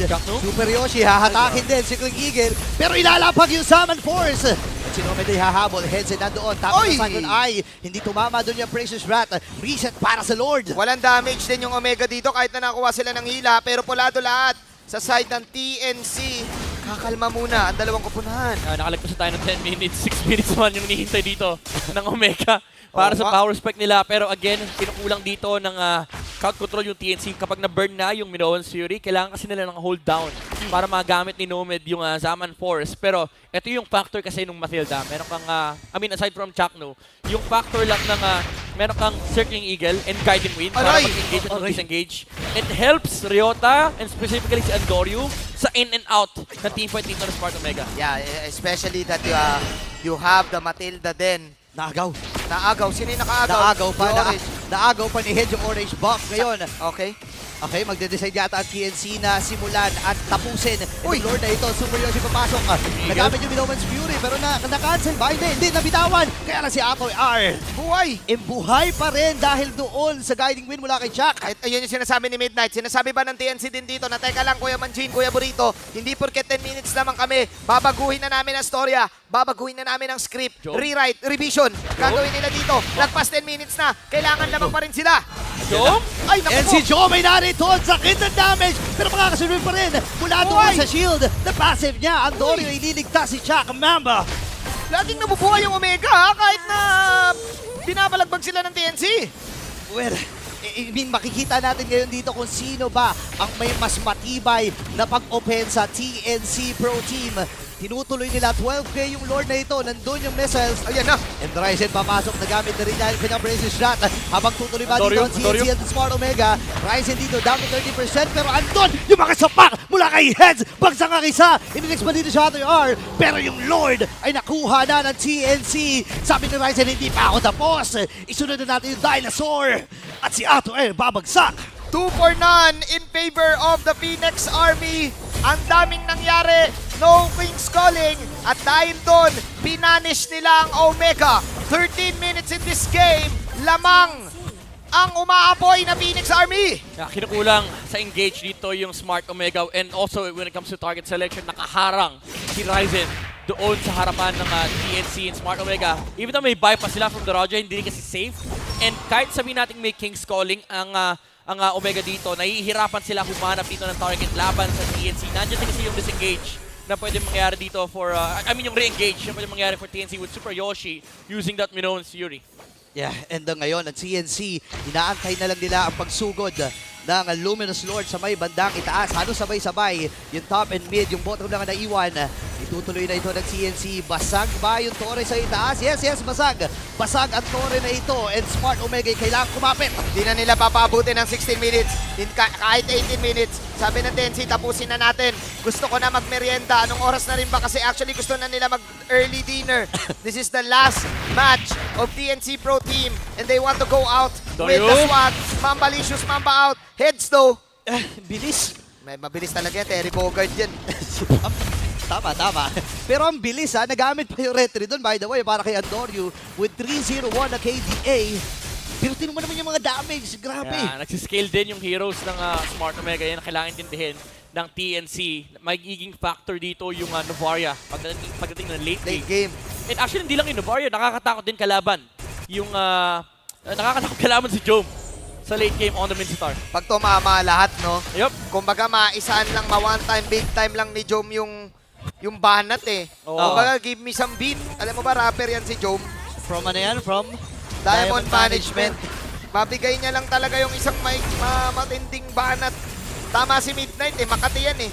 Pero kasi yung Purify din ata yung big factor dito ni Nomad, I think. Nahihirapan silang i-hold. Kasi kung titingnan mo, ang hold lang naman nila dito, bukod doon sa sa ultimate ni Atoy R, yung yung King's Calling lang. Pero makakatakas siya doon, pwede mo kang lakarin yun if ever eh. Ang mahirap din kasi yung kapag kahit mahuli niya yung Harit, basta katabi yung Minotaur, nandun yung Minoan's Fury, so hindi rin makapag-engage si Smart Omega. Pare! Nahananata nila, isa lang tinamaan doon si Chaktu.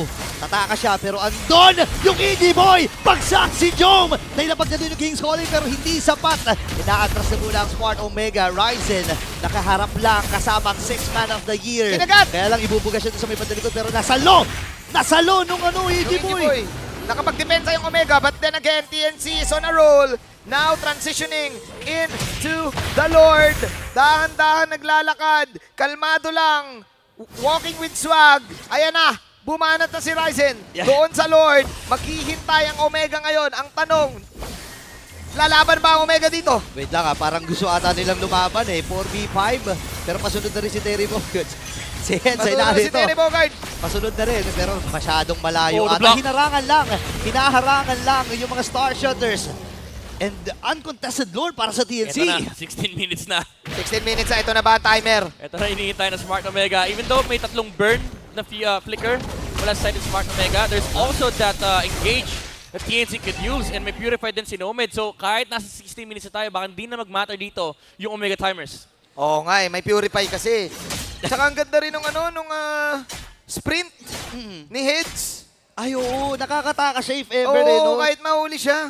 Well, kung titingnan natin TNC, binabalansin na nila yung flow ng mga minions, top, mid, and bottom. Kasama si Heads. Kailangan dumipensa dito ng bagong barangay. Ito na yung endgame na hinaharap natin. Totoo ba ang Omega timers? Dahil yung TNC, babaguhin na namin ang oras. Hindi na, tatapusin na namin. Lagi na lang. Alam namin ang gagawin ngayon. Gagawin na talaga namin. Lalim ni Ryzen dito Chakno nagamit na rin kanyang Secret Eagle. Papasok! Nagdabog! With the Minoan's Fury! Yun na! Nakakain siya! Iutot sa may bandalikod! At mapapunish siya dito ng Smart Omega. Pasag yung Torre sa gitna. One at a time lang daw sabi ng TNC. Teka, may Cygnus may Cygnus may... Nakakapagdepensa. May nararamdamang Cygnus si Midnight. Nakakapagdepensa. 1 minute pa para sigurado na. Oo nga. May kumbaga mala Dragon Ball to, nararamdaman mo na ba yung aura? May aura ng ano eh. May Geiger counter ba? Oo, may Chuck Mamba aura. Parang nakapag-depensa eh. May pakpak na yung dinosaur na Ryota, nakakatakot din. Okay. Remember, TNC for the longest time, dito sa buong season na to, lagi silang kinakapos pagdating sa late game. And yun naman, in contrast, para sa Smart Omega. Yung Omega, ito yung bida dun sa pelikula na nagpapabugbog lang sa una. Tama. Tama, ganun yung mga Pinoy, mga Pinoy movies eh. Nina Cesar, nila FPJ. Si FPJ ba binubugbog sa una? Oo, may mga pelikula siyang Laging ganun ang ano, Laging ganun Si Bata Quiapo yun, pre. Oo nga eh. Either ano, yung OP siya or laging bugbog sa Hindi ko na una. kasi nabutan yun. Coco Martin lang alam kong action star. Okay. At tama, 2006 ka, di ba? Oo, 2006. Ako, ang inabot kong action star, si Bobby Tricks eh. Action star yun eh. Pumapasok sa 5. Oy, teka mahirap tong lure na to for TNC. May flickers yung side ng Smart Omega. Walang flicker si Goyo dito, so baka siya yung Goyo mamaya pag nahuli siya ng Smart Omega. Tingin ko kung ikaw ang TNC dito, wag mo ilaban to sa labas ng base ng Omega eh. Tingin ko, ano eh. Laban mo sa loob. Laban talaga doon sa... Kasi kumbaga pag alimbawa madepensahan, at least malayo yung lakbay nung ano. Sabagay. Oh, kailangan... Tapling. Kailangan mag-defend. Ang ganda ko lang! Huli ni Orsi! Kasama sila si Chuck, no? Magiging punti na. Second Eagle para lang makatakas. Pero sino ang naipit? Nakatakas pa Nasa rin! likuran, Super Yoshi Normal hindi. Ay! Dome! Nailapag yung Kings! Koning! Takbuhan ng TNC! Andito na ang bagong barangay! Nailapag yung Summer Force pero hindi na maximize! Si Super Yoshi! Nino-normal hits na ni Andorio dito! And the triple kill! Para kay Andorio! Ano to? Next pa ata si Heads! Nag-collapse ang TNC! Again and again! Ito ang istorya ng kanilang upunan! Abot pa ba yung Maniac? Si Andorio! Abot pa ba yung Maniac? Maamoy ba? Hindi na, maglo-lord na lang daw. Oh my gosh! May nararamdaman akong Cygnus! Hindi. Chakno! Aray ko, ang sakit. Pare, mapupush pa to ng Omega. May Cygnus talaga, pare. Tignan mo yung gold swing. 700 na lang yung laman ng TNC. From 5K yan ha. From 5K, ladies and gentlemen. Mayroon talagang, ewan ko ba ano ba to. May hindi ma-explain ng science. Hindi ma-explain ng mathematics. Physics, lahat na ng subject. Hindi kaya explain ang kamandag ni Jack Mamba na Cygnus. Hindi mo talaga may explain. May mga bagay sa buhay natin na hindi talaga natin minsan kayang intindihin. Pero Smart Omega, the dodge with the circling eagle. Ang ganda ng attempt eh, nandun yung collapse. Sabi ng TNC, pushing yung top lane natin, iipitin na sa bottom lane. Pero dinudge yung Minoan's Fury. And look at Jom here. Napakaganda ng huli niya with the flicker. King's calling. Oh my goodness, Smart Omega. May Cygnus talaga. Grabe, May Cygnus talaga, pare. Hindi ma-explain lang Matinik. Hindi ma-explain lang si Escuela, pre. Kahit kami hindi namin kaya explain. Kahit kami na nga, trabaho nga namin i-explain, hindi namin ma-explain. Minsan ginajoke na lang namin pero nangyayari talaga eh. Ito Ano talaga to? yung kamandag ng barangay. Bakit lamang na yung Omega? Ano ba yun? Hala, ano to? Oh my gosh. Grabe ang Smart Omega. Hindi ko na rin alam kung ano sasabihin ko actually, pero ito na ang pagsugod ng bagong barangay. May Cygnus. Kakatok na sila at ang Cygnus ay narito. Naku, nandun yung pagkain nilalagay ata sa likuran. Pero si Hez naman sa likod. May nakapin sa Summon Force. Moment ng Smart Omega, patay si Antonio. Wala na yung jungler. Tinex na nga ata nila nitong si Atoy. Ay, naka-flicker pa! Naka-flicker pa, ladies and gentlemen! Boy pa! Oh, lumilipad pa yung dinosaur. Boy pa! Anong tapos na? Sabi ng TNC, it ain't over till it's over, playa. It ain't over. Hindi kami naniniwala sa Cygnus. Hindi kami naniniwala sa Himala. Kami ang gagawa ng script. Kami ang magsusulat ng script. We have a ball game. We have a ball game. 6:50 na, MPL pa rin. 9-9. Yung kill score. Pantay yung game. 18 kills in total sa laban na to. 21 minutes. It's the battle of the Cygnus. Midnight and Burrito. Labanan to ng labanan to ng Cygnus yung endgame ng TNC tsaka yung Omega Timers. Sino una makaka-break ng pattern? Okay, Minoan's Fury na ilatag. Uy, kinain. Pero si Nome Day, punti lang yung Tori na yun. Pero si Ukir, aray, ang sakit. Pero nasalo niya yung King's Calling. Atras mo na yung ang TNC. Pero si Heads, isa na lang ang nakikita ni Heads. Tori na lang. Pero mapapatay ba yung minions na yun? Atras muna para sa TNC. Oh my gosh. May nanaintindihan ka pa ba, Burrito? Wala, nalilito Minion na rin wave, ako eh. minion wave! Wait lang may minion wave Okay, sila. may spear naman, may spear. Ang daya nung pang-clear. Ang daya nung pang-clear. Grabe yung barena na yun, Malamos ko. Malamos. Oh, Chakno! Chakno na play Eagle, kasama si Andorio, nandun yung nakaswipe. Uy, ginaw nila, Pero pare. andun yung shield, bilisan agad ng emo dito. Ang kapal ng shit, walang ya. May shield pa si Chakno dito. Lipad. Chakno, lipad. Okay. The Flying Mamba. Uy, grabe, The Flying Mamba. Wait, Ryzen! Sila naman ata. Ryzen! Ang sakit! Ito na. Atoy R and Jom! Kumakati na rin si Jom! Oh my God. Ang Cygnus, Andorio, hindi pa tapos yung laban ni Eds. Hindi pa sila Tsaka ni tapos dito. Andorio. Zaman Force, yun lang. Nailapag yung Zaman Force, pero inatrasan lang ng Omega. Ano ba itong nangyayari? Hindi ko na naiintindihan. Welcome to the MPL Philippines All-Star Show match. Parang All-Star game. 10-10 yung kill score, man. Grabe. 10-10 yung kill score. Ito ang laban ang kwento ng TNC, kaya ba nilang tapusin ang laban? Ang problema, yung kalaban nila, Ayaw ito pa yung tapos. mga malalakas tumapos. Oh, Jom! Mag-Winter Trajan pa, buhay! Okay, Buhay out. pa si Eds! Jom, Si Jom outplay, nakabili outplay. ng immortality. Okay, lalayo. Pero dito si Atoy R. Yari And ata si si Nomad, pare. 4v1 ata to. Pero makakapatay pa ba siya? Kailangan niya lang isang Oh, hit. Nomad! Ito na nga yung hit na inaantay niya. Pero makakapatay din ang Omega ng isa. Altab muna si Okir, 1 minuto. Altab muna si Nomad. Status muna. Okay, welcome to MPL Philippines. 1 minuto, TikTok timers. Ang tagal natin hindi nakakita ng TikTok timers. Grabe, outplayed the rest, nin. Outplayed the rest. Outplay the rest. 120 Hz.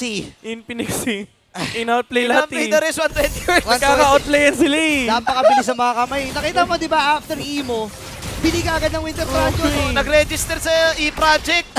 Pagka-altab, i-register muna. Nag-hashtag pa. Agad eh. Nag-hashtag pa. Guys, lagyan nyo na yung hashtag nyo sa comment section. At Midnight, ikaw na bahala. Explain mo na yan, Midnight. Kasi naman, ako naniniwala ako sa sinabi ni Midnight. Yung scaling nung ano ba yung hero ni Jom? Tagal kasi di pinipili yan. Midstar. Yung scale, ay ano, i-add mo lahat yan. 400, 400, 400, 400, 700. Add mo yan. 2-3 yun, 2-3. Ay, Galing mo. Galing mo. Galing mo, cake Lapit mo, mats, lapit mo. Appear. Parinig mo yung appear. Diba?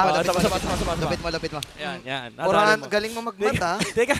Teka yung game. Oo nga, may game pa pala. Hindi ko na maintindihan. Look at the win rate, ladies and gentlemen. Comment nyo na lang yung gusto nyo manalo. Hindi na nagme-make sense dito yung gold no? Pero kung titignan mo yung swing talaga. Ito na yung ito na yung point ng game na hindi na nagmamatter yung gold lean. Pag na-cross mo na yung 60k threshold, halos lahat kayo item lock na. Oo. Alam mo, minsan talaga sa buhay, meron talaga yung mga propesiya no? Ano yan? Talagang may propesiyang naisusulat Sa Omega, ni minsan eh. Lagi. Meron talagang may something may darating na may Chuck na Mamba. mula Marikina East Side. Ang pangalan ay nagsisimula sa letter J. Si Joshua. Mamilog. Na-imimix no? Ang pangalan nagsisimula sa letter J. Pwedeng Joshua. At Chakno, ayan na! Igil kasama si Mamba Jom. effect. Taka po makakatakas. Ay, wow! Sakto yung Winter Trajan. Goyo na ilapag niya pa yung Guard! guard. Pero popping the emo. Makakabilis ba siya ng Winter Oh, Trajan? Jom! Hindi. Makakapagod na din si Andorio ngayon may ipit din. Ako muna ng Smart. Omega. Jom. Rising dito. Popping the Winter Trajan. Napabulol na rin ako sa dami na nangyayari. And si Andorio! Iipitin ang apat. TNC! Oh my gosh. Dalawa nag-altap dito sa Omega. Tumatakbo na sila Jack Mamba. Sabi ni Jack Mamba, run for your lives. Habang may lupa, hinahabol sila ni Super Yoshi. Grabe, nagkabilihan na ng mga Winter Trajan emo. Ay, Nagkaka-outplayan na. hindi mangyayari ang propesiya, walang buyback. Walang mga buyback, mga kaibigan. Yoshi, wala siya ulti rito. Wala ring minions. Kapal ng dinosaur, ang laki ng dinosaur, men. Yung flow sa ibaba, yung flow sa ibaba. Nang spam yung dinosaur. Ang laki ng dinosaur. Ay! Ang bilis din ng clear wave kasi nila. Ryota! Kakasin niya dito pero kakayarin niya ba? Kaya Grabe lang lumipad. nandun yung pagsundo Andun yung second eagle. Oh my Try sa God! papunteria. Hindi, Super Yoshi, likod. Hinahawakan ni Jackdo! TNC! Hinahawakan ni Jackdo yung minions! Pero may catapult! And TNC Pro Team takes game number 1! Hindi kami naniniwala sa propesiya. Hindi kami naniniwala. Kami ang magsusulat ng script. 26 minutes. You add that to the 10 minutes. Na early game ng TNC. Finally, getting a victory. Getting game number 1. Finally, finishing a game. Nakita mo yung idea nandun hinawakan ni Chuck Mamba yung mga minions. Kaya lang may natirang catapult. May natirang isa, men. Natirang isa. At dito natin sinasabi na yung TNC, na pagtanggal na sila sa MPL, nananalo sila sa Game 2 ng last week nila. And 1-0 na. Burrito Midnight. Sa totoo lang, wala ko masyado naintindihan sa laban. Isa lang ang naintindihan ko. Tinapos ng TNC ang laban na to. Mag-a-analyze pala ako. Oo nga pala, mag-a-analysis pa pala. Ayun, standby ka na daw, analysis. Sige, standby ka, Midnight. Standby. Ready na ako. Yeah, ready ka na. Pero intense yung game na yun. Sobrang intense nung game. Talagang kita natin yung effectivity ni Nomad sa kanyang Harit. The no counter Harit ng TNC. Pinamana siya rito yung kanyang individual performance. 71% kill participation, 535 ang kanyang KDA. And sinabi natin kanina na may sagot yung Smart Omega dito sa Harit ni Nomad with a King's Calling. Kasi naman, alam natin kapag nalapagan ka ng King's Calling, bawal ka gumamit ng mga mobility spell. Even with the Purify, hindi ka basta-basta makakalabas.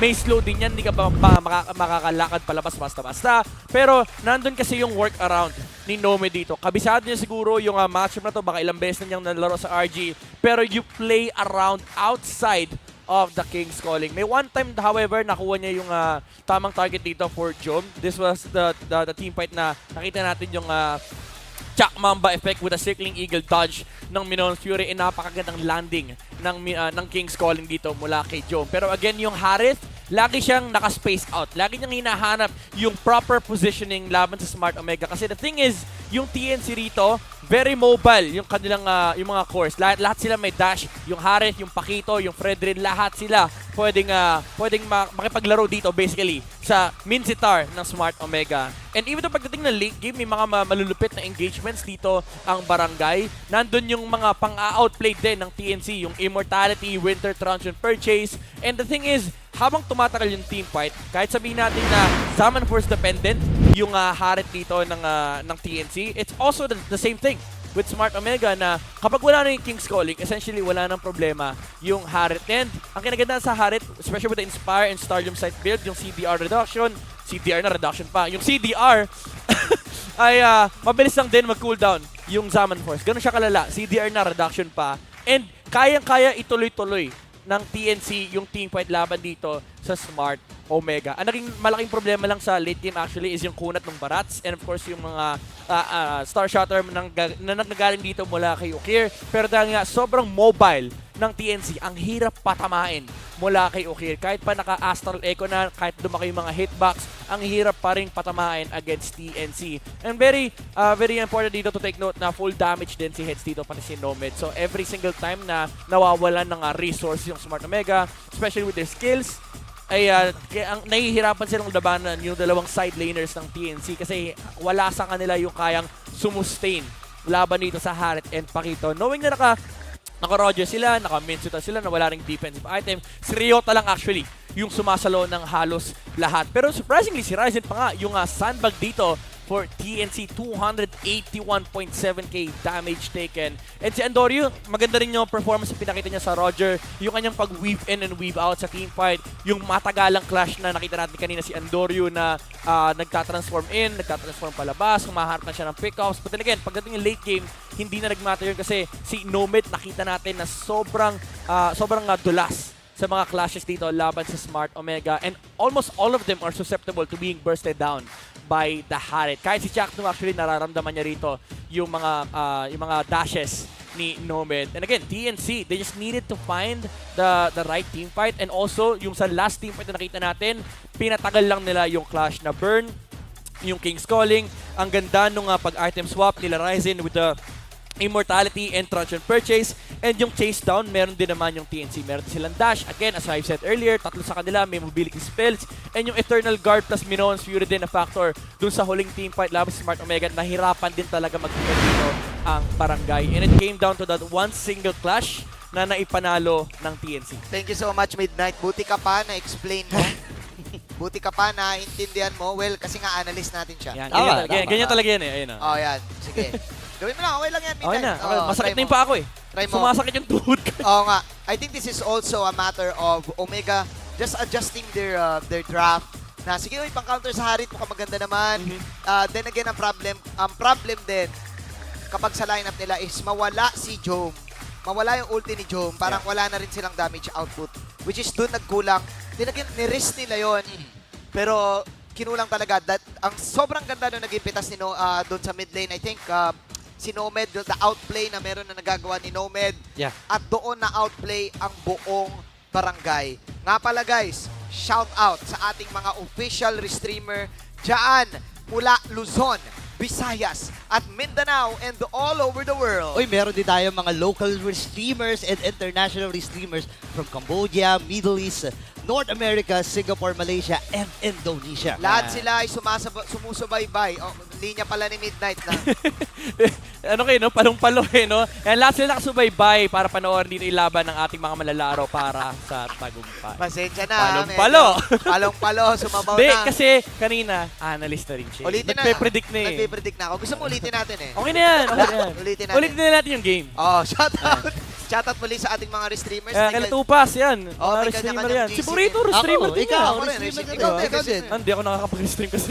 Especially to our international restreamers, especially to you guys. Shout Tsaka yung outs to mga LA Clippers. LA Clippers. Mga Clippers. To the LA Clippers, you know who you guys are. May kanya-kanyang mga paglagay ng subtitles. Lapit na ng mga restreamers. No? Sila Zekil, di ba? Yeah, maging sa ating mga Filipino viewers abroad. Marami mga nanonood dyan, ang mga manlalarong Pilipino abroad, ang mga mafia. Shout out sa inyong lahat. Saktong-sakto, since nasa abroad kayo, nako, ito na nga ang inyong pag-connect sa mga Pinoy dahil be part of the digital transformation in the world of connectivity. Say hello to convenience, flexibility, and local connectivity with Smart Prepaid eSIM. Now available for digital delivery through the Smart Online Store for only 99 pesos. Yun na yun. Yun na yun. Yun na yun. Naalala ko, last year, pinapa-register tayo ng Smart Oo nga. sa SIM. Kuha na kayo dyan. Lagi tayo sinusuportahan, of course, ng Smart. Then again, seeing the body language ng mga players, nakakapasok lang yung Omega at yung TNC. Mukhang good vibes lang din sila sa game. Kanina, narinig ko pinag-uusapan nila sa labas. Kino-congratulate nila actually yung Blacklist. Kasi pagdating nila, sakto palabas yung Blacklist National. So parang nag-ready na rin sila, naghanda na rin sila sa possibility. Kasi nga, nauna yung match ng Blacklist bago yung laban ng Smart Omega. And at this point, again, yung kanilang, yung pinaglalaban nila dito is, ano na lang to yung parang, yung para sa sarili mo na. And syempre, paglaban mo yung sarili mo, di ba? Oo. Nakita mo yung sportsmanship, lalong-lalo na si Kuya Ronel, si Coach Stronger, nung nandito, nagkakas tayo dito, dumaan siya dito kanina, bigla niyang kala niya makakausapin ko siya kaya nagkakas ako hindi ako makareply sa kanya. Inaantay ka? Oo, inaantay ako, bigla niya sinabi, deserve. Hindi ako makareply sa'yo, Ronel. Nagkakas ako. Pero yun na nga, congratulations of course, again sa pagtanggap ng Omega, congrats on the loss, di ba? Even sa TNC, na finally, tama si Midnight, you do this ngayon para masatisfy kahit papano yung lakas ninyo na kaya nyo naman pala. Naging problema ng TNC to end the game. 26 minutes. It took them 26 minutes to end that game. Tsaka mararamdaman mo rin talaga yung kagustuhan ng dalawang kupunan na to na manalo, no? Hindi dahil doon sa mga positions, kundi dahil gusto mo na may aabangan din yung mga viewers sa mga next seasons pa na parating, di ba? Ano to magandang example to ng yung makikita mo kung gaano kagutom yung player. And again, ilang beses na natin hina-highlight dito si Heads tsaka si Nomad. Every single time maglalaro yung TNC, nandun yung moments of brilliance, nandun yung individualistic performance sila. And considering na countered talaga yung kanilang mga matchups dito, specifically the Harit, I would really want to comment si Nomad dito. Alam niya yung mga workarounds, may mga ginagawa siya nuances sa game na ano sa kanya, yung parang dikit sa kanya na nagpapadali nung game niya. Parang one time, hinalit ko to si Nomad. Yung the fact lang na pre 2 minutes nag-aabang siya sa bush siya may lane para lang di siya mag-gank. Yung mga ganung bagay, yung mga maliliit na detalye na yun, it is what makes players like this so very well deserving of MVP slots like this. And naging shaky actually ang start ng TNC nung si Nomad ang nag-roam para sa kanilang team. So yung momentum nila ay hinabol pa nila ng week 2. Now coming into game number 2 with the blue side, if I'm not mistaken, nasa blue ngayon ang TNC. Then again for me, it's all about being the pro player, to set an example din sa lahat ng mga pro players about the sportsmanship na pinapakita dito ng TNC and maging ng Smart Omega. Saan ka nakakita ng ganyan, di ba? Wala na kayo sa tournament pero nilalaban nyo pa rin ang buong puso. Oo, kumbaga ibinibigay talaga nila lahat, no? Again, itong dalawang kuponan na to, alam natin na kaya naman nilang pumalag. May mga something tayo na kailangan sigurong i-adjust para sa, o sila na may mga i-adjust para dito sa games na to. Pero again, props pa rin dito sa dalawang kuponan na to para ibigay ang lahat ng para sa kanila. Tsaka, let's be honest, this is still the 8 strongest teams. Probably in Southeast Asia. Oo, nasa Pilipinas tayo eh. 8 strongest Probably. MPL PH to eh. Ako, world ako. Ay, World no. Personally. Mainit. Personally. Alam na naman ng mga tao yan. No? The strongest region. Yan, English mo para maintindihan na lahat. The 8 strongest region. Teams pala. Sorry, wait lang, nabaliw ako doon. Sige, these are the 8 strongest teams right now in MLBB Esports. That's it. Anyways, available na ang live stream view rewards ng MPL PH. Halina't manood ng MPL PH sa TikTok para makasali sa goodie bag lottery and magkaroon ng chance sa magtagumpay. Napakadali na yung gagawin. Una ay pumunta sa TikTok, pumunta sa MPL PH TikTok channel. That's at MPL PH _official. I-click ang official live stream at i-tap ang top left corner para makasali kayong lahat. Alam nyo na yan sa mga nanonood ng stream ni Burrito, lalong-lalo na yung BFAM, no? At mga kabayas, nako, yung ating kabayas community dyan, nako. Alam nyo na yan. Nood na kayo dyan. Mag-subscribe kayo sa TikTok. Pinipindot lang yan. Power tap. Wala pang microsecond yan yung magpindot. No? Spammable nga yan. Spammable yan yung power tap eh. Mag-share kayo ng live natin at i-comment nyo na rin yung mga kailangan i-comment. Sa YouTube. Sa YouTube. Sa YouTube. Comment na kayo ngayon. Comment nyo na ngayon. Habol nyo. Hashtag TNC or hashtag OMG, di ba? Huwag nyo kakalimutan yung game ID tsaka server. Dapat tama. Dapat tama, okay? Oo. Tapos kung gusto mo, hanap ka ng ibang account yan, pwede. Pwede ka mag-comment ulit. Pwede ba yun? Sabagay. Huwag mo niyo ulit-ulit. O nga, yung isa Omega, Ayan, yung isa TNC. Ayan nakikita ko si Manjin Faldas nagko-comment. Oo, ngayon. Hindi na kasi kita eh. Binabati ko pala the original doctor, no? The MLBB Sports. Is in the house. The doctor is in. Si Doc Ribos. The doctor. Pag natapos tong series na to, pwede mo na siyang balik na rin. Kasi it's over. It's over. Tagal na nun midnight. Thank you. Nagamit ilang beses na. Balik na tayo sa game. Okay. Guys, gusto ko lang sabihin, meron pa tayong final series for tonight. No? Okay, this is Harit once again para kay Harit ulit na ako po. Pero kinuha naman this time yung Pwede ni Matilda. Vexana, most likely Minotaur yung kasunod nito for TNC. Actually, wala palang Mino. So, Yoshi, ano pa ba yung mga nalaro niya before? Iat is still open, pero I think you go for the jungler here. Baxia, Barats, for Ryzen. Unless pwede silang kumuha dito ng XP actually for heads. Feeling ko pinaka-safe dito is Barats para at least secured na nila yung yung jungler nila kasi most likely baka yan yung i-target dito ng Smart Omega. Flexing kasi, no? Flexing kasi. Barats, sasanap ka ng isa pang pang-suporta. Matilda ba? Matilda? Wala, nasa kabila ni Matilda, boss. Ay, okay na ba? Nalito na ako. Oo. Matilda ulit pala ni Chakamamba. Grabe, laki pa. Ang sarap pala manood, no? Oo, ganito pala yung feeling manood. Ganito pala feeling ng audience, no? Oo. Ganun pala yun. Ngayon wala na-experience to. Oo, di ba? Bago to. Kung hindi nyo natatanong, guys, kami ay nakatingin na ngayon doon sa kabila. Sa mga nanonood dyan sa mga bahay nila, kami ngayon ay nakatingin na rin sa screen. Kasabay na namin yung mga audience. Minsan kasi masarap manood lang ng MPL eh. Ngay-enjoy na namin. Ay, ayan na! Ito na, Claude. Ayan na! Nilabas na yung Claude. Ay! Ni Big J! Ni Big J! Claude ni Big J! Naku po! Sabi niya, kulang kasi pinipindot ng main sitar eh. Yung Claude, marami pinipindot to eh. Maraming nalungkot sa Malaysia nung nandun pa si Big J. Si Big J, tumitingin pa si Big J sa screen. Alam mo talaga, Big J ha.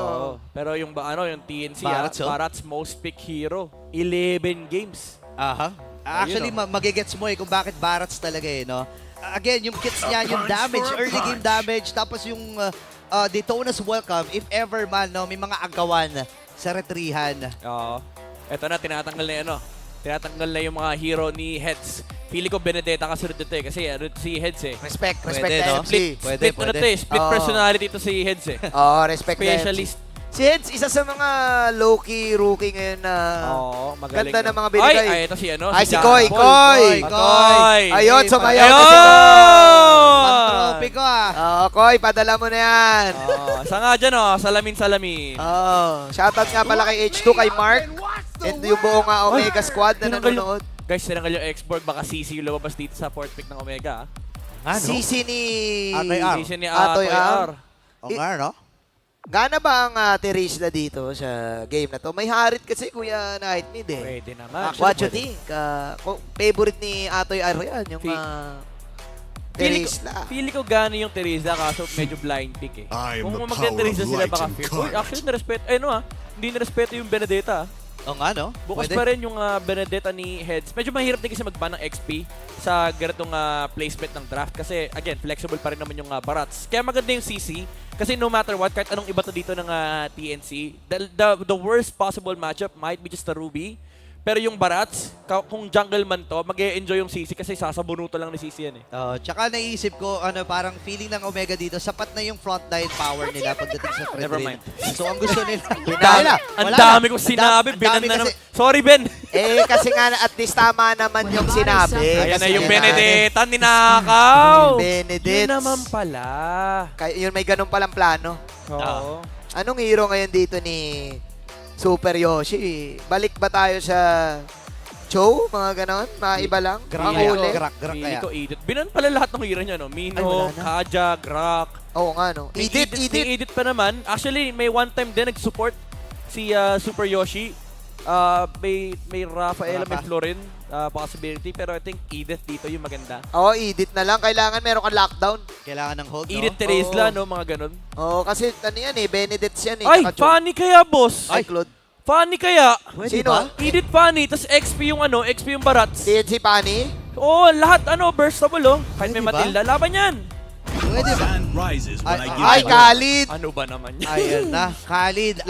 Sayang no, laban sana yan. Sana naman mapagbigyan, boss, kahit isang game lang. Nai-imagine na ni Midnight sa utak niya yung magiging laban eh. Sinesenyasan ko na si Bentis, tsaka si Lembot. Ito, ano tong hero ni Okir? Mid lane. Paramis yan. Wala palang paramis. Mid lane. Eve kaya, Eve. Eve ka? May kalit. Ikaw, Kuya Burits. Lilia maganda yung Lilia. Novaria. Ako, Auro ako dito. Auro ako dito. Iisip pa lang nga naglalaro ng Aurora eh, no? Auro. Sabi ko sa inyo, Valentina eh. Walang tumama. Sabi ko sa inyo eh. Well, magme-make sense naman kung gusto mo ng additional na crowd control, no? Nakakawin lang nila yung AG boy. Or yung hook, I'm offended. Sa site man. Sabi niya, ako ikaw, na-offend din ako. Diba? I'm offended yun eh. Talaga? I am offended. Oo nga pala, I am di na-offend din si Valentina. Tama. Ladies and gentlemen, tingnan natin ngayon ng Barangay Omega na nakikita nyo sa camera na mga nakangiti pa rin. Kahit na natalo sila ng Game 1 up against TNC Pro Team na for sure good ang mood. Kasi after that 26 minutes, ay finally nakakuha sila ng panalo at natapos nila laro. Ang question ngayon sa TNC, serye ang kailangan tapusin. Kailangan pa nilang maka-reverse sweep dito laban sa TNC. Medyo maganda yung Khalid pick actually dito ng TNC. It was a surprise. Debut din to ni Khalid. Ang tagal ko nang actually gusto makita si Khalid bumalik. And the thing is, he also has good matchups. Nandyan yung Claude tsaka yung Benedetta. Although Fred rin hindi ganun kaganda para sa Khalid kasi pwede kanyang iton palabas doon sa heal. Pero ang kinagandaan dito is may burst damage mula sa Raging Saxon. At saka ang pansin ko, yung Khalid, ang sakit nung ano niyan eh, yung kapag yung emblem niyan, yung meron pa nakaraban ako niyan, yung naka-assassin pa, yung iwa 1v1 ka niya, ang sakit nung mga slash eh, yung tatlong slash, hindi mo alam, deads ka na pala. Ayan, makikita natin actually, si Heads naka-lethal ignition currently, hindi pa natin nakikita yung emblems, I think naka-assassin din siya. There you go. Assassin, grabe! Diba? Assassin, Rapture, tsaka yung Master Assassin. Ayos ba yung mga calls natin dyan, Burits? Ayan, grabe. Masakit yan. Feeling ko dalawa na analyst mo, Burits eh. Okay. Ako na lang mag-i-spill. Mamaya, try natin. Oy, wait lang ha. Nagtatry ata dito ang Smart Omega. Super Yoshi. Okay, kalma muna ulit. Kalma. Sarap manood ng ganito, no? Oo, pwede. Nakaganito kasi na tayo. Binabati ko pala, of course, ang TNC back-end people na pinipicturean tayo. Maraming salamat, of course, kay na Kuya Carty. Yan. Oo nga, si Kuya Carty. Si Madam Ingrid. Si Madam Ingrid ay Nag-high sa atin. Oh, Ayun, wala. oh. Ang ganda ng ngiti, oh. Wala ba tayo picture it One dyan? point, eh, oh. Wala ba tayo picture it dyan, madam? Okay, tingnan natin, ha. Kuya Midnight. Ano yan, Kuya Manjin? May unorthodox pick kanina yung Omega. Ngayon na nasa TNC naman yung semi-unorthodox. Nakalit. Tingin mo effective kaya to? Effective kaya to? Feeling ko maganda yung ano. Maganda nga kasi yung matchup ni Khalid. So, may kahuhulugan. Oy, yun lang, nahulog. Nahulog. Nakagad. Nakain. Ha, Ondorio kagad. Para sa first blood. Umilaw. Ay, nahabol dito ang TNC. Hindi nung Khalid, men. Oo, Kate, sabi sa inyo, pare, full assassin yan. Kita mo pagdura, isang hampas, bumabakat sa HP ng Fredrin. Yung hiwa niyan talagang putol-putol ka. Oo, tatlo pa naman din yun. Oo. Yung chop-chop niyan, kumbaga kahit nakapigit ka. Daig pa niyan yung chop ni Coach Daki. Oh, no. Ay, hindi pala si Daki yun. Hindi si Daki. At doon lumamang ang TNC Pro Team. Umiilaw pala pag nakakakuha ng turtle. Oo nga, no? Oo. May effectus pala. May effectus pala yun? Grabe. Ngayon ko lang na-appreciate ang ating stage. Oh, ang ganda pala tingnan, pre. Ganda pala na stage. Sa totoo lang kasi lumilingon lang ako para makita yung items tsaka yung emblems eh. 1v1, Heads and Ryota. May ganun pala. First turtle para sa side ng TNC. 1.4. Again, nabasa na natin yung script ha. First 10 minutes. Oo, ayun o. Galit na yung dinosaur. Okay, another satisfied client. Pero tikam pa. Ang ganda ng basa niya dun, ha? Sulit pala yung ticket. Sulit yung ticket kapag manonood ka. Pala, no? Sa online kasi hindi nyo nakikita. Pero dito sa live, pag may nakuha ng turtle, umiilaw pala yung stage. May effects. Kaya kung ako sa inyo, manood kayo ng playoff sa MPL. Tsaka updated sila sa items. Every 5 seconds ata. Ayun, kita items. Panis. Panis. Shoutout sa production. Naka-molten essence. Naka-firmness si Andorio. Puno yan. Kunat yan. Tingnan natin. Build. Kaso walang makunat sa Khalid kasi. Kuya Burit sa TNC 10 minutes lagi. Laging lamang. Kumbaga, ano na to, kasama na sa script to. Nabasa na nila. Na-update sila. Na-update na sila dun sa script. Oo, updated yung script eh. Napindot ata yung Eternal Guard. Nagamit ba? Oo, napindot ni Okir. Ay, oo. Binator sa binat sa torre niya. Pwede sana pang clear. Although magka-cooldown naman yan, I think di lang aabot sa turtle. Pero malaking factor to para sa Smart Omega. Kasi yan sana yung pantapat mo sa Barats. Oh, bottom lane. Grabe si Nomad! Ano yung Jaman Force? Yung mga Synchro Fission, pero makakatakas pa rin. Tingnan natin. Maganda ang laruan ni Nomad dito, pare ha. Is a good, Bobby. Oo. But then again, TNC Pro Team will now go for the gold energy shields. Umikot na naman si Chuck Mamba. Inabangan lang. Okay. Si Kuya Joshua. Papasok sila dito. Flicker ay nagamit. Even yung I'm offended. Para dito kay Super Yoshi. Pero naplatuhan na. Men, grabe si Nomad. Ito si Job. Kilala to sa Malaysia, isa sa mga pinakamahirap kalento. Paglod, no? Lalo na paglod. Ngayon, nagpapakitang gila si Nomad. Although lamang naman talaga siya sa matchup, pero ramdam na ramdam mo yung impact ng Harith. Okay, hawak ng Smart Omega yung turtle na ito. 4K para sa buhay ng turtle. Andun yung taunt. Oh, the pull! I'm offended. May napag na rin dito na God in hands. With a turtle. Pag-shot din si Jack Mamba. Antonio as well will go down. Kailan mapapatay din nila dito yung jungler. Triple kill! Triple kill para kay Nomad. Gusto pang kumuha ng isa. May mga recall din mula kay Super Yoshi. Nire-recolan pa, pare. Ang ganda ng combo kanina ni Yoshi, tsaka ni Ganda. ni Ryzen. Sabi niya, hilahin mo, kainin ko. Dahila, kain, technique. Plus, may pailaw pa yung stage kung nakita mo, Kuya Buritz. Kinombohan ng production, men. Hihilain ko. Kakainin ko. Oy, wait. Okay, may pagbawi naman ngayon ng Omega. This is the timer na meron ng Matilda na sobrang kitang-kita naman natin kung gaano kakunat. But then again, the combo, the kain, hila, technique, plus the Nomad damage output. Look at that, 3-0 and 1 para kay Mr. Nomad. Kumbaga sinasabi niya, ayokong umexit dito ng walang kill eh. Gusto ko exit with swag, parang Kobe Bryant. Good seal, top lane, nakakabuto sa Ryota. Okay, offended. Nahuli nga talagang literal. Pero makakatakas pa na hindi. Mega kill para kay Nomad. Ganda ng timing nung I'm offended. Literal paglitaw doon sa kabilang dulo ng Electro Final Blow. Kasi may chance ma-eye for an eye. Oo, nagpapakitang gilas si Super Yoshi. Nagpapakitang gilas, ready na sa next tryout. So nga. Tsaka Federer Bebe na meron na dito kay Nomad. So additional damage output. Nagre-ready na ang tryout. Ito yung literal future secured. Oh, future secured. Next season secured. Usually naman kasi ganon. Kailangan kasi na mga ganon. Sa mga teams na nanonood ngayon, may mga shuffle talaga. At tanggap na mga player yun. May mga ano din kasi, may mga team na kahit anong mangyari, kailangan nila pakita lahat nila para stick sila next season. Nangyayari Ryzen. talaga yun. Ryzen. Okay, makikita niyo si Jack no Ryzen.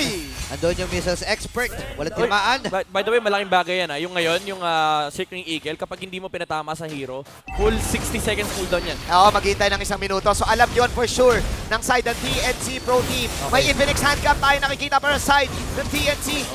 Hop! Ganda na ginawa. Nailapag-isaman first pero hinatid lang. Nilayo lang dun sa guiding wind. At umilaw na naman ang stage. Midnight, tsaka Burrito. Nakita ko. Ang malupit doon, di man lang ni Retri, ni Ryzen. Sabi niya, kaya mo na yan. Ayun, numakaw pa! Tatlong ilaw na yan ha. Tatlong ilaw na sa side ng TNC yan. Numakaw pa ng purple. Ay, grabe. Pero may trade naman na ginagawa dito ng Smart Omega. Torre ang nagiging punteriya ng kanilang kubulan. Pero naprotektahan pa dito ng TNC. Andito ata yung rundown. Pero si Yoshi. May sandwich play ata silang ginagawa. Sasalubungin si Chakno. Same with itong kay si Atoy. Pero lumatras. Alam nyo, dami yung sinasabi dalawa. Parang napanood ko na to eh. Nako, Ryzen. Oy! Flash dito with kagad para dito kay Job. Hensay nasa likuran. Lapag yung Zaman Force. Pero ma-maximize ba nila? Nakuha din. Yung orange buff na yun. Sinalo ni Ryzen, buong buo yung Blazing Duet. Ryota. Wala siyang pake. Okay, Ryota naman. Andun yung Anay for Nai. Eto lang sinasabi ko na, di naman ako bilang Devil's Advocate 8 minutes pa lang. 4,000 gold ang lamang ng TNC. Pero may 2 minutes pa kumbaga may timer yan. Kumbaga ilang beses na napanood ni na manager, ni na Kuya Carty, ni na Kuya Bentings Sila Ingrid. Sabi nila, kailangan matapos early game. How do you finish the Paglagpas game? kasi 10 minutes, medyo delicate. No mid, top lane. Kumbaga sa paragraph, pare, kulang ka ng 1 paragraph eh. Yun yung kumbaga sa sulat. Sinasabi nung prop, keep it concise. Dapat 4 paragraphs lang. 4 paragraphs lang. Yung TNC, naisusulat ba ulit yung game na to? Yun yung Sobrang kwento susulat. kwento. Ang medyo mahirap dito for TNC, kailangan nila matapos talaga maaga. Kasi may Benedetta Claude. Sobrang tindi ng split pressure mamaya ng Smart Omega. And medyo bababa yung effect. Although malaki pa rin ang mga impact ng Khalid, pero bababa yan kasi yung Claude, medyo wala silang sagot. Although may burst damage naman si Heads dito laban sa Claude. Pero yung mobility kasi, hindi niya kayang i-match. Maghihintay na naman yung Omega ng timing dito. I think 18 minutes to, sure ball Ito sure ball, 18 minutes. Sure ball, 18 minutes ang kailangan ng Omega dito. 9 minutes na para sa side ng TNC. Ang sakit nung ang sakit nung Heads! Okay, si Heads nandun sa likod. Nagkunsil na rin sila. Nailapag-examine force. Ilalayo lamang muna itong si Chakno. Pero nandun yung folks mula kay Okir. Okay, tignan natin. Wala pang nangyayari daw. Guard. Okay, ngayon, Lord is up. 20k para sa buhay nito. Andoryu, hinahawakan lang niya. Tamang hawak lang. Chillax lang daw. Ang sakit ng Khalid. Magkocall sila ng Lord ngayon half health on the Lord. Burrito Midnight. Let's see. As Andoryu half health. Reset lang muna. Wala munang magaganap. Ang taas ng nilakbay ng Benedetta mula taas hanggang baba. Another Lord ngayon. Nakapwesto si Yoshi. Meron siya flicker. Okay. Si Heads nandun din sa may gitna. Kiniklear lang niya yung mga minions para pabor ang flow sa kanila. Ryota, huwag pakita sa taas. Pwede sila mag-turn dito 4v5. Alam dito ng TNC. Second Eagle. Katama ba dun sa hero? Hindi lumayo na siya. Andoryu, atras na rin. The burst? Ibibigay ba nila itong unang Lord ng ating game? Yes, sir. Wow! Ang ganda ng Lord and Sita ng TNC. Crucial information nung nakita. Si Ryota na nagpakita sa may top lane. Walang Electro Final Blow, Petrify combo. And Yoshi with the front line na palayo kagad si Andoryu. Great move mula dito sa Phoenix Army. 4.7k just like game number 1. The amount of CC na meron ang team na to ay hindi sila malapitan ng Omega. Crucial to kasi palabas yung Lord. Tapos na rin yung Holy Crystal and Starium Sight item build up dito for the Harit. Kayang-kaya niya mang-burst kahit sinong target dito. And may flicker. I'm offended pa si Super Yoshi. Pwede nilang gamitin yung Lord para ubusin yung outer towers ng Omega and they could actually still fight inside the base of the barangay. Daming crowd control, no? Even yung ultimate ni Heads Diba? Yung Raging Sandstorm.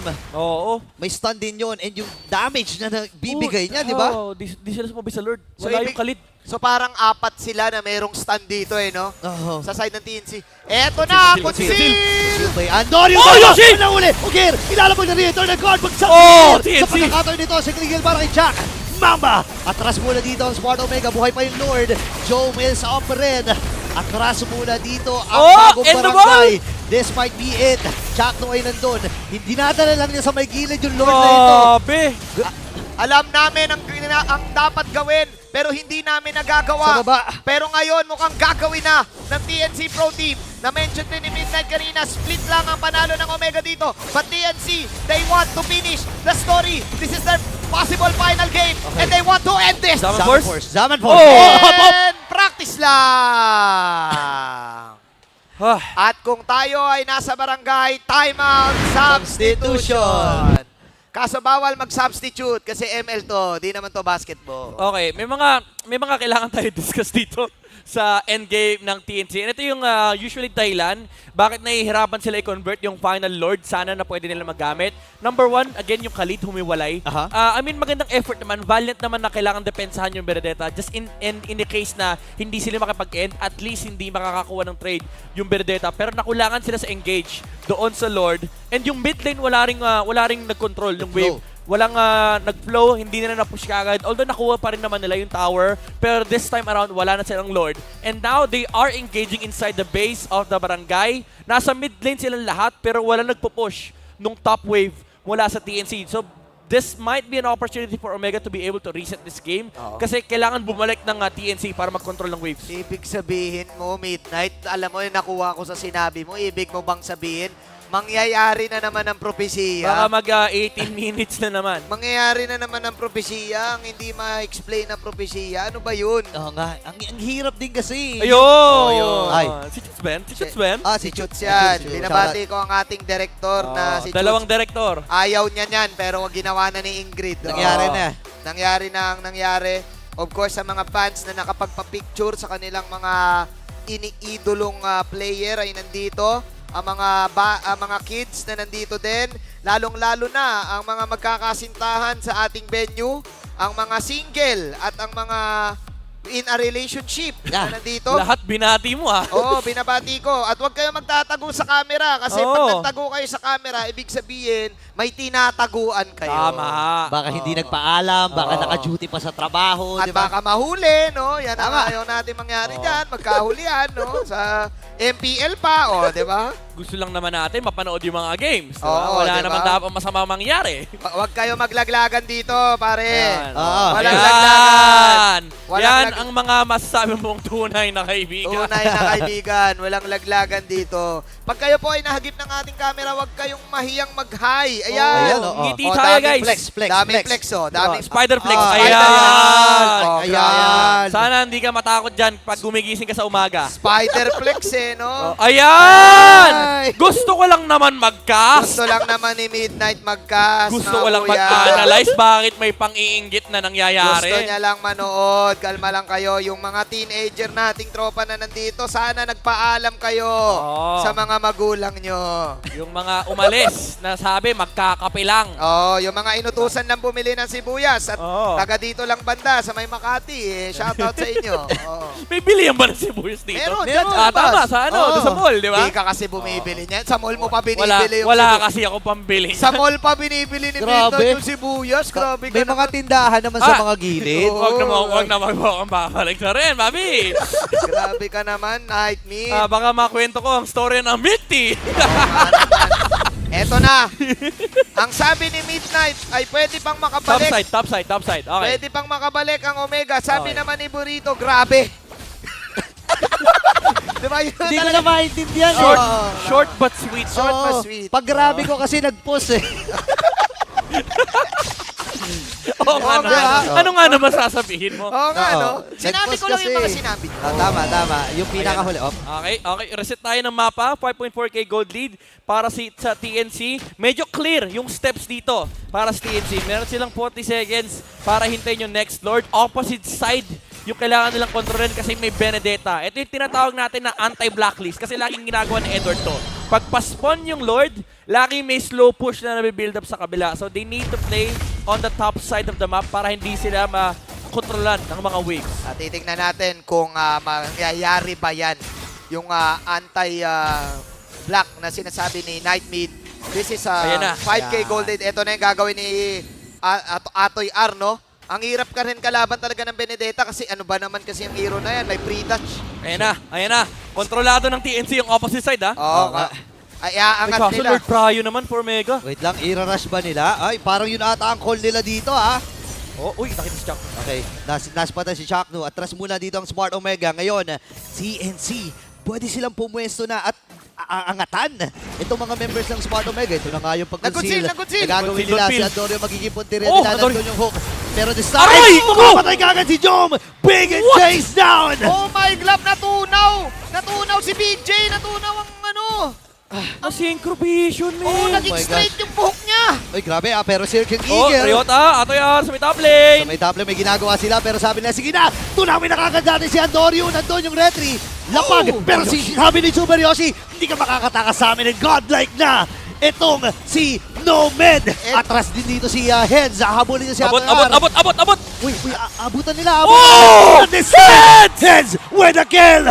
Oh my goodness, the outplay! Anong prophecy na sinasabi ng TNC? Kami ang prophecy. Kahit tanggal na kami sa playoffs, nananalo kami sa aming final game. Yun ang tunay na prophecy. 11-2, 7.3k gold lead. Eto na nga yung Lord doon sa may bandang top lane. Hindi pa naman ganoon ka-TikTok timers, but can Omega do the defense of a lifetime once again? Meron bang kamandag ang isang Joshua Mangilog? Okay, Ryota, 7 seconds ang inaantay dito ng Smart Omega. 4v5 pa rin. Ilalapag ng Eternal Guard para makatulong sa depensa. And successful yun. Kaya lang yung Lord nasa taas pa. Hindi pa rin na-clear yung tower sa may mid lane. Bottom lane, wala rin nag-aasikaso. They Okay. will try to play with the Lord. Pero I think makiklear lang to ng Smart Omega. Pero you also have to look for the I'm offended play mula kay Yoshi. Tapos ni Ryzen dito ngayon, andito na ang Phoenix Army. Gusto na nilang tapusin to kung mula kay Super Yoshi. Nomad! Si Nomad! Tori lang ang nagiging punteriya. May mga minions pa dito ang TNC. At ang Phoenix Army ay lilipad muli. 2-0 for TNC Pro Team.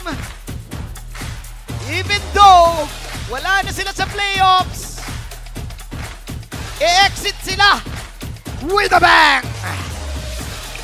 Grabe ang individual performance na pinakita sa atin ng TNC. Yoshi, Nomad, Heads, Ryzen, and Goyo. Lahat sila may kanya-kanyang highlights. The nothing to win, nothing to lose highlights from TNC Pro Team. Marami nag-doubt na kakayanin pa ng Omega kanina ng game number 1. Pero with that momentum na nakuha nila, especially picking the Khalid, TNC Pro Team, ladies and gentlemen, binigyan tayo na laging sinasabi ng mga pro player ng tunay na magandang laban. Plus, of course, ang barangay ay nandito na din. Kanina lang ay natapos ang kanilang playoff journey. Pero alam naman natin na ang puso ng barangay ay laging nandyan.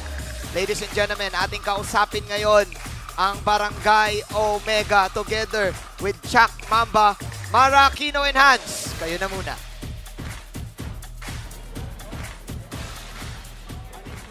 Barangay Smart Omega, it breaks my heart to say this. Unfortunately, hindi kayo magmo-move on sa playoffs. Now, kay Okir na lang. Okir, with this bagong barangay, you've given us something to look forward to. GG, well played. Anong gusto mong sabihin sa lahat ng mga sumusuporta para sa inyo? Maraming salamat sa sumusuporta sa Smart Omega through ups and downs. Yun, bawi kami guys. And mas gagalingan pa namin. And hintayin nyo kami next season. Yun. It's always difficult palagi when we bid goodbye. But you know, you have a lot of supporters behind you. Everybody, I would like all of you to say Omega. Bagong barangay! You may now take your bow. And your journey ends here.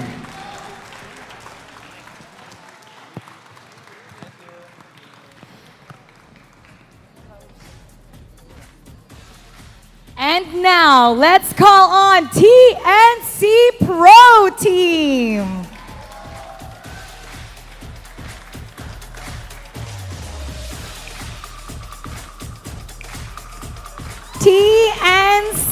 Congratulations! You know, it's so nice to see, Mara, na they're all smiles. At kitang-kita mo yung ngiti nila in their final match of the season.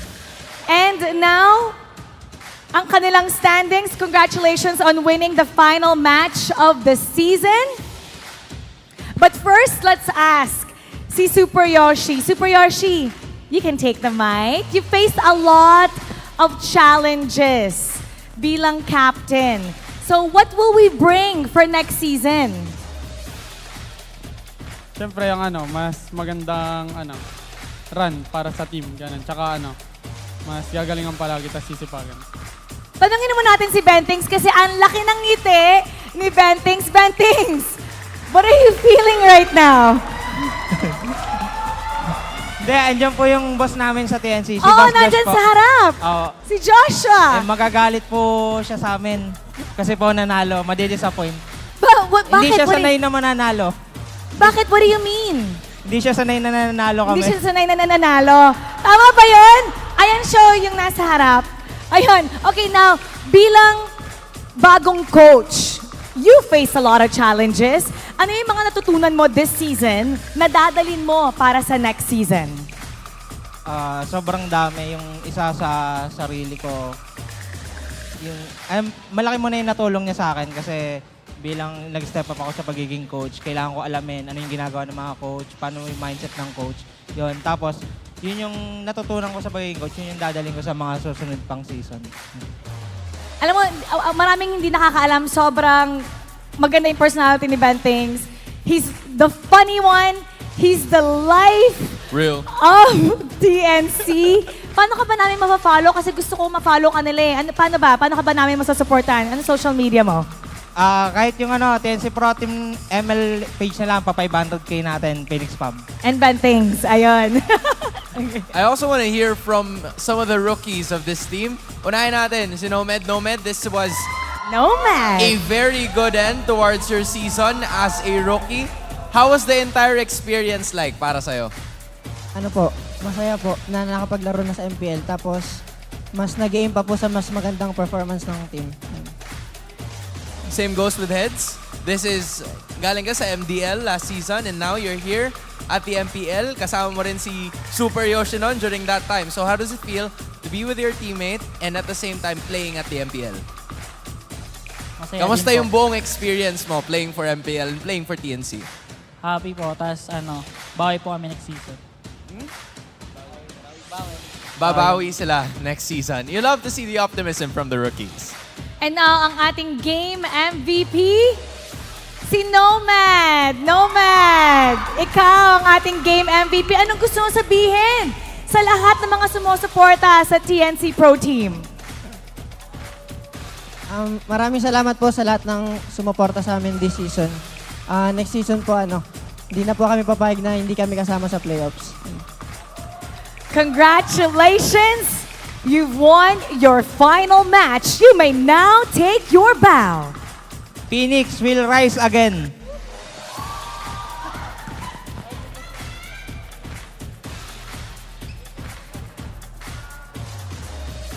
And take your walk of victory. Tulad nga ng sinabi ni Bentings, Phoenix will rise again and hopefully next season they will rise even higher. I don't think you can replace the smiles that they've had when they exited the stage and went on their victory lap was priceless. Hindi mapapalitan yun ng kahit anumang pera sa mundo. It's a great way to end Season 13. Ngayon, we're gonna break it down with our casters. Casters, pasok. Kanina pa kami nakapasok, marathons, at alam na rin natin yan. Then again, props and congratulations pa rin sa run. Congrats on the loss, TNC Pro Team. I mean, sa buong regular season.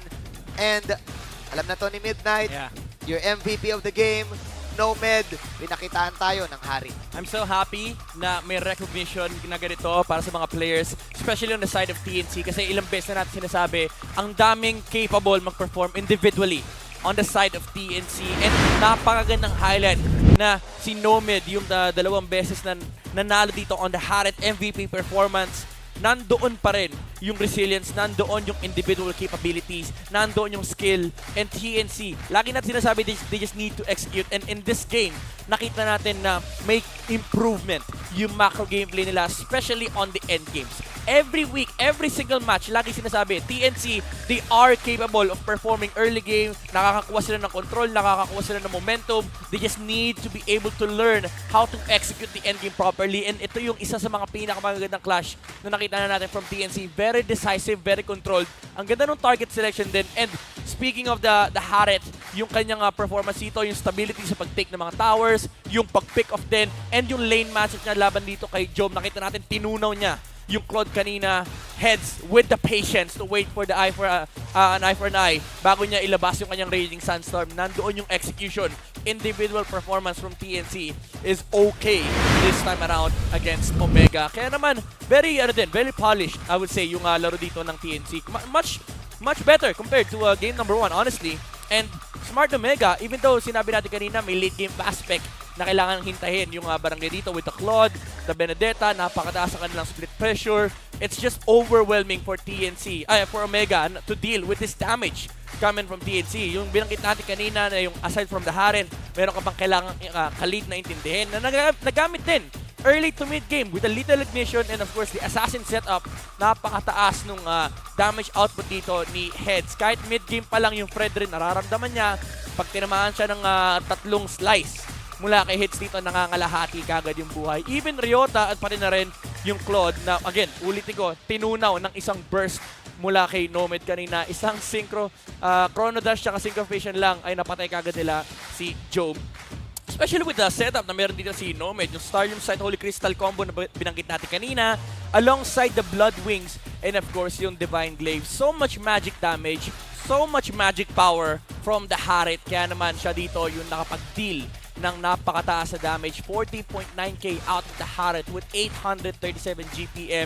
Hindi sila nag-let go dito ng control ng mid-game. Nagamit nila ng husto yung Haret dito for the side of TNC. And yung pag-group up sa mid-game, talaga ramdam na ramdam ng Smart Omega. They really had to address TNC not by going for the team fights but for the splits. Kanina pinag-uusapan natin yung opposite side na pwedeng kontrolin sana ni Ryota, but even that was checked by TNC. Ito yung mga checklist na tinitignan natin kapag pinag-uusapan natin yung macro gameplay, especially around these big objectives in the game. Kaya naman nakalamang dito yung TNC sa momentum na nakuha nila, and going towards the late game, nandoon yung proper setups. Kung may gagawin dito yung TNC, may mga kailangan muna sila i-check. Lahat ng gusto nilang gawin kanina ay libre nilang makukuha because of the setups that they were having, and of course the advantage na mayroon sila ng accumulate dito sa mid-game. Napakataas actually ng gold per minute dito ni Nomad, 837. That's because the fact na hindi rin naman kasi nakakapag-farm ng gusto dito yung Smart Omega, and kuwang-kuwa ng TNC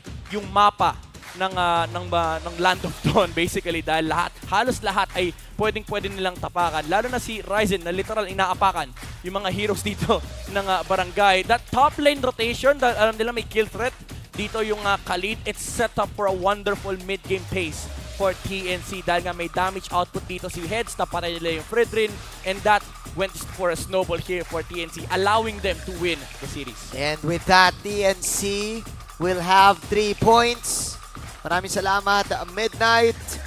You are now seeing the standings. Pwedeng ito na yung final standings, pero kasi meron pa tayong bukas at masi-shake up pa yan. Ang inyong titignan na po ay from top 1 up to top 6. Yan ang pwedeng magbago-bago. Yeah, and may laban pa rin naman ng Smart Omega bukas against Minana, Evos. So maaari talaga na magalaw yan. Diba? Oo, pwede pa talagang magbago ang kapalaran ng mga manlalarong ito, lalo-lalo na sa play-ins na iniiwasan nila sa playoffs. Kasi ayaw na ayaw mong gumapang. Ayaw na ayaw mong madagdagan ng isang game. Ayaw na ayaw mong mas sumakit yung ulo mo. Masakit na nga ang ulo mo kapag may kalaban kang isa. Paano pa kaya pag nadagdagan ka pa ng isa? Paano pa kaya pag dalawa? And short period lang kasi ang playoffs. Unlike ang regular season, you have 1 week. You have 4 days to prepare. Meanwhile, yung playoffs kasi, dire-diretso yun eh. Oo, 4 days ba na playoffs? 5 days? 5 days, 23 to 20. Yun, Basta yun. Basta yun. Then again, alright. Ito ang kaabang-abang. Ito ang kaabang-abang. ONIC Philippines. Laban sa AP Bren. Last time na nakita natin to, ONIC ang nagwagi at na-break nila ang streak ng AP Bren. Ngayon naman, revenge ang gusto ng AP Bren. At bakit nga ba mahalaga to? Labanan ng top 1. Yeah. Gano'n ka ka-excited, Burits? Excited ako. Basta titingnan natin kung sino mas matingkad na dilaw. Oo. Aba, galing mo dun ah. Sino ang mas matingkad na dilaw? Yan ang tanong ni Burrito. Ladies and gentlemen, Manji Paldas, Burrito and Midnight. Magbabalik ang ML Philippines Season 13. The 13th season of MPL Philippines is brought to you by the following sponsors. Smart, the official telco partner of MPL Philippines Season 13. Infinix GT Series, outplay the rest. Experience the MPL PH Season 13 action live at Shooting Gallery Studios. Tickets are now available on our official ticketing partner at /event.com. Don't miss any MPL PH action by following our official Facebook page and subscribing to our YouTube channel. Follow MPL PH on TikTok as well for more content. And don't forget to like, follow, and subscribe to the official accounts of MDL Philippines. To ensure the equality and fairness of our games, MPL Philippines is also monitored and supervised by the Games and Amusements Board. Isang minuto para kay Carl Tizzy. Si Carl Tizzy o si Carl Gabriel Nepomuceno ay currently jungler ng Echo. Sa edad na 19 years old, marami-rami na siyang na-achieve bilang isang manlalaro ng MLBB. Sa punto na parte na siya ng mga usapang sino nga ba ang greatest of all time o ang GOAT. Isa siya sa 3 taong makakapagsabing na iangat na nila ang World Championship ng 2 beses. Pero nag-iisa siya sa kategoryang pagiging World Champion sa 2 magkaibang team. Nakilala si Carl Tizzy sa kanyang micro-intensive gameplay gamit ang kanyang signature hero during that time na Lancelot. Nagbigay daan ito sa marami pang ibang assassin user na i-pick up ang hero at gamitin na rin ang kanyang signature M2 skin under Bren Esports nung nanalo sila sa M2 in 2021. In fact, inidolo siya ng M5 winning jungler ng AP Bren na si Kyle Tizzy na isa din sa mga batikang assassin user ng bansa. As of Carl Tizzy's career in Echo, naging mas madalas ang paggamit niya ng tank junglers katulad ni Fredrin at Akai. Pero di naman nawawala ang kanyang tulis sa assassins dahil madalas din niyang gamitin ang Joy both in MPL at pati na rin sa kanyang mga livestream. Huling beses na nanalo ng championship si Carl Tizzy ay MPL Philippines Season 11 right after ng M4 World Championship ng Echo. Sa tingin nyo, kailan kaya ulit mananalo ng championship si Carl Tizzy? At kung usapang GOAT din lang, saan nyo siya ilalagay? Sa ngayon, magbigay-pugay tayo gamit ang isang minuto para kay Light. Si Light o si Dylan Katipon ay currently roamer ng RSG Philippines. Sa edad na 21 years old, isa siya sa mga amateur players na nangarap lumaban, may napatunayan at naging kampiyon. Sa qualifiers ng MPL Season 7, naglaro si Light gamit ang IGN na Unravel kasama ang kanyang kupunan na Work Osterforce kung saan na-sweep nila ang Archangel in the finals para makapasok ng MPL. Naging mainit man ang simula ng Work Osterforce na naig ang veterancy ng ibang MPL teams dahil 5th to 6th place lang natapos ang kanilang run. Pinick up ng team. All right. Last week got a little hot on social media for me, but I'm going to say it again. I'm going to talk about Blacklist International. That's the first under team in week 6 for me. And I know already by the process of elimination, some teams are missing. We're going to get to that. But for Blacklist, they are barely in the playoffs, all right? They just need to win one game, one single game, and I think they can do it. But they got to work out some kinks, all right? They started off week 6 with a shocking defeat to a barely breathing barangay. Smart Omega 0-2'd them. And then they closed off strong in what could possibly be one of the most entertaining, I dare say, and back and forth series in all of Season 13 yet. They 2-1'd the Super Fam ONIC PH. I think, to be fair, the reason why I've been so hard on Blacklist International over the past weeks, I honestly barely put him in over, right? Maybe just once, looking back, is because I have such high expectations of them, all right? They were at M5, they were in the grand finals of the previous season, and again, I'm going to stick by this logic. As much as I love the Hitman, and as much as I know logically, and I can see what is missing, and again, the team has already talked about it, Coach Bon, everyone, I still think Blacklist is a top-tier team. And the fact that this is where they are now makes me think that maybe they're still in the process. They're still working it out. And that's why I have to admit I am getting impatient as a fan. All right? I'm not on desk, so I can say truly what I feel without stepping on other people's opinions. Again, we're all free to talk about it, but my expectations of Blacklist International personally are very high. And that's me saying it as a fan of the league, as a fan of each individual player, and as a fan of them long time running, without saying I'm an agent. All right? So it really is just for the fact that I think they can do more. And I know that this is true. I know that they're capable of more because against ONIC, who is still, by the way, in the running for top 3. All right, they don't have to play into the play-ins anymore, ONIC. And Blacklist did this to them. They played the fastest game of the season. 10 minutes, 24 seconds. 10 minutes, 24 seconds. The fastest game in the season. Not even Echo can do that. And Blacklist did that to ONIC. So think about that. Blacklist is capable of great things. Hell, they even played Carmilla Jungle. Didn't work yet. But they did it. And that's why I think I'll put them here, just barely under number 5 in our overs and unders list for week 6. All right. I haven't been stung by any bees yet, but let's talk about number 6.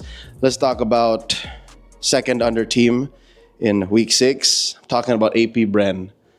I know, they're number 1 in the standings, but after what happened in week 6, I have to go by my gut. I have to trust my feelings and get emotional because it's the only place I can do that, honestly. Let's bring up some facts, all right? They're switching up their XP lane with almost impossible to read patterns. I don't know when and where it's Pando, and I don't know when and where it's Flap. And I don't want to think that it's Pando when it's a low-stakes match or when they think they can beat him. And I don't want to think it's Flap because, you know what I mean? I'd like to think they're equal players because that's the respect that they deserve. And that's the respect they earned, to me personally. So with the Flap and Pando switch-up, has that cost them points? The answer is yes. Is it because of a lack of preparation? Is it because of post-patch blues? I know a lot of analysts on the internet, I know a lot of community members are talking about how AP Bren is patch-proof, how they are so capable of adapting to anything because of, again, their individual hero pool and their impossibly high game IQ. But this week was proof that maybe they've got work to do. And luckily enough, they got a couple more matches left. They can still make it through the top 3, maybe even top 1. And then they're back in shape for the playoffs. Again, that's my main thought process for a lot of teams, for all the teams, because I don't hate anybody. I'm a fan of the league. I love amazing MLBB. And I'm hoping that AP Bren recovers. All right? So I'm sorry, I don't make the rules. 4 teams have to be over, 4 teams have to be under. This is where AP Bren finds themselves in. And it's tough. They lost 1-2 against RSG and OMG this weekend. Better luck in week 7, and we'll see where they end up. Likely they won't have to do the play-ins. I'm not sure what the math is like, but that's AP Bren. It's time to talk about number 7, and the ups and downs this team has gone through the years, and again in overs and unders in this season alone. I gotta say, what a roller coaster. I'm talking about ONIC PH.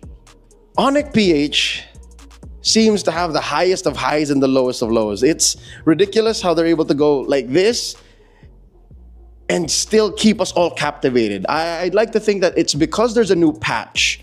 There's new cheese in the works. So we gotta let them cook. Because the last time we let them cook and the last time we doubted them like this, they went on a win streak.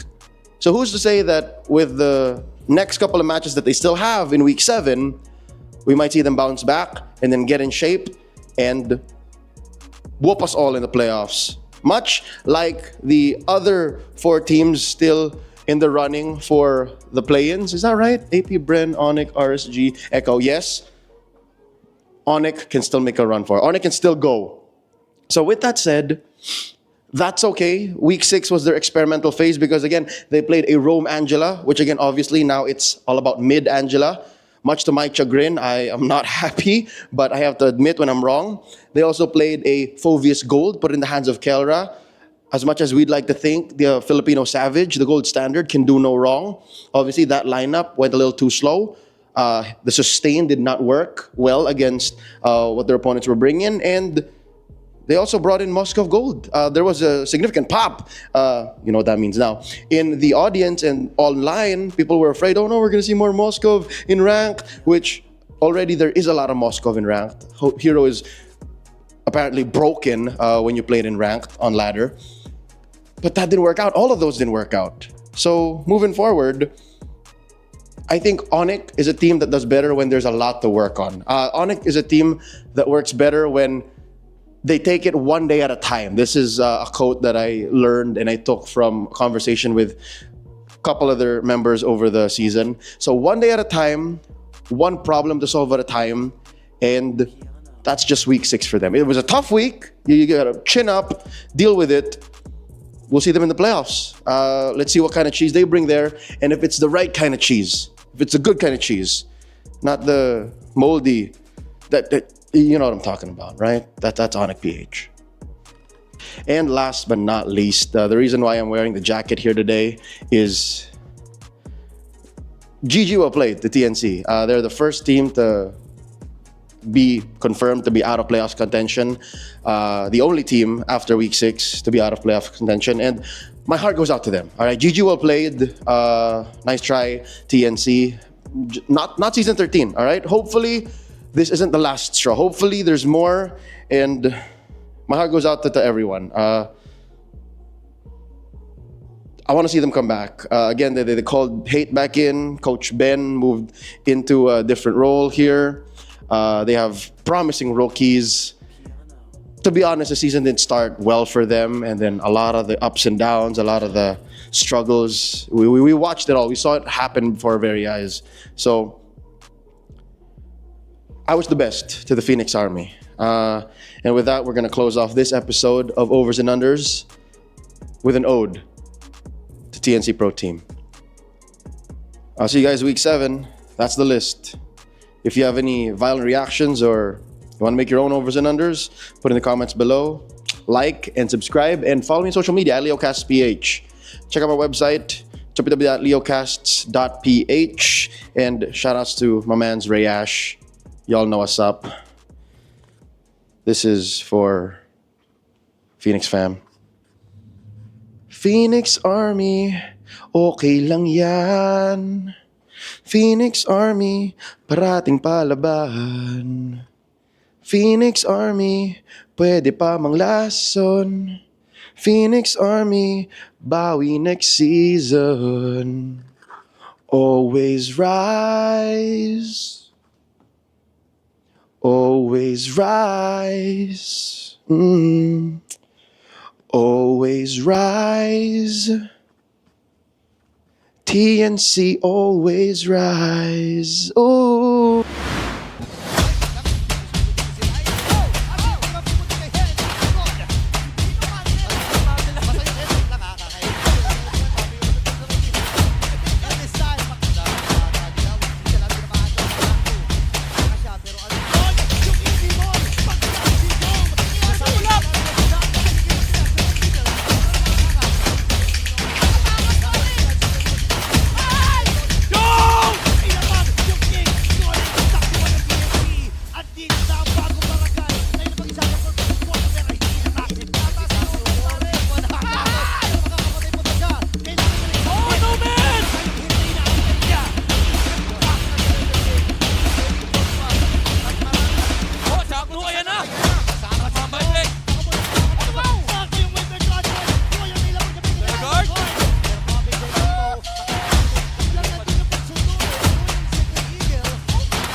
no ifs, no buts. Winning any game para to sa PINAS.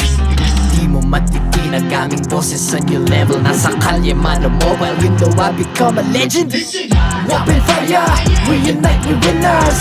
Built with pressure, the diamonds are made of. Switch na lane na parang gera, HP racing may reseta. Built na katang buhat ni Hilda, full load SS parang Laila. Susundan ko ang iyong bakas, kasama patas, tagumpay natin to dahil tayo'y malakas. Para sa Pinas, nasa amin ang alas, hindi tuwa atras, kinikilala sa taas kasi kami ang malakas. Para sa Pinas, nasa amin ang alas, hindi tuwa atras, kinikilala sa taas, ganito kami sa Pinas. Wow! Hold on, yeah. Wala ka sa Pinas. We are Laging MVP, no surrender, no retreat. Pag nagsama-sama, just imagine what we can achieve. Laging MVP, no surrender, no retreat. Giving 100 all my all, cause we just cannot be defeated. We are unstoppable, immune and invulnerable. Ready ang equipment, lahat frozen, malang crowd control. Pakita ko na jab like pow, east to the southeast. Takas sa watawat, proud and loud, cause every enemy we devour. Susundan ko ang iyong bakas, kasama patas, tagumpay natin to dahil tayo'y malakas. Para sa Pinas, nasa amin ang alas, hindi tuwa atras, kinikilala sa taas kasi kami ang malakas. Para sa Pinas, nasa amin ang alas, hindi tuwa atras, kinikilala sa taas, ganito kami sa Pinas. Wow!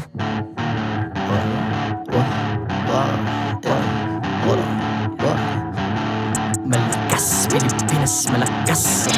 Kahit anong lane, we become the monsters. Malakas, Pilipinas, malakas. Face the golden sun and weapon for the 3 stars.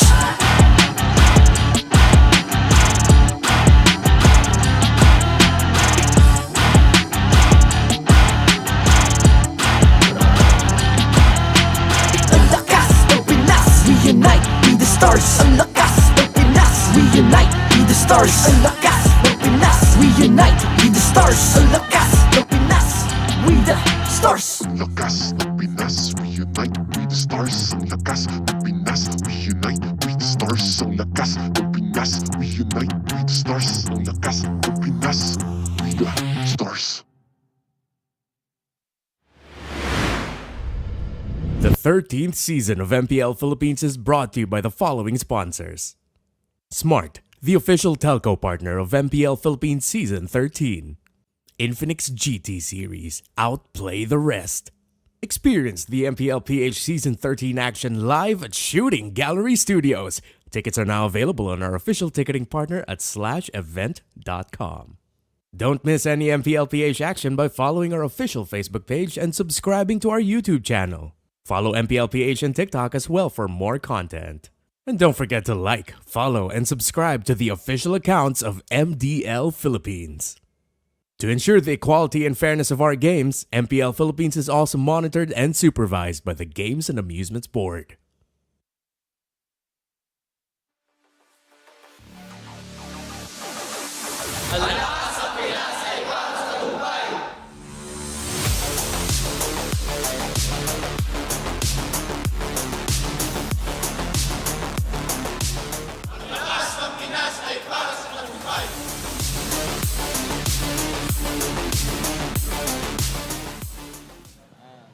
Welcome back to MPL Philippines Season 13 at para sa third series natin, kasama natin dito walang iba kundi ang mga nagre-reklamo, hindi nagre-reklamo. Wala lang, tatanungin ko lang sila.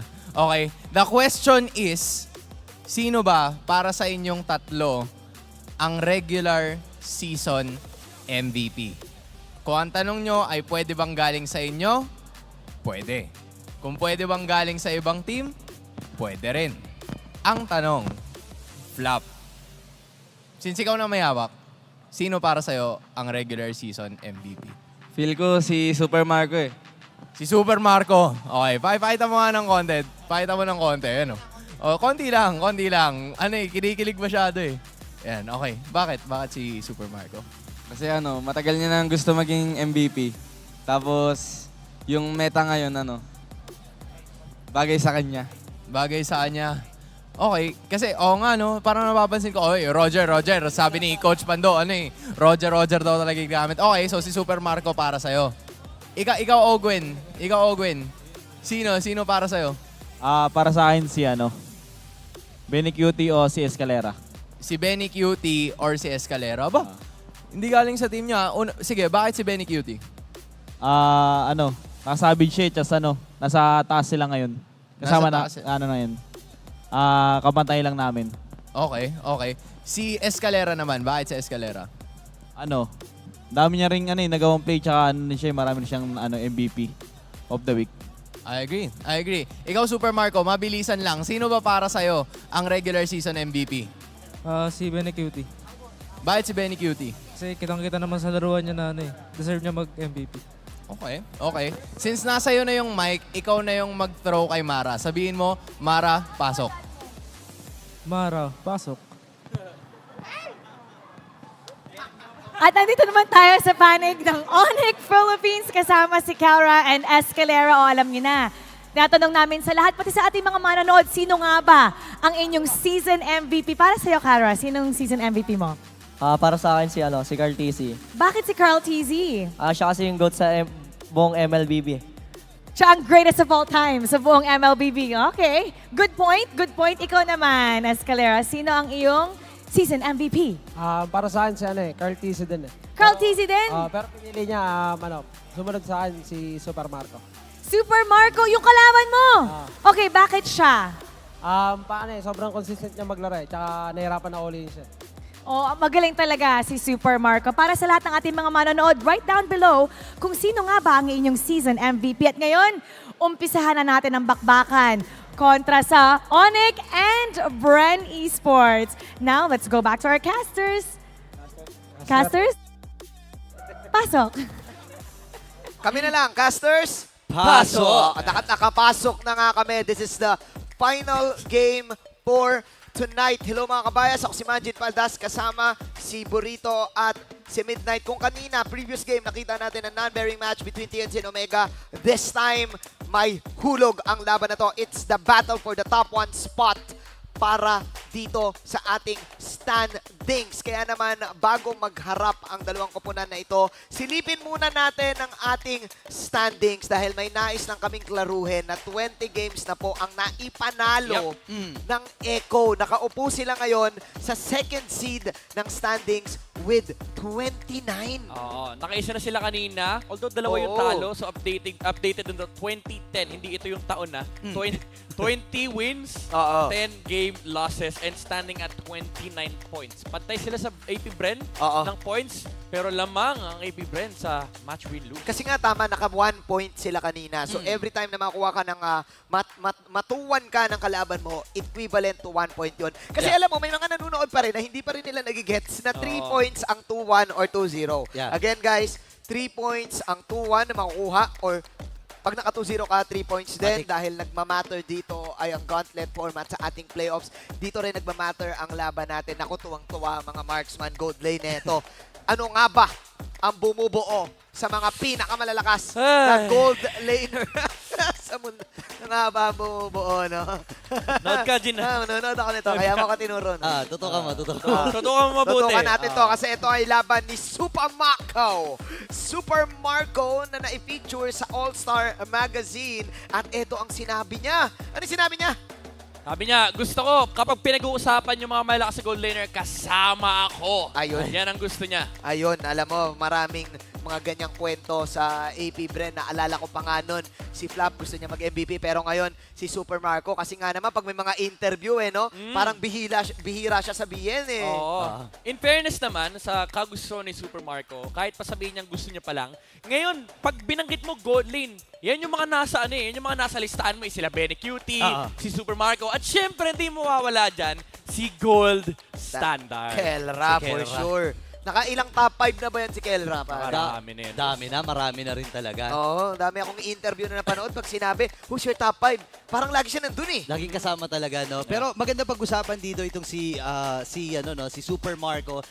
Para sa akin may pagkakahawig din naman yung mga role na nilalaroan niya. For example, si Benny Cutie, may mga split push din siya ginagawa. Aggressive din siya like Kelra. And yung map presence niya, parang parehas din kay Ohib eh. So parang pwede nating sabihin na medyo ina-underestimate no, ng karamihan or nagiging underrated si Super Marco. Guys, M5 champion yan! Yup. Super Marco. At nakita natin isa sa mga dahilan kung bakit nanalo ang AP Bren. Yung Brody pick. Yeah. That Brody na bagong skin na in-announce na rin ng AP Bren together with that Paquito. At syempre, naku, Brody, meron na naman akong bago. Kailangan mo ng diamonds dyan, syempre. Bago na naman tayo bibilin. Kailangan natin ng diamonds dyan. Paano nga ba makakuha ng 500 diamonds? Alam mo, sa lahat ng mga gusto ng may diamonds, tumutok na kayo sa official YouTube stream. Mag-subscribe sa MPL Philippines YouTube channel at i-comment ang hashtag ONCI para sa ONIC at hashtag APBR naman para sa AP Bren with your game and server ID para sa chance ang maging isa sa 4 na mananalo ng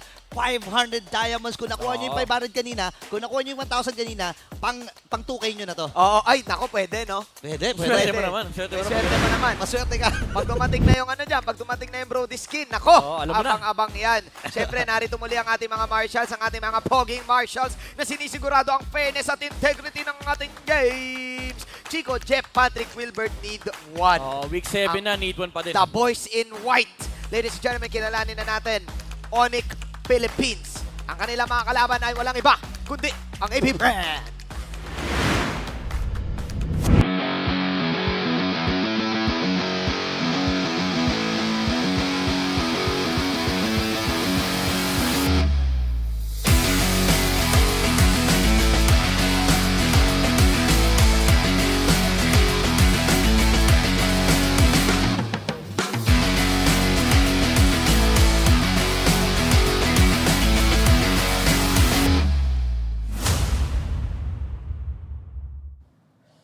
Going for gold means setting yourself up for success.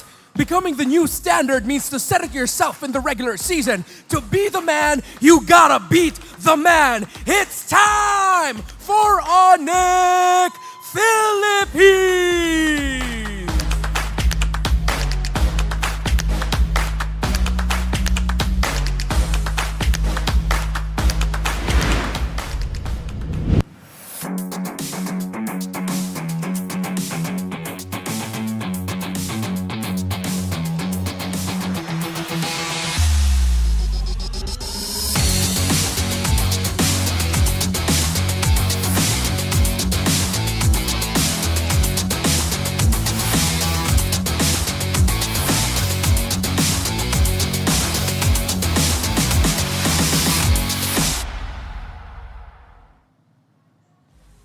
Heavy is the head that wears the crown of gold.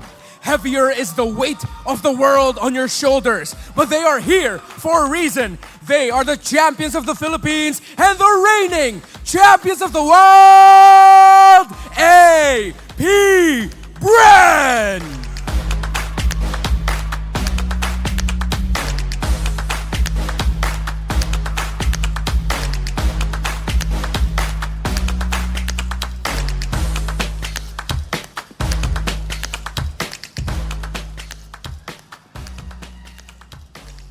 And welcome our coaches, Coach Why Not and Coach Ducky.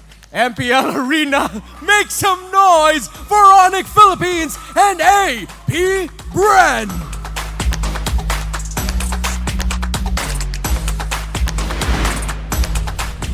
Kamunti ka na namang malito yung kalabang coach ni Coach Ducky, which is si Coach Why Not, ang coach ng super family na ONIC Philippines. Pero walang dapat malito dito. Ito na yung pinakahuling laban ng ONIC Philippines ngayong regular season. So, importante para sa kanila na makuha ito against AP Bren.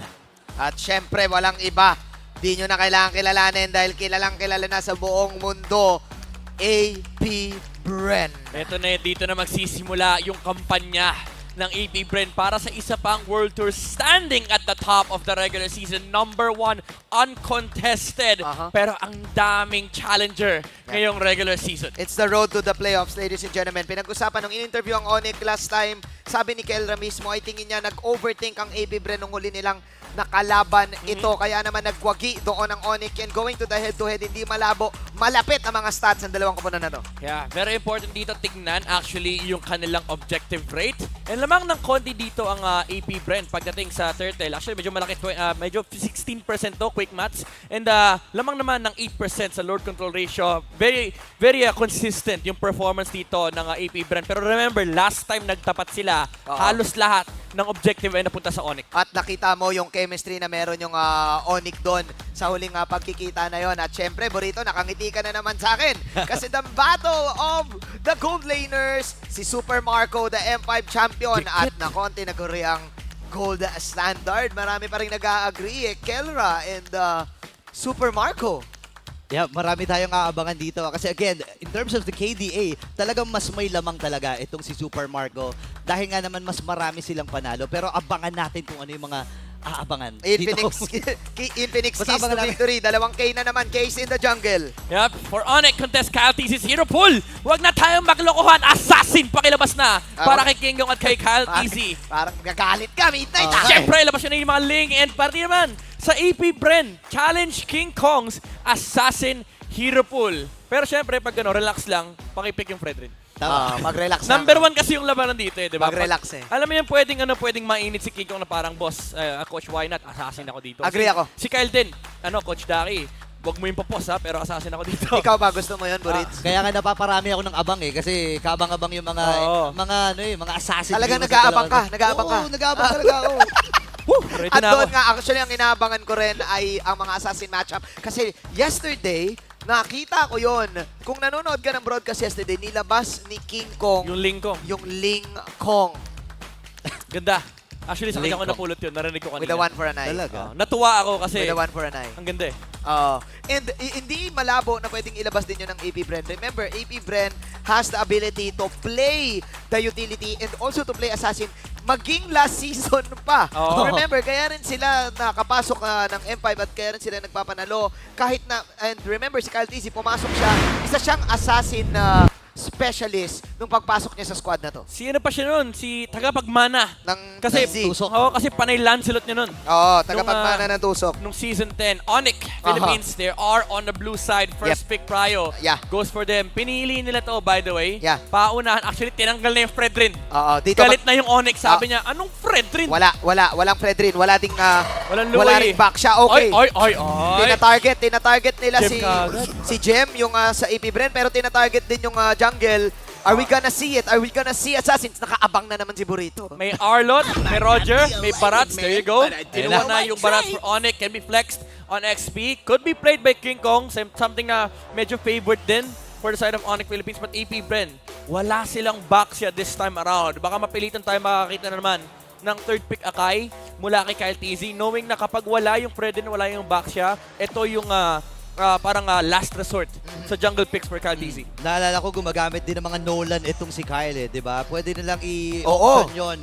And the last game ata nila, nag-folly din to eh, di ba? So ngayon, abangan natin kasi pwedeng itago mo na to ng kupunan ng APBREN. Ay nako, may possible. Wow! Ultra pa. Alay, si Trevor Show yung nagdadrop eh. Ultra sustain. Si Trevor Show ang nagdadrop dyan para sa APBREN. Coach Trevor. Blitz drop? Blitz drop para kay Coach Trevor na naman. Alam mo ba, inaasar niya ng mga kampi niya, si Coach Trevor. Trevor Show, Blitz drop. Gumaganon-ganon si Black DC. Lagi, madalas. Sa kanya. Sorry Burrito, alam ko nabingi ka, pero Ling Roger, maraming salamat sa pag-flex. Si Ling Kong. Ling Kong is online once again. Kulang na lang pula din ang buhok ng Ling. Dahil pipiliin na to ni Kuya Ling. Sorry, Kuya King Kong. May Matilda. May possibility rin na kunin yung Arlot. However, these two heroes are really great against the Ling. Pero wag na tayo maglokohan. Kahit easy, labas mo na yung Lancelot. Tingin mo dito, Burits. Lancelot or Fanny. Nagre-request pa rin ako ng mga ganun eh. Oo, no? Para masarap ang panood, no? Masarap ang watching experience. Week 7. Anong oras na kasi? Pero Arlot ata muna to eh. 8 na eh. Arlot ba muna to? Sabi Ay, ni- ayan na nga. Third pick, Akay. Ay, hindi. Hindi papayag. Oo. Pinundamentals. Fundamentals lang muna. Marami nagsasabi tungkol sa AP Bren na hindi naman sila ganoon ka-mechanically gifted talaga, unlike yung mga mechanically gifted teams. Pero pagdating sa fundamentals ng pag-macro, ay doon sila nagwawagi. At mukhang ito na nga, Akay on Kyle TZ. Naiintindihan nila yung mga countermeasures eh, no? Again, kapag meron kang Matilda, kayang-kaya mong guluhin itong lane na ito na pop dependent. Oo nga eh. So, eto na naman tayo, Midnight. Eto na naman tayo, Burits. Yung mini-game doon sa Purple Buff na lagi nating aabangan kasi sabi nga nila, kapag link ka, yung purple na yon parang Lord yun. Ang purple dance. Oy, ang ganda na to. Tinanggal na rin yung Angela. Parang walang Angelique mula sa ONIC. And wala na rin si Benedetta para kay Flap. Bro, dito Easy. ba? Open pa rin naman yung mga Arlot again. Yung Yuzong, mga heroes na nakaka-bad trip. Laban kay Ling. Pero kailangan mo din kasi tapatan yung lane matchup. Medyo awkward yung Arlot Barats. Kasi lugin-lugi si Arlot doon versus the experienced version of the Barats. Oo nga eh, makunat yung Barats na yun. Nakaka-irita yan kapag... Tinatapakan eh. kapag naka-pull yung big guy. Pero we're waiting for the gold laner para side ni na Coach Trevor. Ang suggest ko dito, Brods eh. Brods The na, skin eh. Oo the skin eh. Last time, yan din yung pinantapat nila nung sila yung niroro-Jeran. Oo, tsaka Ling. Yung classic na pantapan sa Ling, yung Brody. So we're waiting for the matchup doon sa gold. Ang tinapat dito sa Barat ay CC. Alright, so tatakas. Yeah. Kaya niya yung lane matchup. Ang malaking question mark dito is kaya ba nila yung Ling pagdating ng mid to late game? Kasi masakit na yung, masakit yung Defiant Sword. Hindi na ito yung tulad ng Ling dati na attack speed based. Kapag tinamaan ka ng Defiant Sword, napakasakit niyan sa late game. So ONIC Philippines, they have the support and the roam here. Maybe Edith plus Odette. Either that or yung actually, Gordon Pwede. Edith and Odette. Ay! Okay, grabe ka naman. Edith and Odette. The Death Sisters. Sige, pwede. Odette, Edith. Okay, magkapatid. Odette medyo tsaka stretch, Edith. pero medyo pwede. stretch. The Odette and the Edith, nakita natin. Look at the damage output right now para sa ONIC. At ito na yung sinasabi nating mga unorthodox picks para sa ONIC. Hindi mo siya makakonsider na cheese, pero kasi dito mo makikita yung kanilang tinatawag na chemistry bilang super family to pull off this draft. May Claude si Super Marco is something good against the Roger, especially pagdating sa matchup and yung scaling component. Pero medyo mahihirapan sila sa early game kasi napakabilis ng pacing ng ONIC. So, either Brody or Claude, I think, or unless naglulunox gold lane sila for AP Brent. Tayo nga, no? Pero again, parang Brody ata ang nakikita ko rin. Kari, wala silang pake kahit Odette yan. Marami nagsasabi, di ba, na yung Odette, ay yung Kari, AP Brent mismo to. AP Brent mismo nagsabi nito, may Odette, ay may Kari yung naging kalaban nila, kaya sila nag-Odette para ma-punish yung Kari. Kasi hirap yung Kari pumasok with the range na meron. This time may Odette, i-risk to ni Trevor Show, i-risk ng AP Brent. Malaking question mark dito is paano nila haharapin yung gold lane matchup kasi ilang beses na natin nakita to. Actually, paborito ni Roger to. Itong yung mga marksman na late game oriented. Even siguro with the exception of Claude, no. Pero yung mga carry, ang tagal kasi mag-farm yan eh. And usually iniiwan ni Roger yung sa lane, parang bahala ka sa buhay mo, mag-farm ka dyan. Kasama ako sa team ko and panalo ka. Lane matchup, level 1 to level 4. May movement speed din kasi itong Roger na to eh, no? Tsaka, any moment pwede siyang rumisponde kapag may lumait yung buhay, di ba? May maaamoy niya yun. So, ngayon, kaabang-abang kung paano mapupull off yung early game ng kupunan dito ng ONIC Philippines. Ibig sabihin, confident ang Beehive with the carry pick kay Super Marco up against the Super family.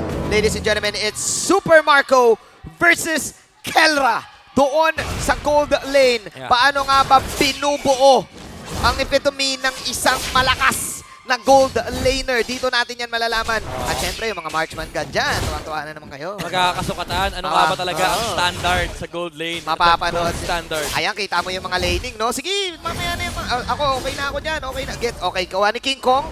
Pero yung laning doon sa top ang inaabangan ko talaga eh.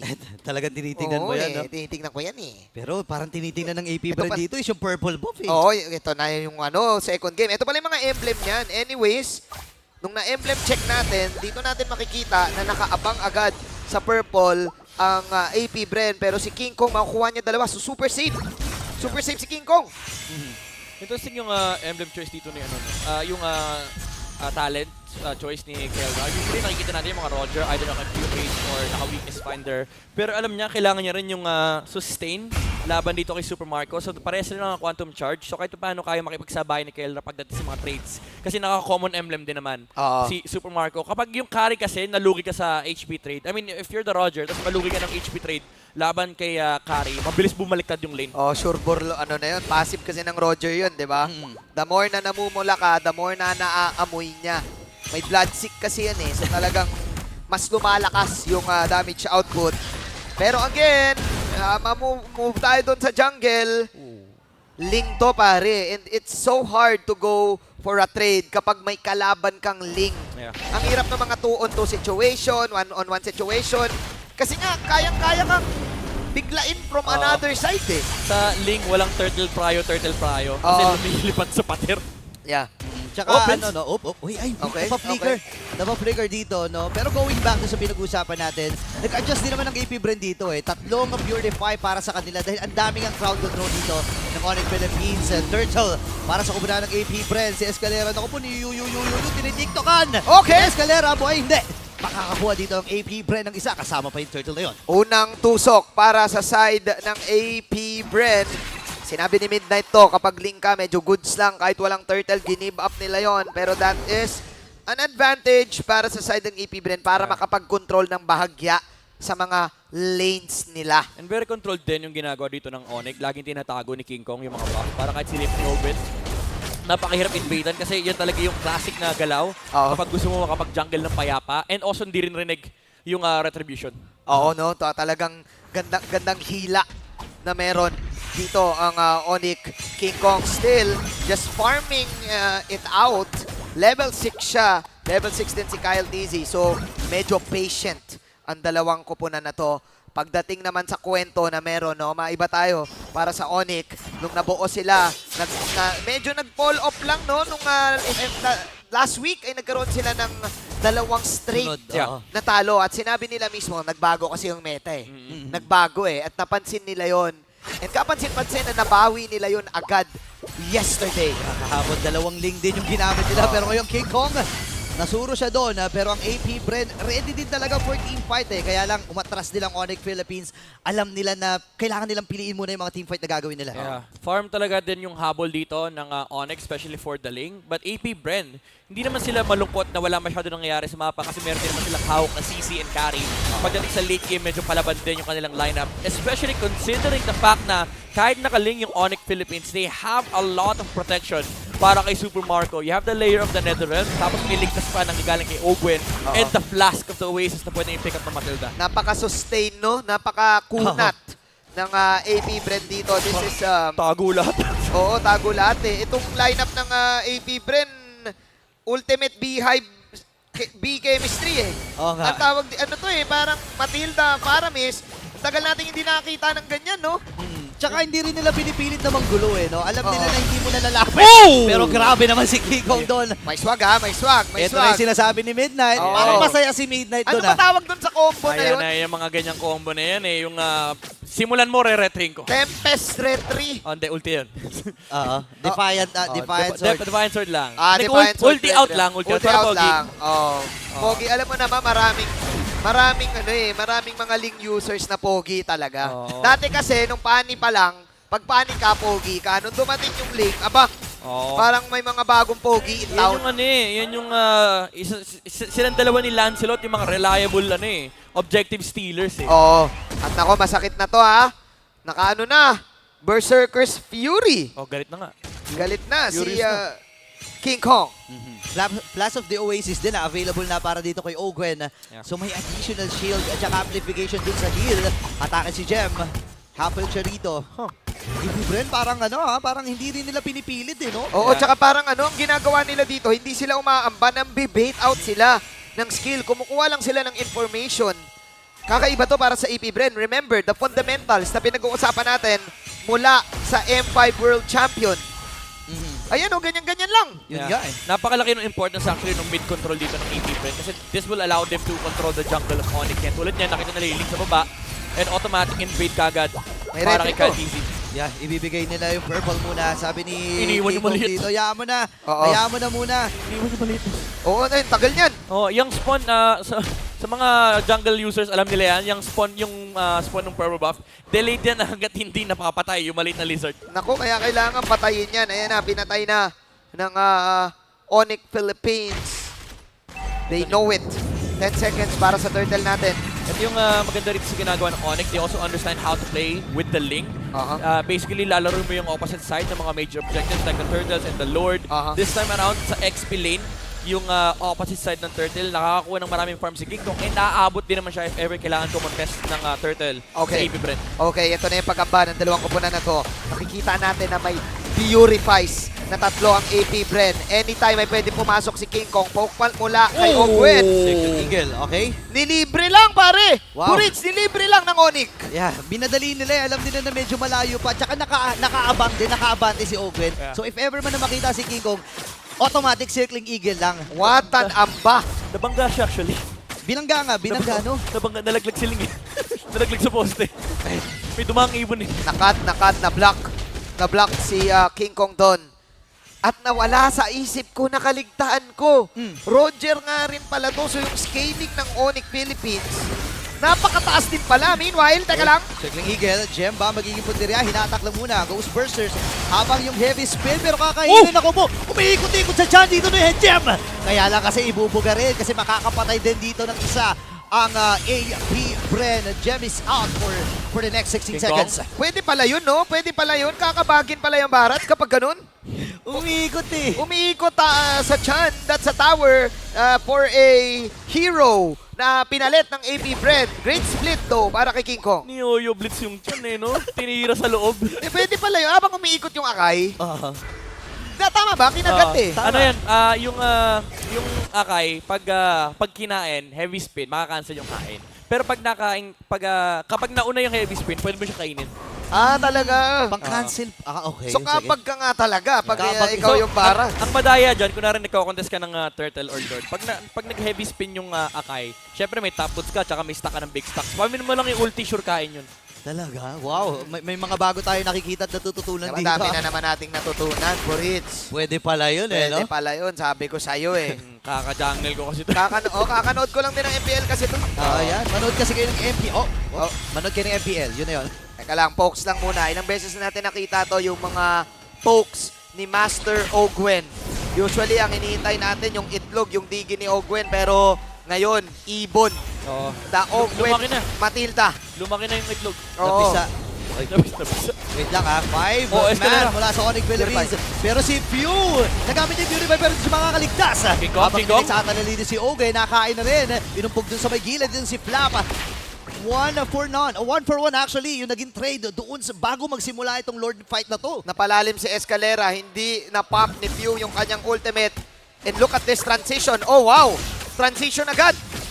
Alam nila walang link. Sabi ng AB Bren, transition tayo kagad dito sa may bandang Lord. Oh my goodness, First Lord.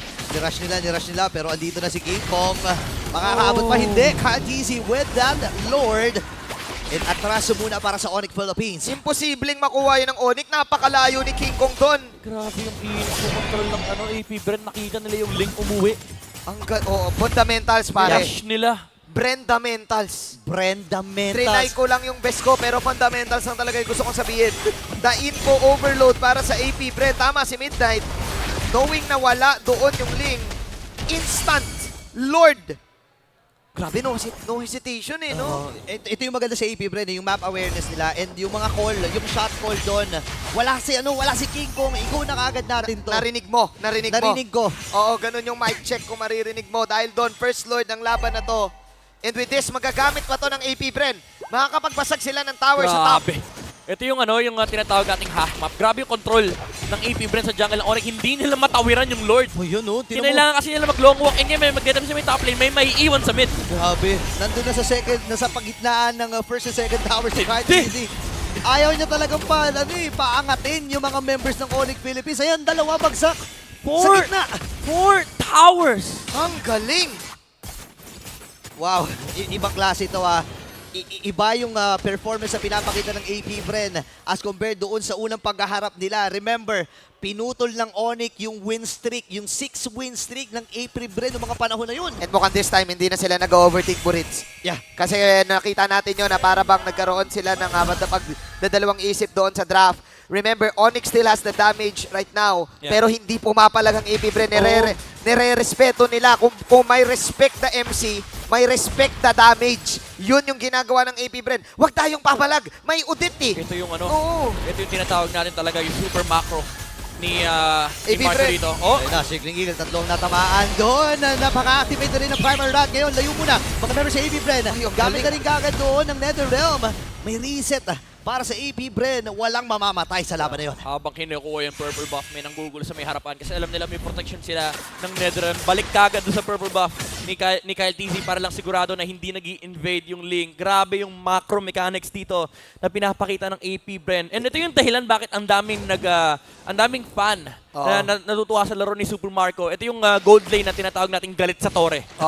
Tore lang ang kalaban Tore ang kalaban. Kayo, makipag-lane kayo dyan. Ako. Di ka nagmamatter sa akin. Oo, Tore ang kalaban. Aanin mo naman yung mga magaling ka sa lane, magaling ka sa team fight. Kung di ka magaling, humit ng Tore. Ayan nga. Kaya nga may Tore na pang-attack di ba? Oo. Tsaka ang maganda kasi doon, hindi natutubo yung Tore. Pag bumagsak na yun, permanent na yun. Permanent na yun. Yung purple buff nag-i-spawn yan Minsan mas worth it. Kunin mo yung Tore, sige sa'yo na yung purple buff na yan. Wala namang buyback yung Tore. Wala nga Kaya naman gumagalaw yan. Ang tindi ng macro talaga ni the macro experience of AP Bren, the reason why they are the defending M-Series champion. Grabe si Marco, the golden boy. Uy, Sigling Eagle Si Escalera magiging punti rin nila. Grabe yung zone. Ang sakit ng damage. Look at that. Napagamit na rin ang primer natin dito sa Escalera. Habang si Flap TZ ay lalapit din. Kyle TZ as well. Si Jem ay naroon. Sinasalo lang yung damage from AP Bren. Yung Lord nalilito na. Sino ba ang pasin ko? Oo nga, pati yung pati yung rock golem. Pati yung rock golem nakikisali. Nadadamay na sa atraso. Oo, pati yung Kramer nakikisali na rin. Nakikiyampas na rin Nakikiyampas na yung rock golem. Ako rin. Yung rock Ursa, boss, sali naman dyan. Irak Ursa, Bap, dance nyo ko. Wait lang, Flicker nagamit na rin. Detona's welcome pero may vengeance pa pala. Itong si Black Easy. Tumpat si Jem. 4v5 para doon sa Lord. Oh my. That's just a simple MLBB. 4-2 pa lang ang score natin. This is just a sustain and the macro experience of the Beehive. Hindi makapag-commit yung ONIC. Grabe yung wax in, wax out ni Super Marco, ni Ogwen, pati na rin yung Few. May protection kasi nung Netherrealm. And ito yung mga, ito yung mga hinahanap ko sa mga magagaling na Faramis. Yung nagsha-shadow walk, yung aabante-abante ng konti-konti. Tapos mag-threaten ng Shadow Stampede. At ayun, namuhang isa pa. Ay! Pa. Okay, oh my goodness. Napagamit ng ult. Finors nila si King Kong doon. Tika na, nice attempt para sa AP Bren. Pero ang goal lang talaga nila, pumitas muna ng isa bago lumabas tong Lord na to. Grabe si Ogwen doon, Daddy Ogwen, na nag-gender reveal nung nakaraan. Welcome to the club. Isa boy, welcome to the club, Daddy Ogwen, with si Grak. Parang Grak nga yung... Diba? Iba, Grak ba? Onigo okay. Nakalaki doon sa nakita ko yung story Grak Onigo. Talaga ba? Talaga ba? Mamaya ko-confirm natin. Sige na nga, confirm natin mamaya. Anyways, ang gusto natin sabihin is, ang crucial na kung yung Matilda, napapa-ult yung jungle nung kalaban. Ibig sabihin, bad news yun. Okay, andito na yung B-chemistry. Papasok na sila doon sa top turret. Mamabasag yun successfully, pero si Kera ay naroon. Black Easy ay aangat na nga rin or aatras na nga rin. Respeto ang bibigay nila para sa ONIC Philippines. Kailan magbo-bolt in ang ONIC do? Hindi sila hinahayaan ng AP Bren na mag-bolt in No? Kumbaga sa palabas, pipigilan mo no kung ikaw ay wait lang. Mamaya natin pag-usapan niya kasi si Escalera dito na magamit na rin ng primer rat. Grabe, inuunti-unti na little by little. Pinapahirapan. Look at that Ghost Bursters. Walang pa kayong AP Bren sa ONIC. Napakakatina. Si Pew. Alam mo yung sa perspective ng AP Bren Manjin, nakaharang kayo sa gusto namin makuha. Oo, Tori lang ang kalaban. No, yun naman talaga yung kalaban eh. Tama. Di ba? Siyempre, kung meron lang kill count sa MLBB na panalo ka, yun na yun. Kaso hindi. Oy, si Black TZ, Vengeance ay nag-aamit din. Susunod na dito ang APBR na ipit. Pero kakainin din siya, kaya lang hindi na maibubuga. Nandun na yung Netherrealm. Papasok na ang Hey Bren. Si King Kong ay naabang nila. Papapatay pa ni Kapitan Pew. Narito na ang Hive Cakes Game number 1. Basic fundamentals. Basic MLBB. Para sa AP Brent. Naluloko pa yung sarili kong... Sige, lunukin mo lang. Laway doon. Oo, sige, uminom ka lang dyan. Sa dami na nangyayari. Malabubuyog talagang gumalaw. Alam mo, ang dami kong mga napanood na mga pelikula about sa mga bubuyog. Ang dami kong napanood na mga Discovery Channel, Animal Planet about sa mga bubuyog. Eh yung mga yun, kapag magtrabaho yung mga yun, talagang sama-sama. Objective eh. Sama-sama, objective is life. It's hard to stress this enough.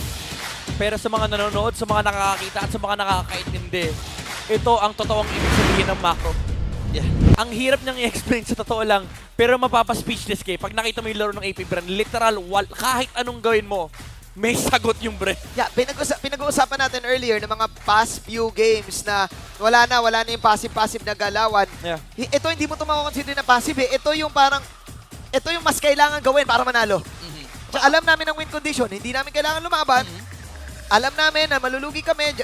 Wala namang nangyaring purple ticks eh. Yeah. Di ba parang binabaliw lang pagdating doon sa vision.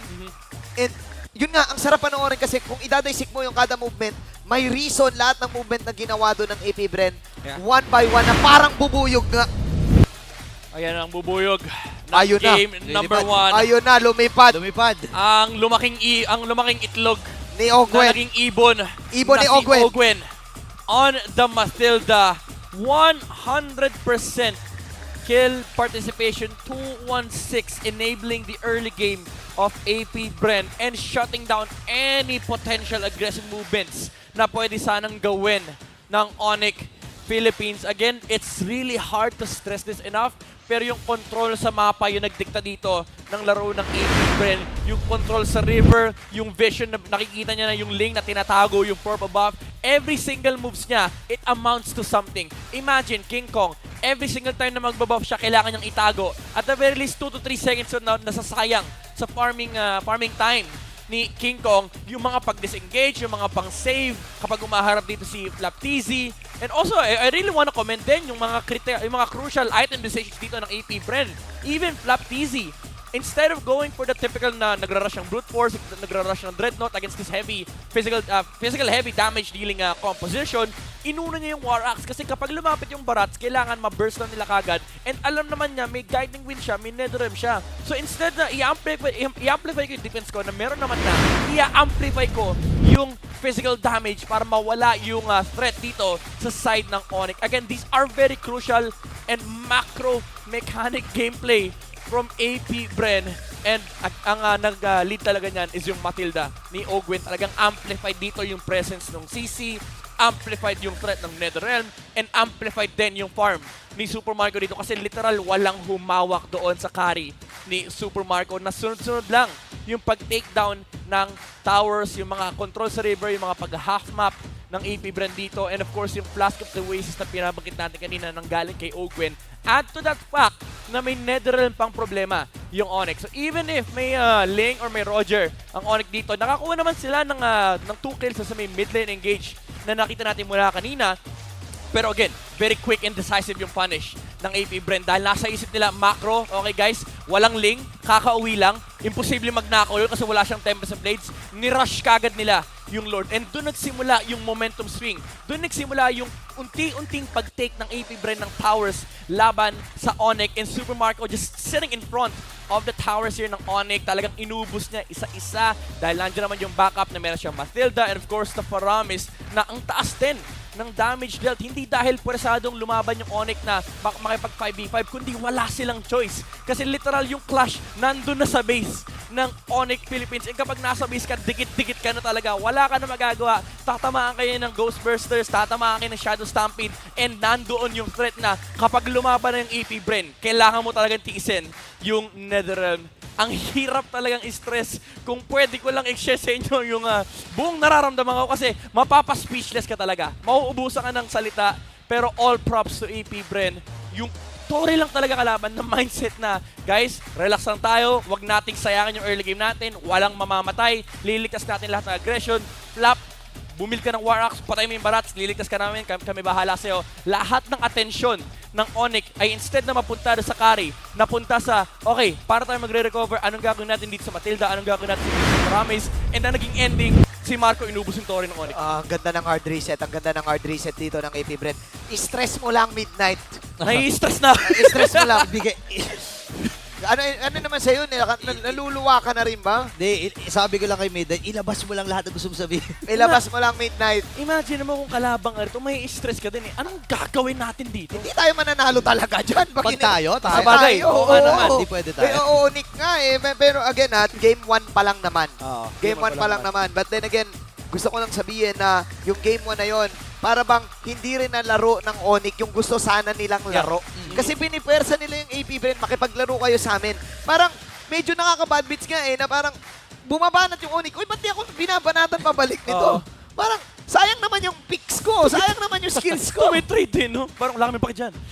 Hindi nila pinapansin sayang yung skin. Sayang yung mga skin na pinili nila.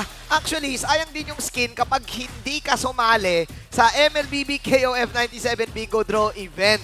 Pwede mo nang makuha ang 3 bagong KOF collab skin at ma-unlock ang exclusive ID tags. Tandaan nyo hanggang April 30, pwede nyo ma-unlock ang exclusive gold ID tag. Pagkatapos ito, nariyan pa rin ang exclusive silver tag IDs para sa mga makukuha nyong skins. Yan. During the event, meron kayong 50% discount sa first 10-time draw at yung daily 1-time draw nyo. Kaya huwag nyo nang palampasin yung chance na makakuha ng KOF skin. Kunin nyo na yan, kunin nyo na yan. Mabalik tayo sa sinasabi natin. It was ONIC trying to play their ONIC game. They want to play it aggressively. They want action. Gusto nila, sige, banatan nyo rin kami pabalik. Kaya naman namin eh. Kumbaga, parang community tayo dito. Nasuntukan lang. Na kaya ikaw din, talaga, suntukan sa laro Suntukan sa laro. Sa laro, sa laro. Ikaw din, mag-assemble ka na ng sarili nyong community at maging bahagi ng e-project, esports for everyone. At ipakita sa mundo ang lakas ng esports. I-enjoy nyo ang tournament access mode, libreng in-game items, diamond, at marami pang iba. Iscan nyo lang yung QR code dyan sa may baba, dyan dito, para makapag-register na kayo. Yun na, register. May nakapag-register na. Ang dami niya pang pinindot. Doon sa nag-register. Ang dami niya pang pinindot, no? Malamang sa mga nanunood ngayon sa ating venue ay para bang nabitin din sila sa napanood nila kasi it's all about the objectives. Pero hindi kayo mabibitan sa ating reward dahil maghanap tayo naman nanalo ng Smart Game Face of the Day. MPL Arena, be the next Smart Game Face of the Day winner! Just flash the hashtag The Power of Smart on your devices on a green background. Pag natapat sa inyo yung camera, put your game face on to win a redeemable in-game code. Ayan na. I-ready nyo na. Sino ba yan? I-ready nyo na ang mga game face. The Who? Ayan na. Daw, galingan nyo, ha? Sino ba? Ayan, yung gigil. Ganda nyo Yung mga may ngiti. onting gigil. May onting gigil. Ayan. Smile lang. Smile lang. Ayun! May padila. Parang barats, ha? Ay. Parang barats din Black pala. TZ is proud. Kaya din pala. Yung katapat, barats. Yun din naman pala. Alright, ladies and gentlemen. Makakalaro kaya. Actually, nakalaro naman yung ONIC. Ang problema, yung gusto nilang laro, Hindi nila malaro. hindi nila malaro. Usually, parang ang gusto nila dito, mag-engage, tapos yung Ling, si King Kong, i-split-split lang. Kaya lang hindi nila pinapansin eh. Iwas pusoy eh. Alam mo, ang ganda ng idea eh. Yung last pick actually ng ONIC, ang ganda eh. Yung Odette. Yap. And Edith. Kapag lumaban nga naman, mahirap. May pang-engage din naman yung ONIC. Pero ang ginawa kasi dito, binalaw sila ni Ogwen na parang, sige, lalaban kami. Joke lang. Perfect lang eh. po. Joke lang po. Joke lang! No, kilala mo yun? Kilala ko yun eh. Anyways, yeah. It was the vintage Master Ogwen Matilda na nakita natin. Ilang beses niya ginagawa to sa mga kalaban niya. At maging tayo, na medyo nawirtuhan nga tayo sa carry eh. Kasi di ba parang, marang madaling mahuli. Parang madaling mahuli yung carry dito. May Odette. Kaya naman pala nag-carry.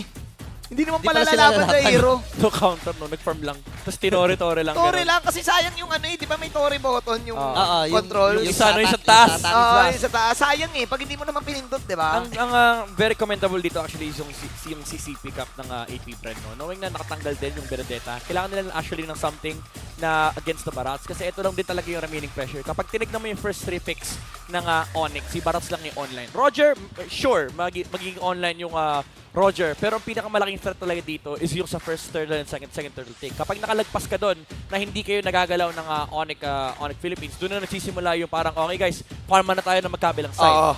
Crucial din actually na ang inunang item dito ni Flap is yung War Axe. Literal boots tas recta War Axe ang ginawa niya. Di siya bumiling physical defense kasi alam niya, again, may protection siya ng Matilda, may protection siya ng Paramis. Kailangan ko lang gawin, i-shutdown ko yung Barats. Kapag na-shutdown ko yung Barats, makakatawid tayo sa carry game. Goods na ako. Goods na ako. Tsaka laking tulong din ang ginagawa nung CC doon, di ba?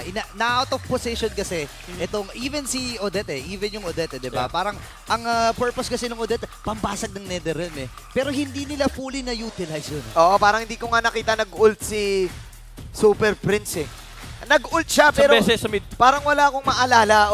Kasi nga talagang walang nangyaring team fight.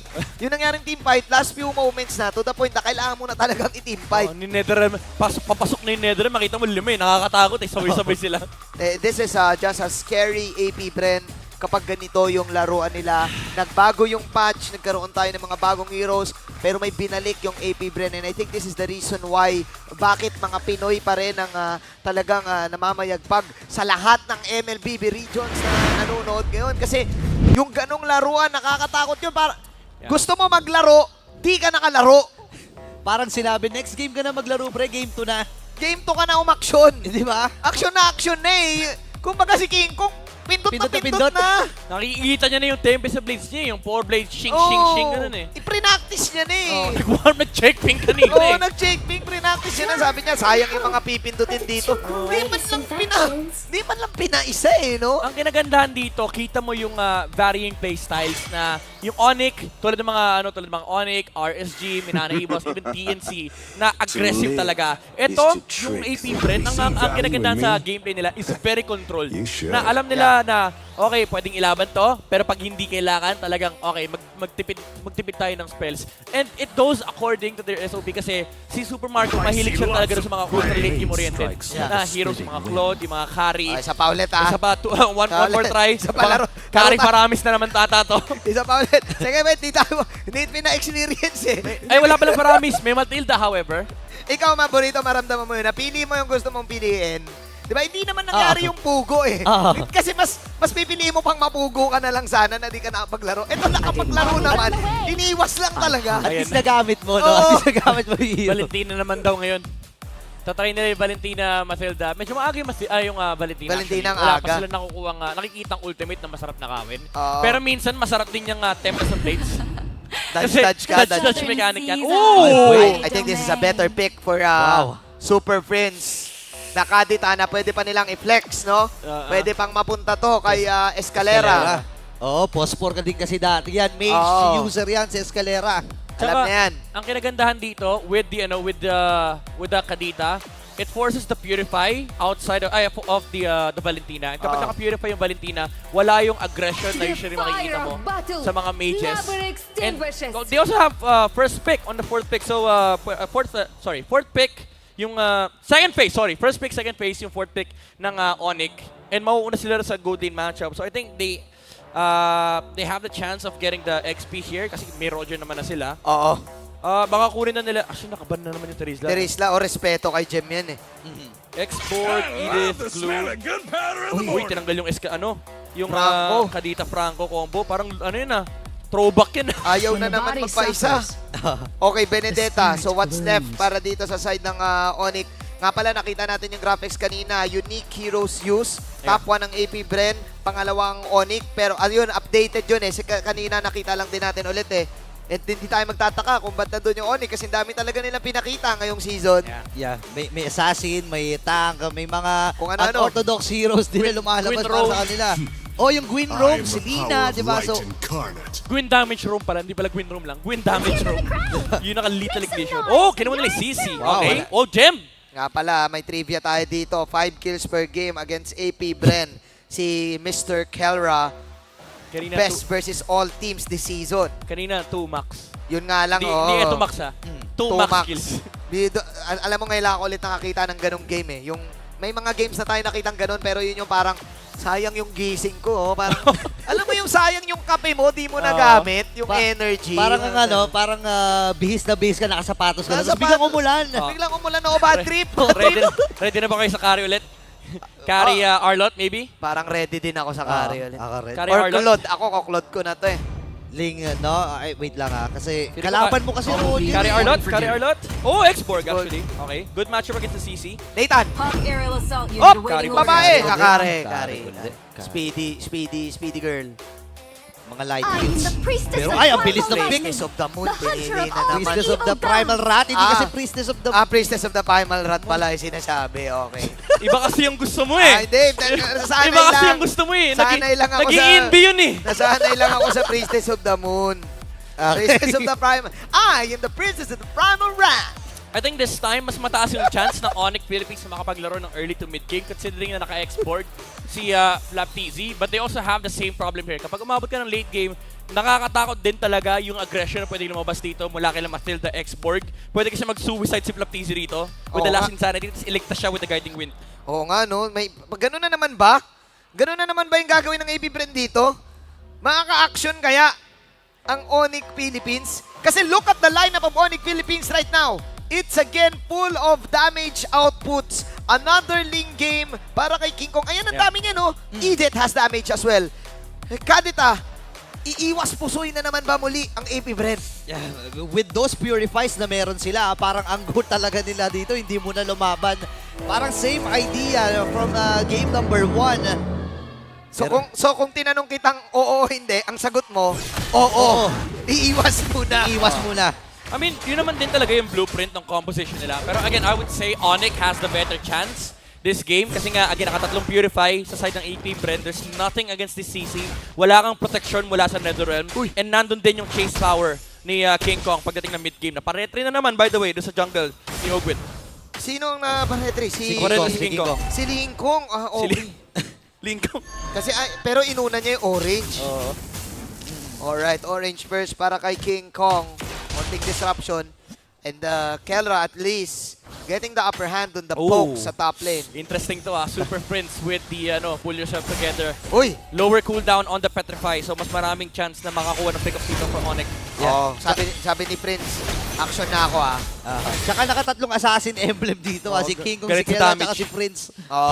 Galit na sila. Galit na ata yung ONIC, pare. Hindi daw nakalaro nung game 1 eh. So ngayon, parang gusto nilang bawiin eh. Yung gigil nila nung game 1, parang ito na yun eh. Oo, no? Parang kumbaga sa pelikula, kung Voltes 5, di sila naka-bolt in. No? Yun na eh. Pinipigilan eh. Pinipigilan. Kelra! Wait lang. Dito mama yung first kill. Unfortunately, dito mama yung spinning light wheel. Kung tumama yun, mukhang mapapapwersa mag-flicker. Medyo nakakatakot din yung pwesto ng AP Brand dito. Pagdating ng mid-game, si King Kong medyo mag-e-enjoy kasi walang flickers din mula sa AP Brand. I mean, aside from Flap TZ, pero yung carry, yung Valentina, yung Matilda, pwedeng niyang pasukin with the Tempest of Blades.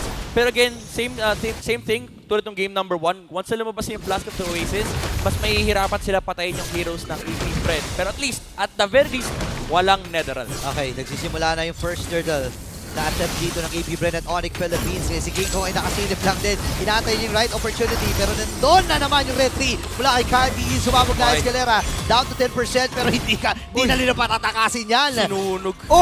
Tinusok pa yung isda. Nakuha pa, 3 ang bagsak kasama ang turtle na yon. Sa sobrang focus ng ONIC na gusto nilang makuha yung turtle, pinagsusunog sila ni Flap. Ganun lang yun. Ang hirap nun pero may ginagawa even few nanggugulo na sa mga buff. Ay, pinagaw yung purple. Ang galing, pinagsabay nila yung nakaw. Oh my gosh. Parang pelikulang, parang Spy Kids. Sinaba yung orange tsaka yung purple. Hindi ko alam yun, sorry. Napagkahalata ng edad Hindi, narinig ko lang yun. Narinig mo ba? Kanina mo narinig yan? Sa tito ko, Spy Kids. Pero Hindi ko alam yun. Hindi ko rin alam yun eh. again, humihirap yung game ng ONIC. Although nakuhaan ng purple buff din si King Kong. At very least, hindi naman to yung tulad ng dating Ling na sobrang kawawa kapag walang purple buff. At least ngayon, medyo mas mababa yung energy cost ng kanyang mga skill. Pero still, pag wala kang purple buff, alam naman ng mga Ling user yan, wala kang aggressive moves on the map. Tsaka nabago din eh, di ba? Balita ko hindi na, puro critical na ginagamit talaga sa isang Ling eh, di ba? Ano yan? Full naka-fatal, tas Season Hunter, tas Killing Spree. Full Tas tusok. Yung build ni King Kong, I think yung Berserker's Fury, Endless Battle, BOD.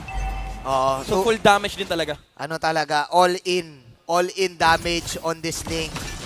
And maging sa MPL Philippines, simula nung nabuff to ay si King Kong pa lang ang nakikita natin na gumagamit at successful by the way. Especially yesterday nung laban nila. Then again, APBR has the advantage. This time nakakalaro na, kumbaga yung sapatos, medyo tumila na yung ulan. Nakakalaro na yung ONIC Philippines. So, ang mahirap dito mamaya, kapag lumabas na yung yung sobrang importanteng item, yung Dominance Ice. Yun yung importanteng item. Sa AP Bren, napaka-importanting item ng Dominance Ice. Kasi ang baba ng attack speed ng Ling sa simula, binaba ng 40%. Di ko alam bakit. Tapos, yung Roger mo pa na medyo attack speed dependent din, mas mahihirapan patayin yung mga heroes on the side of AP Bren. Actually, si TZ, ganun din yung ginawa niya kanina. Nag-Dominance Ice din siya sa CC. Na usually hindi natin masyado nakikita. Ay, grabe, pagsunod, humahabol. Parang Jaboom Twin, sumusunod sa galaw. Nakita mo? Sumusunod sa galaw. Kala ko ikaw lang lumilipat dito. Sinundan talaga eh. Grabe! Naagaw pala yung purple buff. Naiwan din yung yung maliit na lizard. Lizard! Nako, iniibita nila. Sabi ni King Kong, what's new? Ganun pala yung mechanic yun. Oo nga eh. Ngayon ko lang nakita yung mechanic na yun sa Matilda. Dami ko na napanood na Matilda Ling games. Ngayon ko lang nakita yung klarong-klarong sumunod yung Matilda dun sa Ling. I mean, dati naturally sumusunod talaga siya. Ngayon may choice ka na pwede mo sundan at hindi. Okay. Tingnan natin. Pang-ilang pang-ilang turtle na to? Second turtle. Libreng turtle na naman. Nalungkot na naman si King. Nakita niya yung maliit na lizard. Yun yung mga pag-link ka, pag nakita mo, madedepress ka eh. Parang kasarap mag-altab. Naghay sa kanya yung maliit na lizard. Ulo na yung kuya ko. Wait ka, escalera din na, badash in, nandun yung contest. And then with the blade, ako na force ka agad. Papasok si Open, wala siyang mana dito. Pero Benson, yung ultimate mula dito kay Super Prince, pero wala pong sapat na damage! One-hit shot mula kay Kyle TZ! Oh my goodness. Grabe, tinusok yung isda! Wala pang summer vacation pero may inihaw na bangus na agad! Grabe yun! Even si Pew, pagkatapos ng Purify, after ng rough waves, nandoon yung Primal Wrath para na makapag-reset, makapag-dash away, mag-deal ng damage. Again, similar to game number 1, lahat ng gawin ng ONIC, it feels like may something na naka-ready na sagot mula sa AP Bren. Yeah, parang ang nangyari, di ba? Umaambon na eh. So sinubukan ng ONIC Philippines na lumabas. Tapos biglang lumakas ulit yung ulan. Lumakas ulit yung ulan. Bad to the beats. Bad to the beats naman. Sayang yung sapatos ko. Ganun yung nangyari. And tama si Midnight. Nag-research ng mabuti yung AP Bren, pare. Kakalinis lang nung sapatos. Kakalinis lang yung mambun Naulanan eh. Inilaban kasi. Mahirap eh. The research, the linis is real para sa AP Bren. Parang alam nila yung bawat step ng ONIC. 2 to 3 steps ahead sila. Di ba usually 2 steps lang? Ito 3 steps ahead. 3 steps. Flat easy. And escalera, ginagawa na nila Lord to May purple dance uli na magaganap. Super Marco sa likuran. Makaka-breed ba? Ay, nakuha. Flap teasing with that purple bomb. Mahirap kasi retry niya. First skill retry ng Fredrin. Lagpas 2,000 yung damage na yun eh. Na-calculate mo yun? Oo. Lagi kasing ginagawa yan. Kasi pag Fredrin ka, pag ko-contest ka ng Lord, pag nakita mo yung Lord 3.2, pwede na yun. Game na yun. Pwede na. First skill retry mo na. Sa'yo yun. Promise. Try ko nga yun. Pag naglag, hindi mo lang makakuha pag naglag ka. Natututo ako dito. Minsan kasi nagja-jungle din ako Ako rin eh. Ikaw din, di ba? Barat. So, okay. Ito na natin. Wait lang, second eagle. Ngayon sa escalera. Pinapupog dito. Naku po. Free sa likod. Super Marco. Papasok na dito ko pa ng AB Bren. At trash muna ang ONIC Philippines. Lipad uli sa malayo si King Kong. Tatanaw-tanaw na lang muna. Sobrang bad news nito, Midnight. Sobrang bad news nito, Burrito. Para sa side ng ONIC Philippines, hindi sila makakuha ng anything na gusto nila. Nabadrip si Marco. Sabi niya, hindi ka Tori, mas ka-restart ko. Oo. Binuhusin niya si Escalera eh. Na kaya palang kumil ng hero. Super Marco with a great Pero positioning. tignan mo, ayun, Tore lang pakay ni Super Marco. Di ako sama dito, bahala kayo dyan. Ayun, may minions na naman sila eh. Tore na naman, Tore. Ate si Tore si Marco. Grabe si Super Marco. Oh, Ayan na. Ganun talaga, macro daw eh. Pero si Escalera, aray, natutunan si Escalera dito. Papasok at ako na ng AP Bren. Oh my goodness. And Kelra is down. Ang galing. Just the selection of the targets. Kitang-kita mo yung AP Bren, di sila nag-overchase. Yung nasa harap lang. Oh my God. Pwede na! Inabangan yung rough waves at bagsak para sa ONIC Philippines. 8.5K, 6-0 ang score. Harap-harap lang, walang front to back, front only. And look at that, pati yung tower. Look at the objective gaming. Objective lang ang kalaban. Grabe si Marco, sabi niya, guys, may Tore pa! Guys, may Tore pa! Nanginginig yung mga daliri pag Ayun, nakakita ng Tore. Pag nakita ng Tore, nanginginig. Ayun, sabi niyo, tika lang, huwag niyo kaiwan, may Tore pa dito. Ayun, lipat top lane para sa side ng AP Bren. Ayan, nakakita na naman siya ng panibagong Tore. Sabi niya, ba't may Tore dito? Tinititigan na dito. Oy, nag-i-sticker pa ng ONIC, oh. Grabe si Super Marco, demolition, ano yun? The tower demolition. Oh, tower demolition. Di ko, yun na yun. Demolition team. Basta yun na yun, si Kikigay kay Ogwen. Tore lang! Tore lang! Tore lang talaga No nagiging hero luck! Okay, wala na silang minions. Sabi ng AP Bren, awat muna, Super Marco. Tore na naman. Top lane na naman, ano ba yan? Ubos sa mga Tore. Yung mga Tore, takot na kay Super Marco. Ubos sa mga Tore, mga kaibigan. Nananaginip na yung tower ng ONIC. Nakikita nila yung muka ni Super Marco, ni Rekitiano.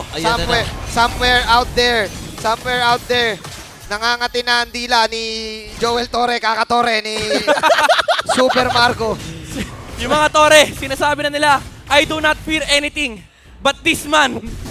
Objective game. Objective game.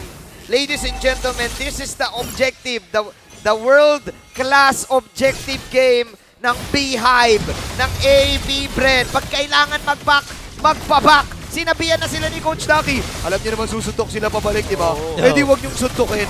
Tore ang suntukin niyo. Banata mo lang yung Tore kasi di naman bumabawi yun eh. Baba mo pa. Pag yung kalabo kasi binanata mo, susuntok pabalik yan eh. Yun. Yung Tore, pag binanata mo, wala na eh. Yun. Ay, ikaw, kaya mo rin yun? Eh, alam mo naman sa yan eh. Dapat may English, Coach Ducky eh. May English. You know what? You know what? Alam naman sasapak yan eh. Ito We all lang. know na hindi naman sila nagre-respect. Yeah, we came prepared eh. Ito, may tanong. may tanong ako guys, alam kong came prepared kayo, pero... Ay, si King Kong! Ay, hinahabol! Oy, naparetry din! Oy, may fidget spinner! May Lord ah! Hinahabol siya! May Lord sa may mid lane. Naglalakad si King Kong! Ayaw pumayag Ramdam na ni dito. Marco, sabi niya, wala kasing Tore! Wala kasing Tore! Ay!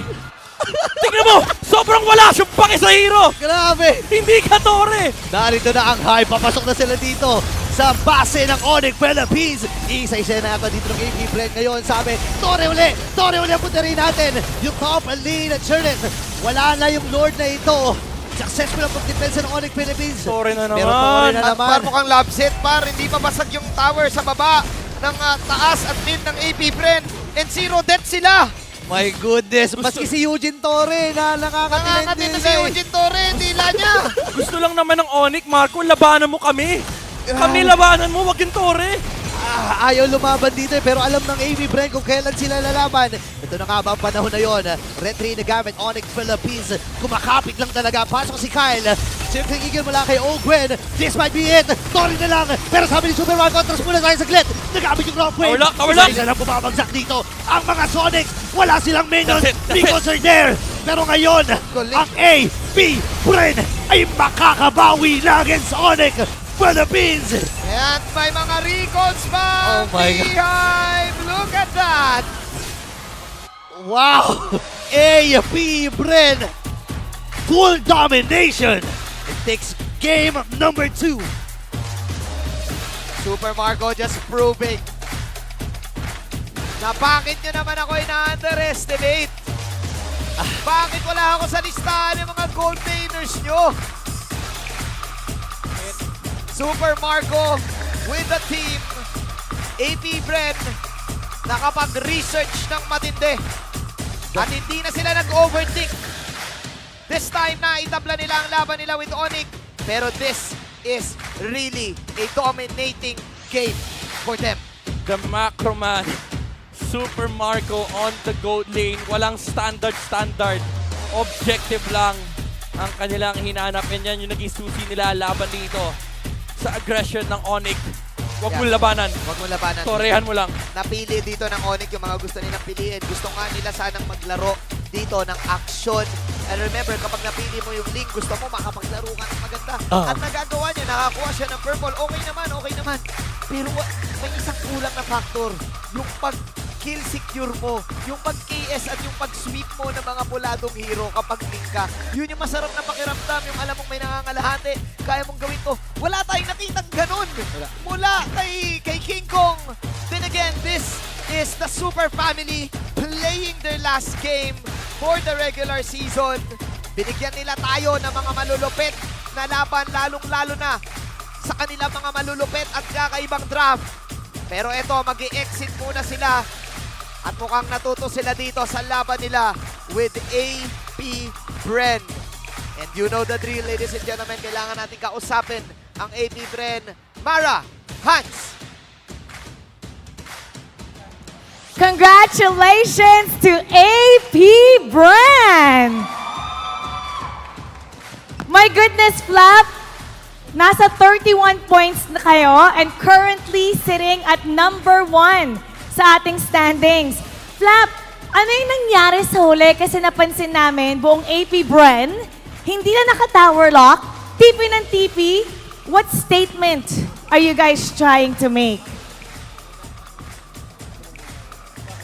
Gusto lang namin bumawi kasi tinitipihan din nila kami nun.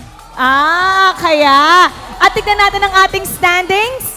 Dahil ang AP Bren right now is currently 31 points sitting at number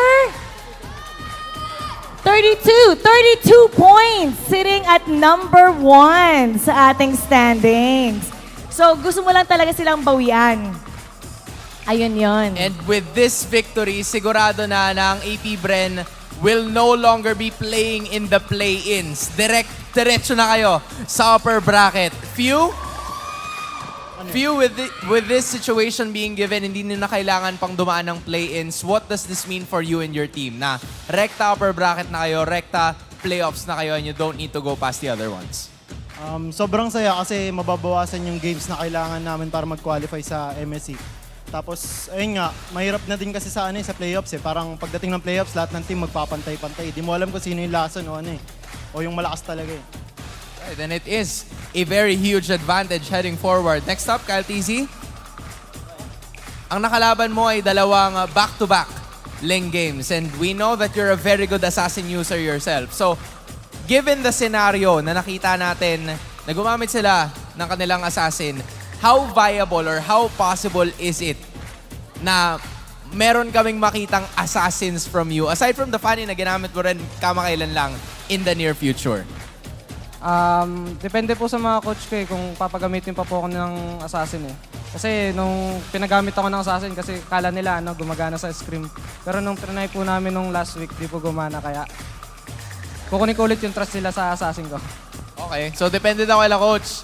Coach Trev, tsaka Coach Lucky, baka naman miss na ni Kyle TZ yung mga assassins niya. Si Super Marco naman, layo mo naman sa akin. Dito ka, lapit ka dito. Lapit ka. Super Marco, okay, how does it feel para sa'yo na mabawian ang isa sa mga pinakamalakas na gold laner sa ating liga? Nakachamba lang ako kasi ganun pa rin naman siya, malakas pa rin siya. Alam mo, kanina tinanong ko nga sa kanila kung sino ang pipiliin nilang season MVP. Yung kalaban mo si Escalera, sabi, ikaw daw ang feel niya na maging deserving na season MVP. Seeing that, nakalaban mo sila, nire-respeto ka nila like that, how does that make you feel? Anong pakiramdam no na yung kalaban mo, ikaw yung binoboto para sa season MVP? Masaya lang. Tumataas man pwede ko maglaro. Ikaw, sino yung season MVP mo na hindi kasama sa team mo? Siguro si Benny Cutie. Si Benny Cutie, Bakit si Benny Cutie? Kasi nakasabit siya kanina. Kasi nakasavage kanina.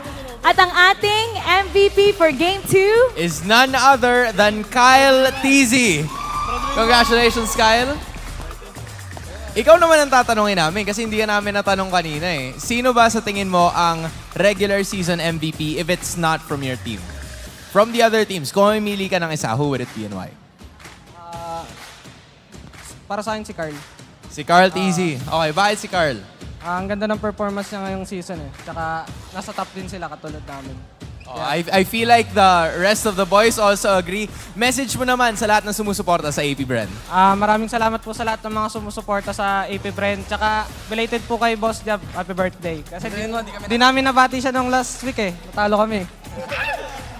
Happy birthday! And now, once again, congratulations to AP Brand. You may now take your bow and take your walk of victory. AP Brand currently number 1 sa ating standings, 32 points.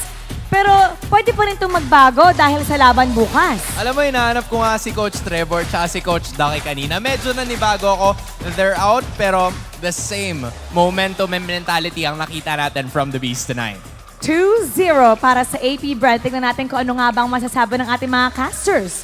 Casters, pass up. Nandito na naman kami, Mara at Lagi naman. Lagi naman.